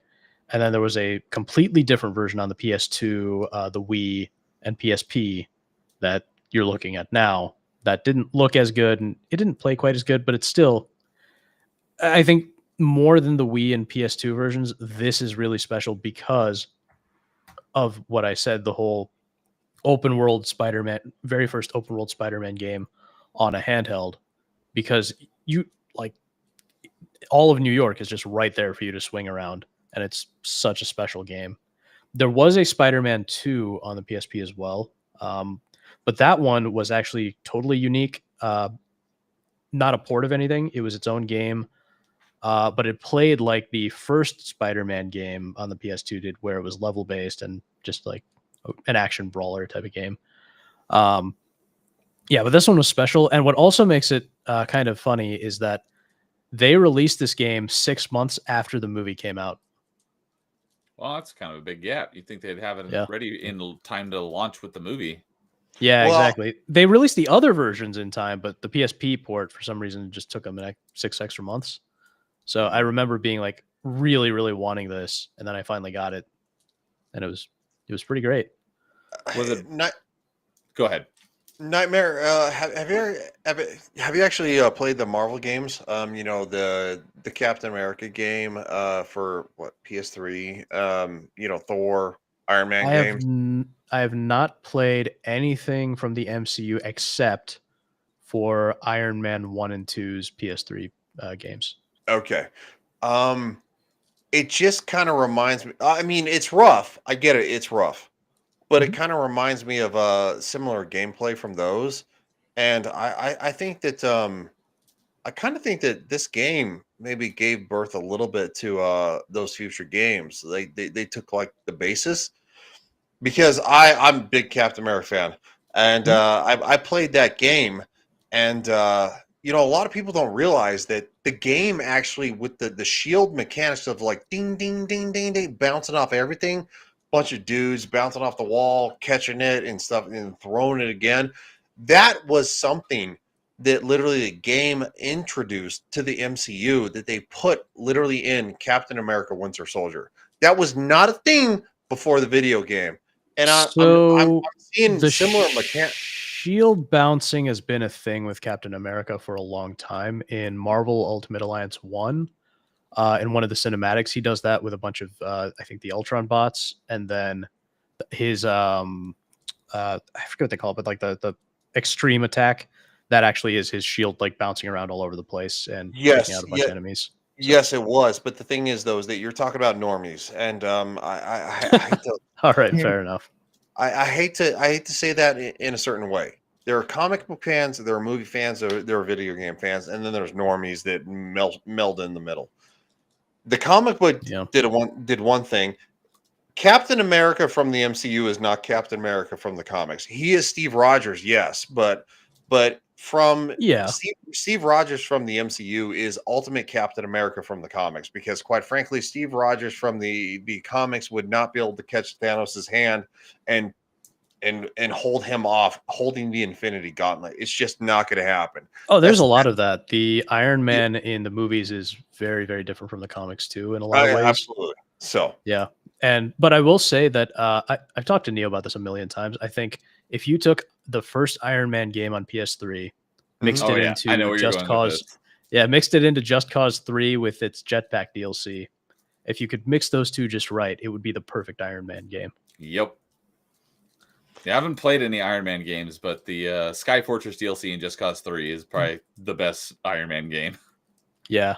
Yeah. So Iron Man 1 on PS3 is like you can fly and hover and stuff. yep. And you fire repulsors. It's a decent time, but it's missing a lot of that like grandeur of Just Cause 3, I think. And a lot of that like really good destructive feel. Because the repulsors feel so weak in Iron Man 1. Whereas, Just Cause 3, you're blowing stuff up all over the place. So, a lot of that I think if you mix together would be great. But yeah, so yeah, so but yeah, I think Spider-Man in a lot of ways set the stage for a lot of later superhero games. Agreed. Spider-Man 2, its home console port especially did, but yes, there was a lot of care put into, I would say, all three games for Tobey Maguire's Spider-Man. Because it seemed like they just really, really cared about what they were putting out at the time, and they really put out some special stuff. Best So, Spider-Man ever. yeah. Tobey Yeah. Maguire. Yeah, there you go. And that's being said with Andrew Garfield, who literally stole the show in No Way Home. But Tobey Maguire is the GOAT of all time. Not even Yeah. close. So Yeah, Garfield could have been it, but they just gave him such a crappy movie.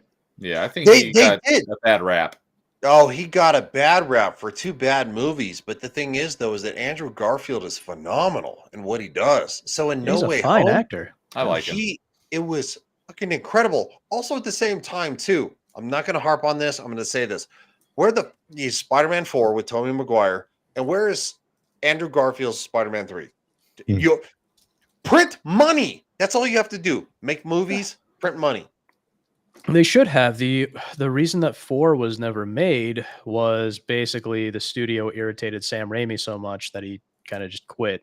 And when he quit, Toby quit, and then that just kind of killed the movie. Well, yeah, no, I know, but after Spider-Man No Way Home, like you're literally looking it at back. you're looking at a gold mine printing money press. I would love that. And But they just went yeah. For one thing, I don't know if they'll be able to get Sam Raimi again just after how bad that Doctor Strange movie was. Yeah. I'm guessing that they Dude, they got the Russos back. Yeah, but True. I mean, you know, with Raimi specifically, he's always had a lot of issues with studio interference for a long time. And you know, Marvel being Marvel. And then on top of that, I think another thing that, at least with Tobey Maguire, he specifically requested that in No Way Home they not reveal too much about what's been going on with him since Spider-Man 3, just to kind of keep up the mystery. Yeah, because you know, in the insert Into the Spider-Verse, they kind of they went a little too far in my opinion. I think Into the Spider-Verse is a fine Spider-Man movie, but they took the original, the best, and they kind of shit on him a little bit. They gave him a little bit of, they gave him a redemption arc, which was fine. But Yeah, Miles Morales, I'm sorry. If you like Miles Morales, that's fine. Great for you. if you like Miles Morales, you're a massive normie. Yeah, pretty much.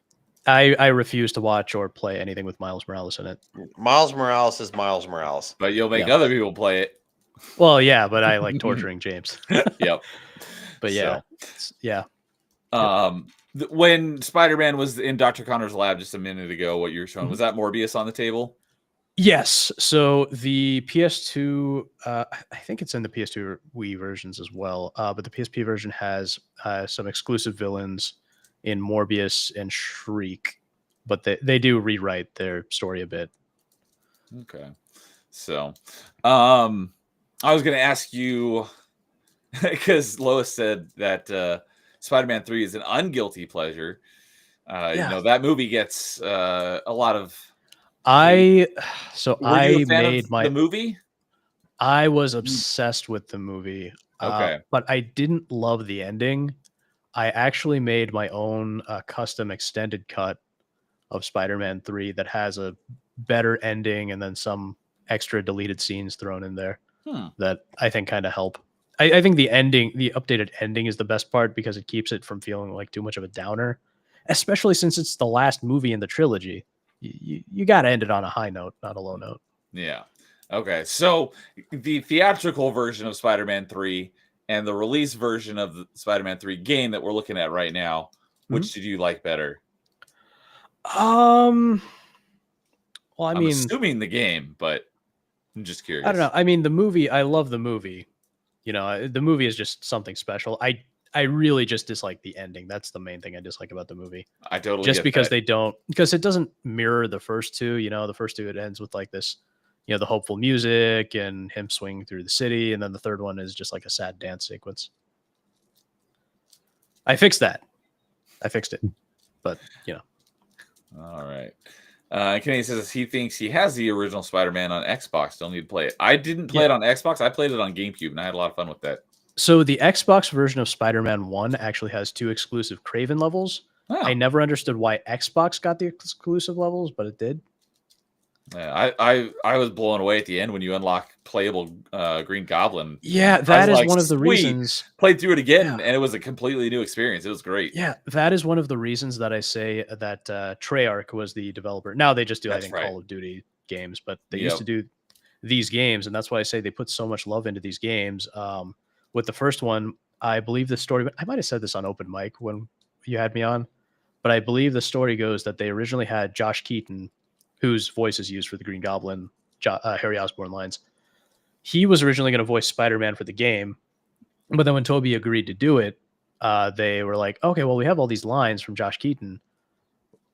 We don't just want to delete them. Why don't we make this entire secret Green Goblin mode where you can play as Harry? I think you did mention that. Yeah, and so then they took all those lines, probably had Keaton record a few new ones to fit, you know, the Green Goblin, and then just made that entire Green Goblin mode, which is why it has like no cutscenes or anything like that. It's just kind gameplay, of throwing it as an afterthought, but it was a lot of fun.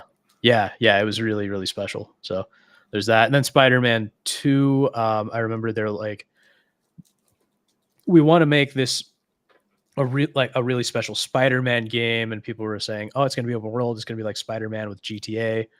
And then the game director came out, basically said, Well, it's an understandable comparison, but no, it's not even Spider-Man GTA. It's open world Spider-Man. It's not, that's not the comparison we're trying to make. We really want this to be its own thing. And so there was just a lot of love put into these games. So. All right. Yeah, Lois says F Hollywood. Yep. They haven't been doing Yes, a lot great lately. Exactly. That's why I don't think Spider-Man 4 could be made today, is because they would ruin it. Yep. And Anthony says Bully Maguire rules. I've seen, I don't know if it's like a series of videos, but I know I've seen at least one Bully Maguire video. And yeah, it's just a ton of hilarious. memes. Yeah, it's just a ton of memes. That's what I thought. Those are pretty great. So if you haven't seen Bully Maguire and you like Spider-Man, I definitely recommend going and check it out because they're pretty funny.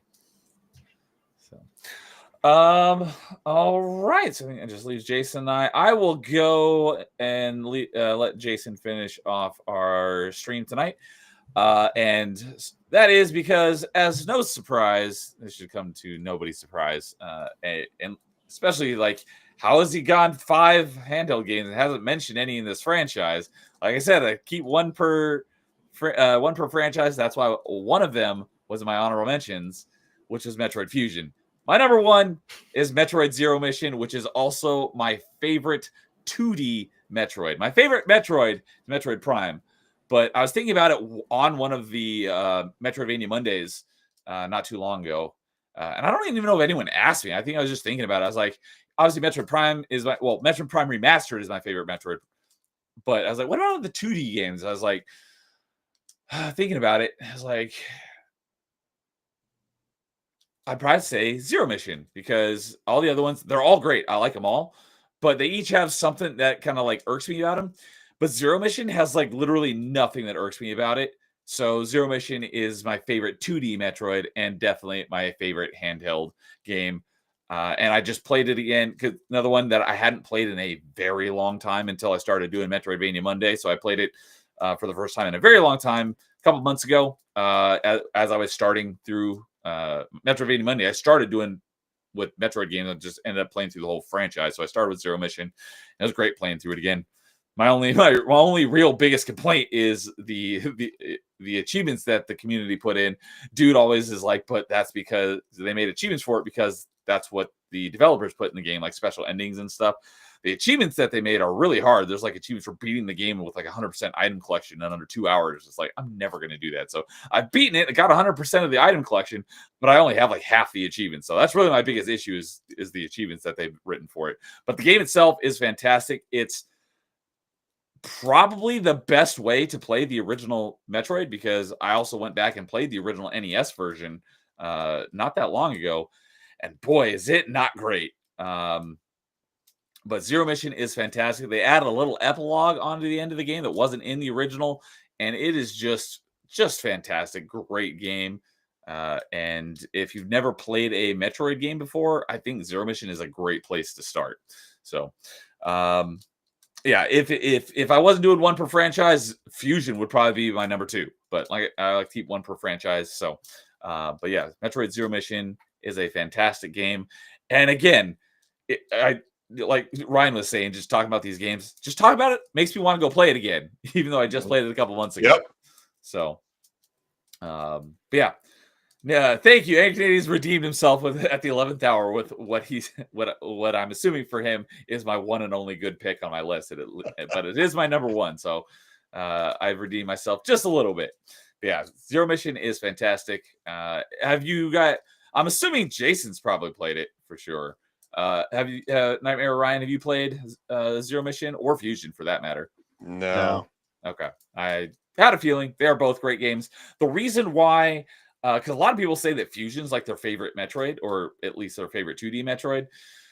Not that it's really that bad of a thing, because Fusion's a great game as well. But my one thing that puts Zero Mission over Fusion is a little too handholdy, because it's always. You could basically never get lost in Fusion. There's not as much. I mean, there is still exploration in it. There's just not as much, because it's a lot more linear than the other Metroid games. Zero Mission, it's basically a better graphics version of the original Metroid. So it's a lot more open. There's a lot more exploration to it than Fusion is a lot more linear. So that's my my main reason why Zero Mission is over Fusion for me. They're both great games. I love them both, but yeah. So, all right. With that, I guess that'll bring us to Jason to bring us home. So yeah, with me, my number one. A lot of people, if they saw my top 5 favorite games of all time, they probably know what my handheld game would be because my top 5 game or my number one game was in my top 5 favorite games of all time. Mortal Kombat 2 on Game Boy. Yeah, right. No, and that is going to be Metroid 2. All right. Metroid 2 Look on at that. 2 Metroid games in number 1 spots. Yes. Exactly. Metroid 2. Easy, Neil. Easy. And mine's going to be the Game Boy version because that is the one that I love the most. But Samus Returns on the 3DS is great as well. Another game that should be just like ported. Link Between Worlds that need to be pushed away because it is such a great game and gave us a game like Metroid Dread in the long run. But mine is 2 because I remember when I bought the game, I loved Metroid, but not knowing the map and knowing things on what to do was great and all, but I just didn't know what to do. But when you got Metroid 2, it was a handheld game that you could go to save points, find different things, and you had a little counter on the bottom, and all you was just a bounty hunter. You were just trying to find these Metroids, and all you were trying to do is just kill them. That was just the name of the game. Find these areas, get stronger, kill these Metroids. That was awesome. And yeah, like it's so hard to describe. If you haven't played Metroid 2, it's not like other Metroids, but it is because you are actually on the attack, it feels like, than you are kind of on the defense from it. Like usually on Metroid, you're like, oh, I got to try to get off this planet. No, this one's like, no, I have to go after these guys and then I can get off this planet. Like you are trying to save this planet in a way, let alone try to save yourself. It's hard to describe, but that's how I felt when I played it. But Metroid 2, I remember getting the game. That's one of the first games I ever bought with my own money. And I just remember just playing it every car ride, learning the game, learning where every item was, spider ball, extra jumps, freeze beam, everything like that. It was just my favorite. And again, if you played on 3DS, it's good. You get a little extra things, but if you played on the Game Boy, it's on the Switch as well. If you played on the Game Boy, the regular one, I personally think it's more fun because it's a little bit more dumbed down and simpler, and it's still doing the same exact thing that you're trying to do. You're just hunting Metroids. That's all you're doing. Yeah, if they ported Samus Returns to like Switch or something, I'd buy that in a heartbeat. But yeah, like I said, playing through the whole franchise, and I'd never played original NES Metroid or Metroid 2. I'd played other versions of it. So I was like, you know what? I got to play the original one. So I played original Metroid. It was painful. I played Metroid 2. I really, really enjoyed it. Now, had I not played original Metroid and have a lot of problems with that game, I don't know how much. I don't know if I would have liked Metroid 2 as much as I did. But either way, it's definitely a very good, competent Metroid game. And in my first run through it, I was able to get all but one achievement. The only achievement I didn't get was beat it in under 3 hours. So I'll definitely do that at some point and get the mastery on it. I was surprised that I beat it with 100% in like 4.5 hours. But yeah, I had a lot of fun. I was blown away by like going from the original one on NES to Metroid 2 on Game Boy. I figured it would be kind of a step down, and it was like a step up in literally every aspect. Yep. With the exception of obviously being Game Boy, so it didn't have color, whereas the original one had color. But in every aspect of game design, it is a far superior game to the original Metroid. And it's like, and again, if you're a fan of Super Metroid, it sets up Super Metroid. Like it's the ending of the game. Like it sets up, you're like, okay, what's next? And when you get Super Metroid, you're like, oh, cool. The Game Boy game that I played back then, or for me when I played it, man, it's wow. That actually, I need to go back and play a Game Boy game because again, we all thought Game Boy games were the smaller like lands, the smaller, cheaper knockoff versions of games. And no, Metroid 2 was like, if you didn't play this one, you missed out on a pretty big story beat. So you need to find a way to get it and beat it and play it because it's as good as you need to. And Super Metroid is, Super Metroid. So I'm pretty sure I've asked you this before. Have you played all 3 versions of Metroid 2? Mm-hmm. I thought so. And the original Game Boy version is still your favorite?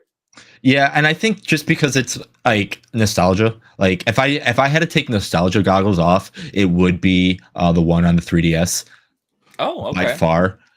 Just because of all the extra things that they add, and you're like you feel like you're actually playing the game that they wanted to make. AM2R is great. I love what they did. I mean, it's fantastic. I've been trying to find ways to put it on my handheld pocket you know thing as well. Haven't found a way to do it yet, but man, yeah, like if I play the Game Boy one more than anyone out of all of them. Because I've played, I've now played Game Boy 2, the Game Boy version of Metroid 2, and I played AM2R. I haven't played Samus Returns, but I'd love to. But from a lot of people who have played all three of them, a lot of people say that AM2R is the best version. I mean, AM2R is great because it keeps everything original, but when you play Samus Returns and you play Dread, and you're like, it's kind of like the Super Metroid thing I was just kind of compared to. Is like, man, I just played this, game from like a handheld game, and then you play Dread, you're like, wait, a lot of the stuff in Dread was a little bit of mechanics that I just played in Super Metroid, I'm sorry, in Metroid Returns. Oh crap, why can't this again? That's why a lot of people want this game to get actually a big release, because it's like, again, that's why we got the games that we got afterwards, and it just did a great job. Because Samus Returns was also by Mercury Steam, right? What's it? Was also done by Mercury Steam, the developer? Yes, I believe so. Yes, I think so. So, Cool. So Could be wrong, but isn't Mercury Steam the development company that did Castlevania Lords of Shadow? They are. All three. Lord of Shadow 1, 2, and Mirror of Fate. Nice. And I know that because I just played Lord of Shadow 2 and Mirror of Fate with this year. Nice. So, but yeah, and Canadians like, this is why Jason is best boy. Metroid 2. So, yeah, and Lois saying that you're basically glorified alien pest control. Yeah. Hunt down the Metroids and then beat the games. Oh, so I think I've mentioned to you that I think I mentioned this to you on the top 5 we did right after I played Metroid 2. Another thing, Metroid 2 was fairly easy game, but the final boss, that was quite a difficulty spike because I didn't die the entire game, but then I got to the final boss fight and it took me like 20 attempts to beat it. Yeah. It's like, oh cool, you're just doing this, and you're like, you get to the boss, you're like, oh cool, I'm strong enough to beat the final boss. You're like, oh no, this, like, again, it's like how Metroid was supposed to be like aliens. You're like, oh wow, the queen is actually a threat. And you get to the final boss, you're like, oh crap, this thing is pretty strong. The things that I learned from the game, I need to figure out how to do it and do it well. Yeah, I was like, how much health does this thing have? Mm-hmm. Shooting with so many missiles, you're like, okay, how many times is this thing gonna make the noise? Please die, please die, please die. I'm gonna run out of missiles here. Yep. And I had all of them.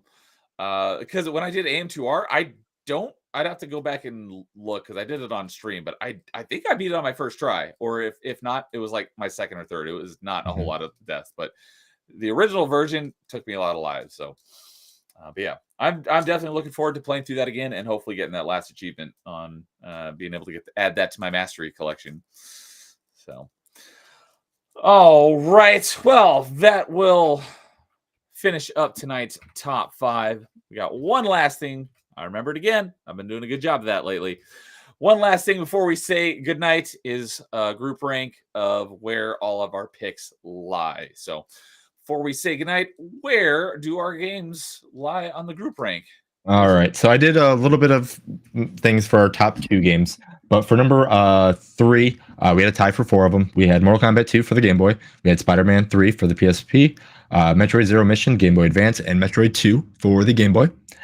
For number 2, just because a lot of the games are similar but different, I put them together. I put Pokemon Blue and Emerald because if you pick up a Pokemon game, you're going to have a fun time with them no matter what. It doesn't matter where you start.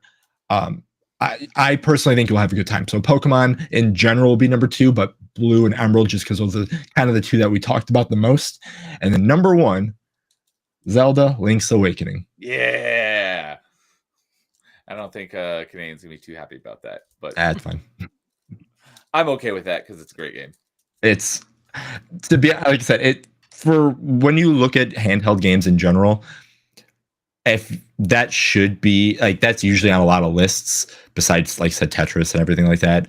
I agree. Like I said, if this wasn't like one of those games that you just see on a random top 10 list that you're like, oh, this is number 1 or number 2 just because the name of it, it's actually that good. So, all right. Well, let's go around the horn here and let everyone plug their stuff while Ryan's still awake. Yeah, no, I'm sorry, guys. I've been You're up fine, dude. for like 20 hours now, so I'm not What sure. do you got going on? Apparently tomorrow I'm going to be on Ryan and Roger Othea's channel. We're going to be talking about. I have no idea what we're going to talk about. Anyway, yeah. So Thursday I'm going to be on Nadia After Dark. Anyway, y'all know Nads. Nadia, gonna be talking about The Last of Us 2. I think this is the last episode or the second to last. And then of course on Friday, I don't think anything, thank Jesus. So like I'm sorry. It's like, yeah, my day's off. This is this tomorrow's my first day off. So I was like, this is the longest stream I've actually done in a while. Yeah, it really is. So it was a lot of fun. I had fun. So That's You the still got to important get me on part. that I love Mortal Kombat movie one that we were talking about last time you were on. it. What was that? I said he's got to get me on. He wanted to get me on a show talking about the Mortal Kombat movies. Oh, stream talking about Mortal Kombat movies. yeah. That'd be great. So no, that'd be a lot of fun. So anyway, long story short, Ryan Roger Thay tomorrow. Y'all know who he is. I think it's 2 p.m. my time. So it'd be 1 p.m. Pacific Standard Time, 4 p.m. Eastern Standard Time. And then of course, Thursday night would be 7 p.m. my time, Mountain Standard, which doesn't exist. 6 p.m. Pacific Standard Time and 9 p.m. Eastern Standard Time. Well, it's not standard time, Ryan. It's daylight time now. Yep. God damn it, man! You're fucking killing me. I was thinking it, but I wasn't gonna say it. No, I divulged to you, gentlemen. So anyway, yeah. So The Last of Us 2. It's just You gonna sound be. like you're very excited for this one. Oh, Yeah. You I'm must be a big fan of golf. They did the thing. I dared did them the to. thing. I dared them. I'm like, do it. Just do it. You're gonna do it. Just do it. Just do it. They did the thing. And then they're like, yeah, we wanna have like another 2.5 seasons after this. And it's like going, wait, you want to have a what? Wait, you did the golf club thing, and you want another 2.5 seasons after the golf club thing. Because they said they want to go for 4 seasons. And I'm like, okay, fine. Y'all can go for 4 seasons, drag it out, season 3, mid-season, then you can do the thing, then you end at 4. No, they did the thing. There's not going to be a season 3 or 4. Anyway, Lois, so, that's a good pun. Joel in one. yeah, Joel in one. Oh, I haven't heard that before. That's hilarious. Oh, Lois. I'm going to steal that. And you're not Lois. You're lowest. Lowest, yes. Yeah. So, well, thanks, Ryan, for coming on and hanging in there. I had a lot of fun. I'm sorry, guys. I'm very sleepy. It No was a worries. long If you want day. to take off, you're more than welcome to. No, I'm fine. I'm good. I'll wait. All right. So, but always fun hanging out with you, regardless of the tangents. So, what about you, Nightmare? What do you got going on? Yeah, so I recently rebranded everything. So I'm no longer, my channel is no longer Amazing Comics. I'm just Nightmare everywhere. If you want to find, if the easiest way to find my stuff is to just go to nightmare.world.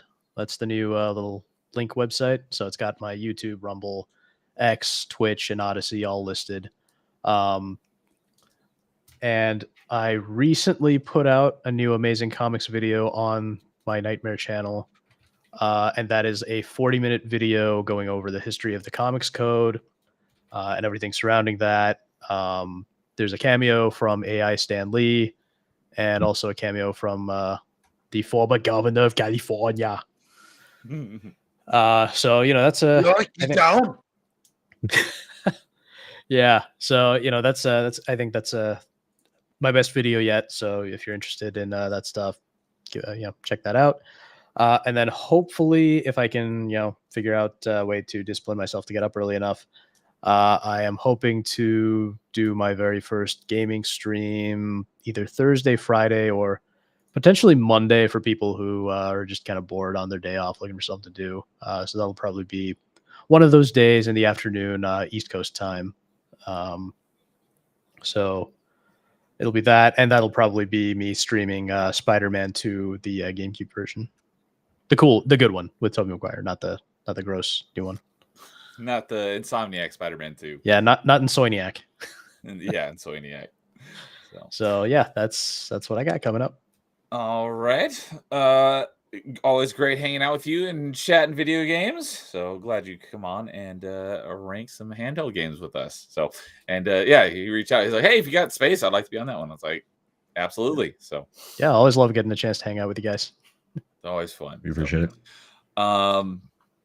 So Jason's got some stuff coming up because I'll be taking off. I'll be off of YouTube almost entirely for basically almost all of June and July. So he's gonna be doing some top fives without me and possibly some other stuff. So let us know what you're planning here for the summer. Yeah, so we will still be doing top fives while Neo's gone, so you guys have to deal with me. So I apologize in the long run because I know you guys love me so very much talking about the same things over and over again. But yeah, we'll be doing that. We do have Comic Sand or New Sand coming out too, which will be don't know the date yet, but that will be a small show that if you want to join while we're live, awesome. If not, I think it's going to be a good show just to like kind of reminisce, old video game comics or video game magazines, like as just a regular video. On Friday morning for me, I will be over on Angry Canadians talking about Final Fantasy VII. Can't wait for that. Yeah, I'll be there on Friday, and then if you're in the Midwest, Combo Breaker is this weekend. If you're in the Midwest and you show up there, you might see me because I'll be there all weekend. And where's Combo Breaker? Combo Breaker is in Schaumburg. Okay, Illinois. Gotcha. Yeah. And so yeah, if you're in the Midwest and you're around Schaumburg, what's that? And what is that? It's like one of the biggest fighting game tournaments for the Midwest. It's like one of the big four, I call it, for fighting game tournaments out of all of them. Okay. So that's this weekend. So I will be there hanging out, talking to people. And if you're in the Midwest and you're there and you see me, please say hi. Like I said, I will be there looking around for stuff to do. And yeah, don't be afraid. I was going to say, are you competing or just... So I used to compete, but I am nowhere near competition. That's why I have this out. I was learning how to use one of these things, and nope. So I am not competing this year because I do not want to drown in pools. I mean, that's a good motivation. Yeah. Oh, yeah. Also, at the same time, if you're continuing at the top five, I'll give you a shout, man. Yeah. Don't be afraid. Yeah, if you since Neo's taking a little time off, all right. Well, you need a guest, let me know. Would love to come back anytime. Neo's like, hold up, wait a minute, not this guy, like the other guy, like down this way. No, I was just gonna say. So I got nothing going on tomorrow, but I will be doing a solo open mic on Thursday night, and I stole this term from Carl. He gave me the idea because I did one last fall. He's like, hey, so it's like a state of the nerd. I'm like, that's a good idea. I'm going to steal that. So doing another state of the nerd. We're kind of talking about what's going on, summer schedule and stuff. We'll have another top five and another party chat. Nothing next week though.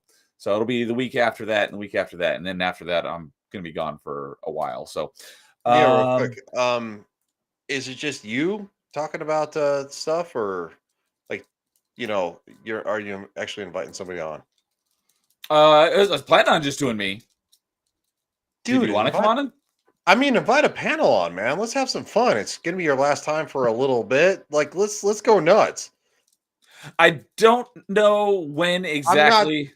I I'm not will. saying let's get rowdy, but you know, Because I don't know what time I'll be able to do it. I was originally going to do it at my usual time of 6, but it might not be till later, and I don't know what time it'll be. So, That's if you want to fine. come on and hang out and chat with me, I'll definitely open to send you the link. But I'll let you know. I'll be doing an open mic on Thursday night, and then I'll be doing a Metroidvania Monday on Monday. Hopefully, I'll be able to finish off Metroid Prime 2 before my hiatus, and then we'll be. Oh wait. No, sorry.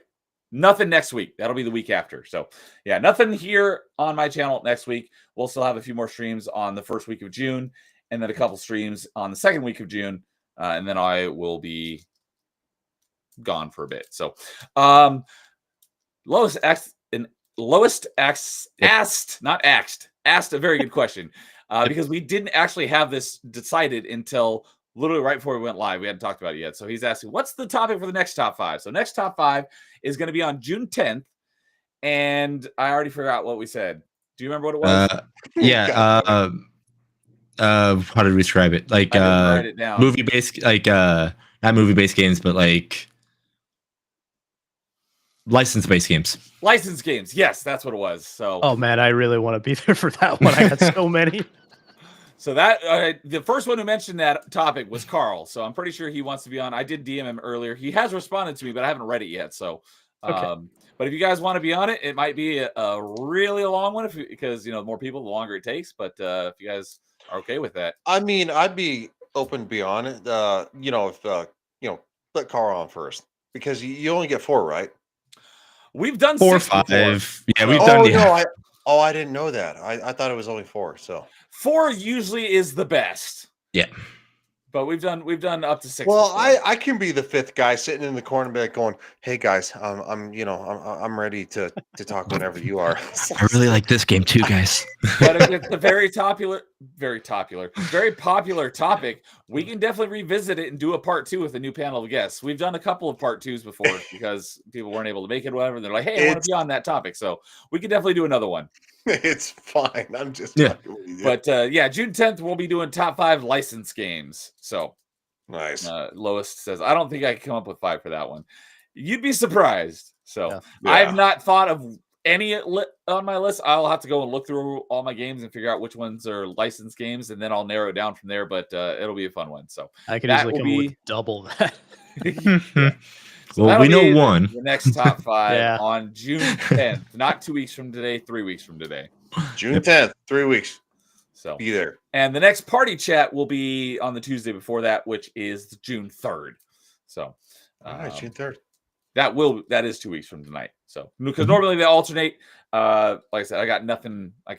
I'm busy next week with stuff, so I can't stream. So we're able to bump it back a week. So, but with that, that'll bring it to the end of Top 5, episode 32. Thank you guys for hanging out on the panel and ranking your top 5 favorite handheld games with us. And thank you for everyone in chat. And some of you gave us your lists as well. So yeah, I hope you guys had as much fun as we did. And you guys all have a good night, and we will see you later. And as always, in the meantime, game on. See ya.